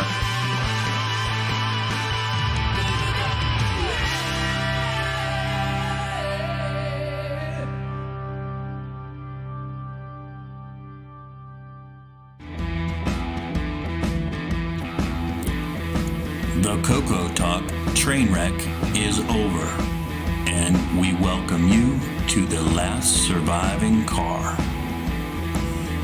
Join us in Zoom for CoCoTalk Caboose, a recap of today's show. CoCoTalk Caboose starts now.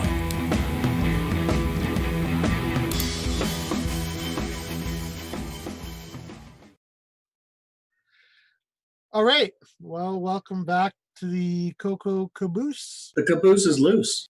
I like that video. That was cool, Rob. Woo woo! So, where are you off to, Jason? Off to dinner. Yeah.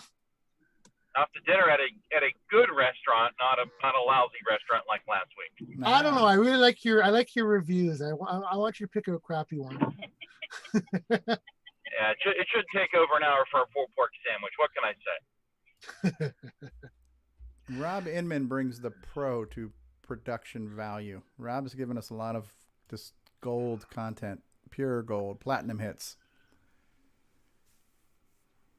Doing my best. Just don't let me near the audio mixing. I don't know what happened last week, but it happened and we got through it. You guys did a hell of a job. We got through another week too. It's hard to imagine, but we're all still here. We still got people. We got 27 people in YouTube still, 32 adding Facebook and it's fun. Other pay-per-view services. Robert it's like a Murphy user is group still here. It is. It's like a user group. It's like a group of friends. You know what I was thinking about when you guys were talking about CoCoFEST, that human connection. And I think CoCoTALK is to CoCoFEST what pornography is to real sex, right? So, CoCoTALK is the next best thing. After dark. it's the next best thing to being with real people, right? So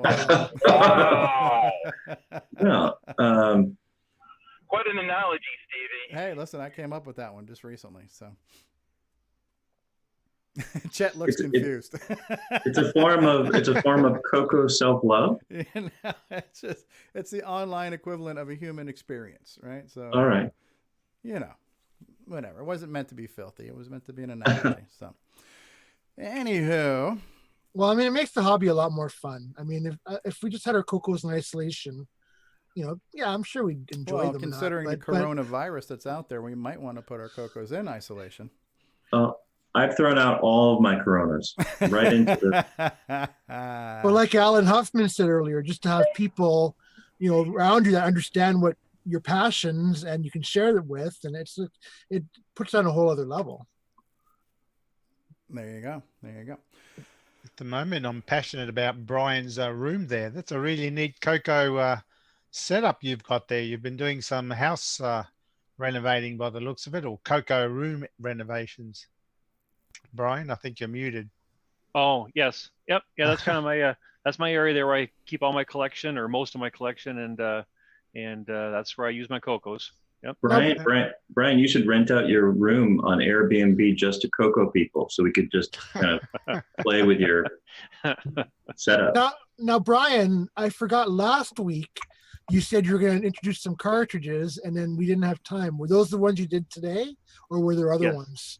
No, that was it. Yep, those are the ones that. Yeah. So I was watching the replay. I was watching the replay, and you said I had some cartridges to show, and I was like, "Oh, we didn't have time." So yeah, no, I had to break away yesterday. I kind of ran out of, or last week I had ran out of time, so yeah, I had to step away. So no worries. So I think that's a great segment idea for the show, Coco renovation. Like this old house, this old Coco, right? So there's got to be catalogs. There's got to be employee catalog, like store catalogs or something, to have all the games listed, like by part number and stuff. Well, that information has to be out there. The Color Computer Archive's got to be a great starting point because all the ROMs are there and all the manuals are there. Are they all there? Well, put it this way. We don't know if that's all of them, but that's a great place to start. Because I assume that's Brian's concern is they're not all there. Okay. Well, how would you know what doesn't exist if you don't know it exists? That's like welcome a haiku to philosophy. Right there. Yes, that's a haiku right there. Another Coco Thoughts deep thought there. Deep thoughts. So there are the known unknowns. That is the things that we know we don't know. Then there are the unknown unknowns. Those are the things that we don't even know, that we know nothing about. And so this presents a real problem. Anyway, I've got to bail, guys. All right. On My that note, we Vegemite's just waiting lost for Nick me. Moriarty, so yeah. Did you say Nick Murrow? Yes. Oh, by the way, Nick, your Yeah. crikey's much better than the lava guys. Like you're always like the best crikey guy. Am I? Yeah. Crikey. The other one's no substitute. You are Mr. Crikey. Mr. Crikey. Mr. Crikey. We got that going for us. Okay, then. Nick, I'll thanks for see being you here. later. Okay, bye. All right. So, do we have any parting thoughts? Do you think we did a good job plugging CoCoFest this week? Yeah, I do. I think so. Yeah, I don't think you guys did a bad job last week either. But you know, if not knowing what to go with, we have more information this week too with the public list of the speakers. I mean, last week we were dealing with the chaos of the sound and stuff. Yeah. So things were a little bit of. No, but sorry, Rob. I finished listening. I finished listening to the whole show, and the show was great. I mean, as it always is, it's as good as it's same as it ever was, right? So, So as you saw last week, the dates. Well, a couple of weeks ago we had the countdown clock. Did we? We have a countdown clock.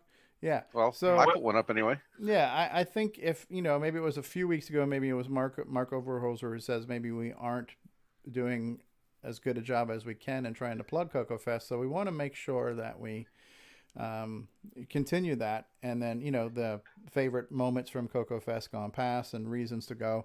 It's a great weekend. It's a great geek out time for a weekend. My suggestion, if your travel plans allow for it, is try to get there on a Friday, because there are Friday night hangouts. There's Friday night dinners. Saturday and Sunday is the official fest weekend time, and then the show ends like around 5 p.m. Sunday. There's an unofficial after show dinner on Sunday. So I've made my plans where I try to arrive on a Friday afternoon or evening.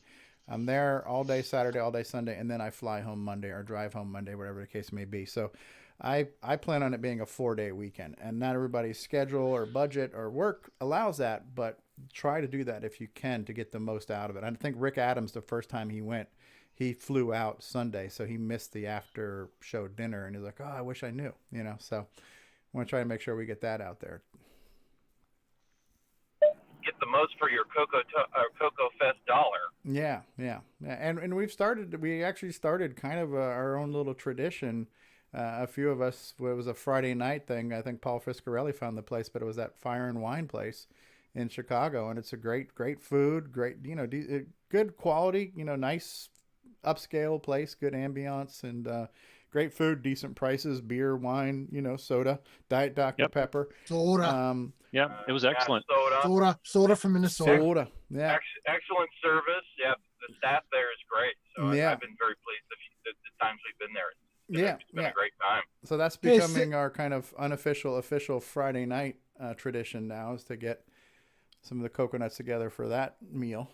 Is Sarah going with you this year, Jason? No.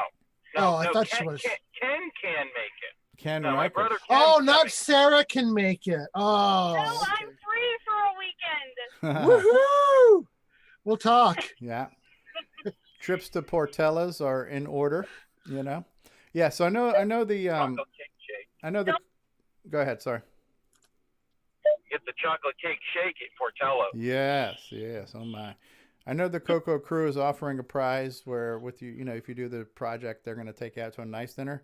We'll offer you a consolation prize where you can buy your own meal and join us at Portella at your own expense. Everybody's invited. You can be a complete underachiever and still join us. So. No, Jason, bring them to that Burger King where they ran out of onion rings and fries. Oh, that was in Pittsburgh. So yeah, we don't have any onion rings and fries. Do you want mozzarella sticks instead? Well, it's one of those hard decisions. That's it's a tough consolation right I don't there. know. I've got a Kentucky Fried Chicken over here that keeps running out of chicken. That's unfortunate. 7:00 at night, they're out of chicken. They're trying to cook more. Oh my gosh. Yeah, and why is it that when you go to Little Caesars and it's supposed to be hot and ready, it's never ready? Why do these people not have pizzas ready for you to take out? Who are these people? Yes. It's excellent. Never ready. Oh my God. Ken said you had one job. Ken said you had one job, Colonel. Yeah, you're inbred hick. Oh my God! It's all those 17 secret herbs and spices. Yes. Cool. All right. Parting thoughts. Anything else anything that we haven't said already that we need to say now? What are the dates for CoCoFEST? Oh, April. Hey, Jason, let's split up. I'll go left. I'll go left. It is April 18th and 19th in the year of 2020 of our Lord. Yes, so April 18th Wow, and 19th. you're so formal. Holiday Inn, Elk Grove Village, Illinois. Holiday. Motel, Holiday Inn. That's right. If your girl Don't wait starts another acting 40 up, years. Don't wait another 40 years. That's right. Yeah. There's only one 40th anniversary, and it's this year. Yeah. If you ever needed a reason to come to CoCoFEST, do it. Just do it. You got other great things to do in the off hours. You know, the lobby talk, the Galloping Ghost, the local Goodwill. Yeah. Bring your Hey, own you could beer. find a deal there. You never know. I think they have a bar at this one too, right? Is there a bar and lounge there? Because wasn't this where VCF was the year before? There is. This is the one that VCF was at when Grant and I stopped by while we were in town for VCF last year. I believe it does have a bar. So okay, so that's a bonus. That's a bonus right there. Yeah, alcohol. No herring though. No herring. And Grant Lee is always streaming. I'm sure you'll find some. Someone going to bring some type of bird that you can touch on the way in. I don't know. Do we have like a lawn ornament? I think or something? we can get David Ladd to dress up like Big Bird. I'm sure when you guys are together, you'll find lots of things to touch. You can rub David's beak. All right. Steve Rasmussen is here. That's legendary country entertainer Buck Owens. Yes. All right.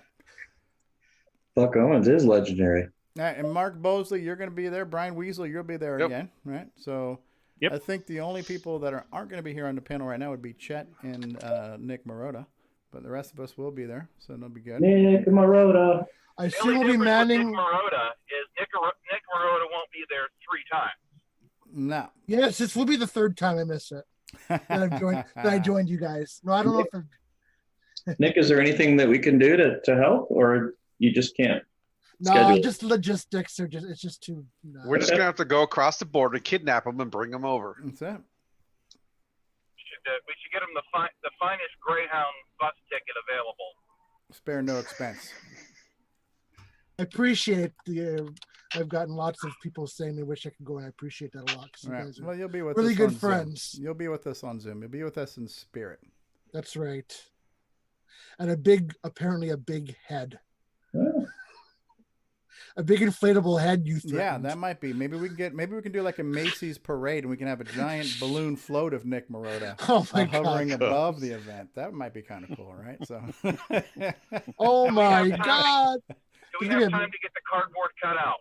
There'll be a mishap. Yes. We could just get a generic cardboard cutout and put a monitor where the head should be, and we can just swap that out for Nick Marotta, Nick Marentes, whomever. You know? How about Nick's picture right above the urinal, so you never forget? You could give me Arnold Schwarzenegger's body then. You guys remember that episode of The Big Bang Theory where Sheldon didn't want to come out of his room, and so he had that robot with the screen moving around the apartment and different things like that? That's actually a conference tool. Steerable Nick, I can carry you around on my iPad like on FaceTime. Virtual Marotta. Yeah, that'd be cool. Yeah, we make up like a Stephen Hawking's chair and put a iPad in there, and make that remote control. Nick can drive himself around with a speech sound pack for the voice. Ladies and gentlemen, Marotta-bot. Yeah, when you guys started talking about all the stuff you were going to do to the CoCo to add the DMAs and add the memories and add the Gimme X's, it's almost like the CoCo is becoming V'ger, right? It's just going to be bigger than it ever was. One day it'll become self-aware. Oh, here comes the train. Uh-oh. I hear that train a-coming. Yeah, dude. Yeah, and there it goes. That's how we start and end our shows now. The train leaves the station and then the train wrecks. So there you go. Woo! All right. So have we beat this one to death? Is there anything else we need to talk about? Push the button, Frank. All right. So possibility of doing a live playthrough of Malcolm Amazing World of Malcolm. Blah, say that. Amazing World of Malcolm Mortar. Possibility of doing that live tonight? Possibility of Sure. food coma? Yeah, that's a guarantee. Food coma's guaranteed. Do you know what guarantee means? Do you know what guarantee means? Yes. Guarantee. All right. Pepperidge Farm remembers. Well, thank you, everybody That's right. who's been here in the live chat. Steve Rasmussen and Nick Marotta, Robert Murphy, and Mark B, and Ben Drakes, and Ken Reichert. And Sarah has been here. Sarah's been here. Retro Innovations. Thank you, Jim Brain. Amigos Retro Gaming stopped by. Dave and Sharon were here. Oh. Mark B. Who else was in the live chat today? Mark B. Al Hartman from Jersey. Ken Reichert.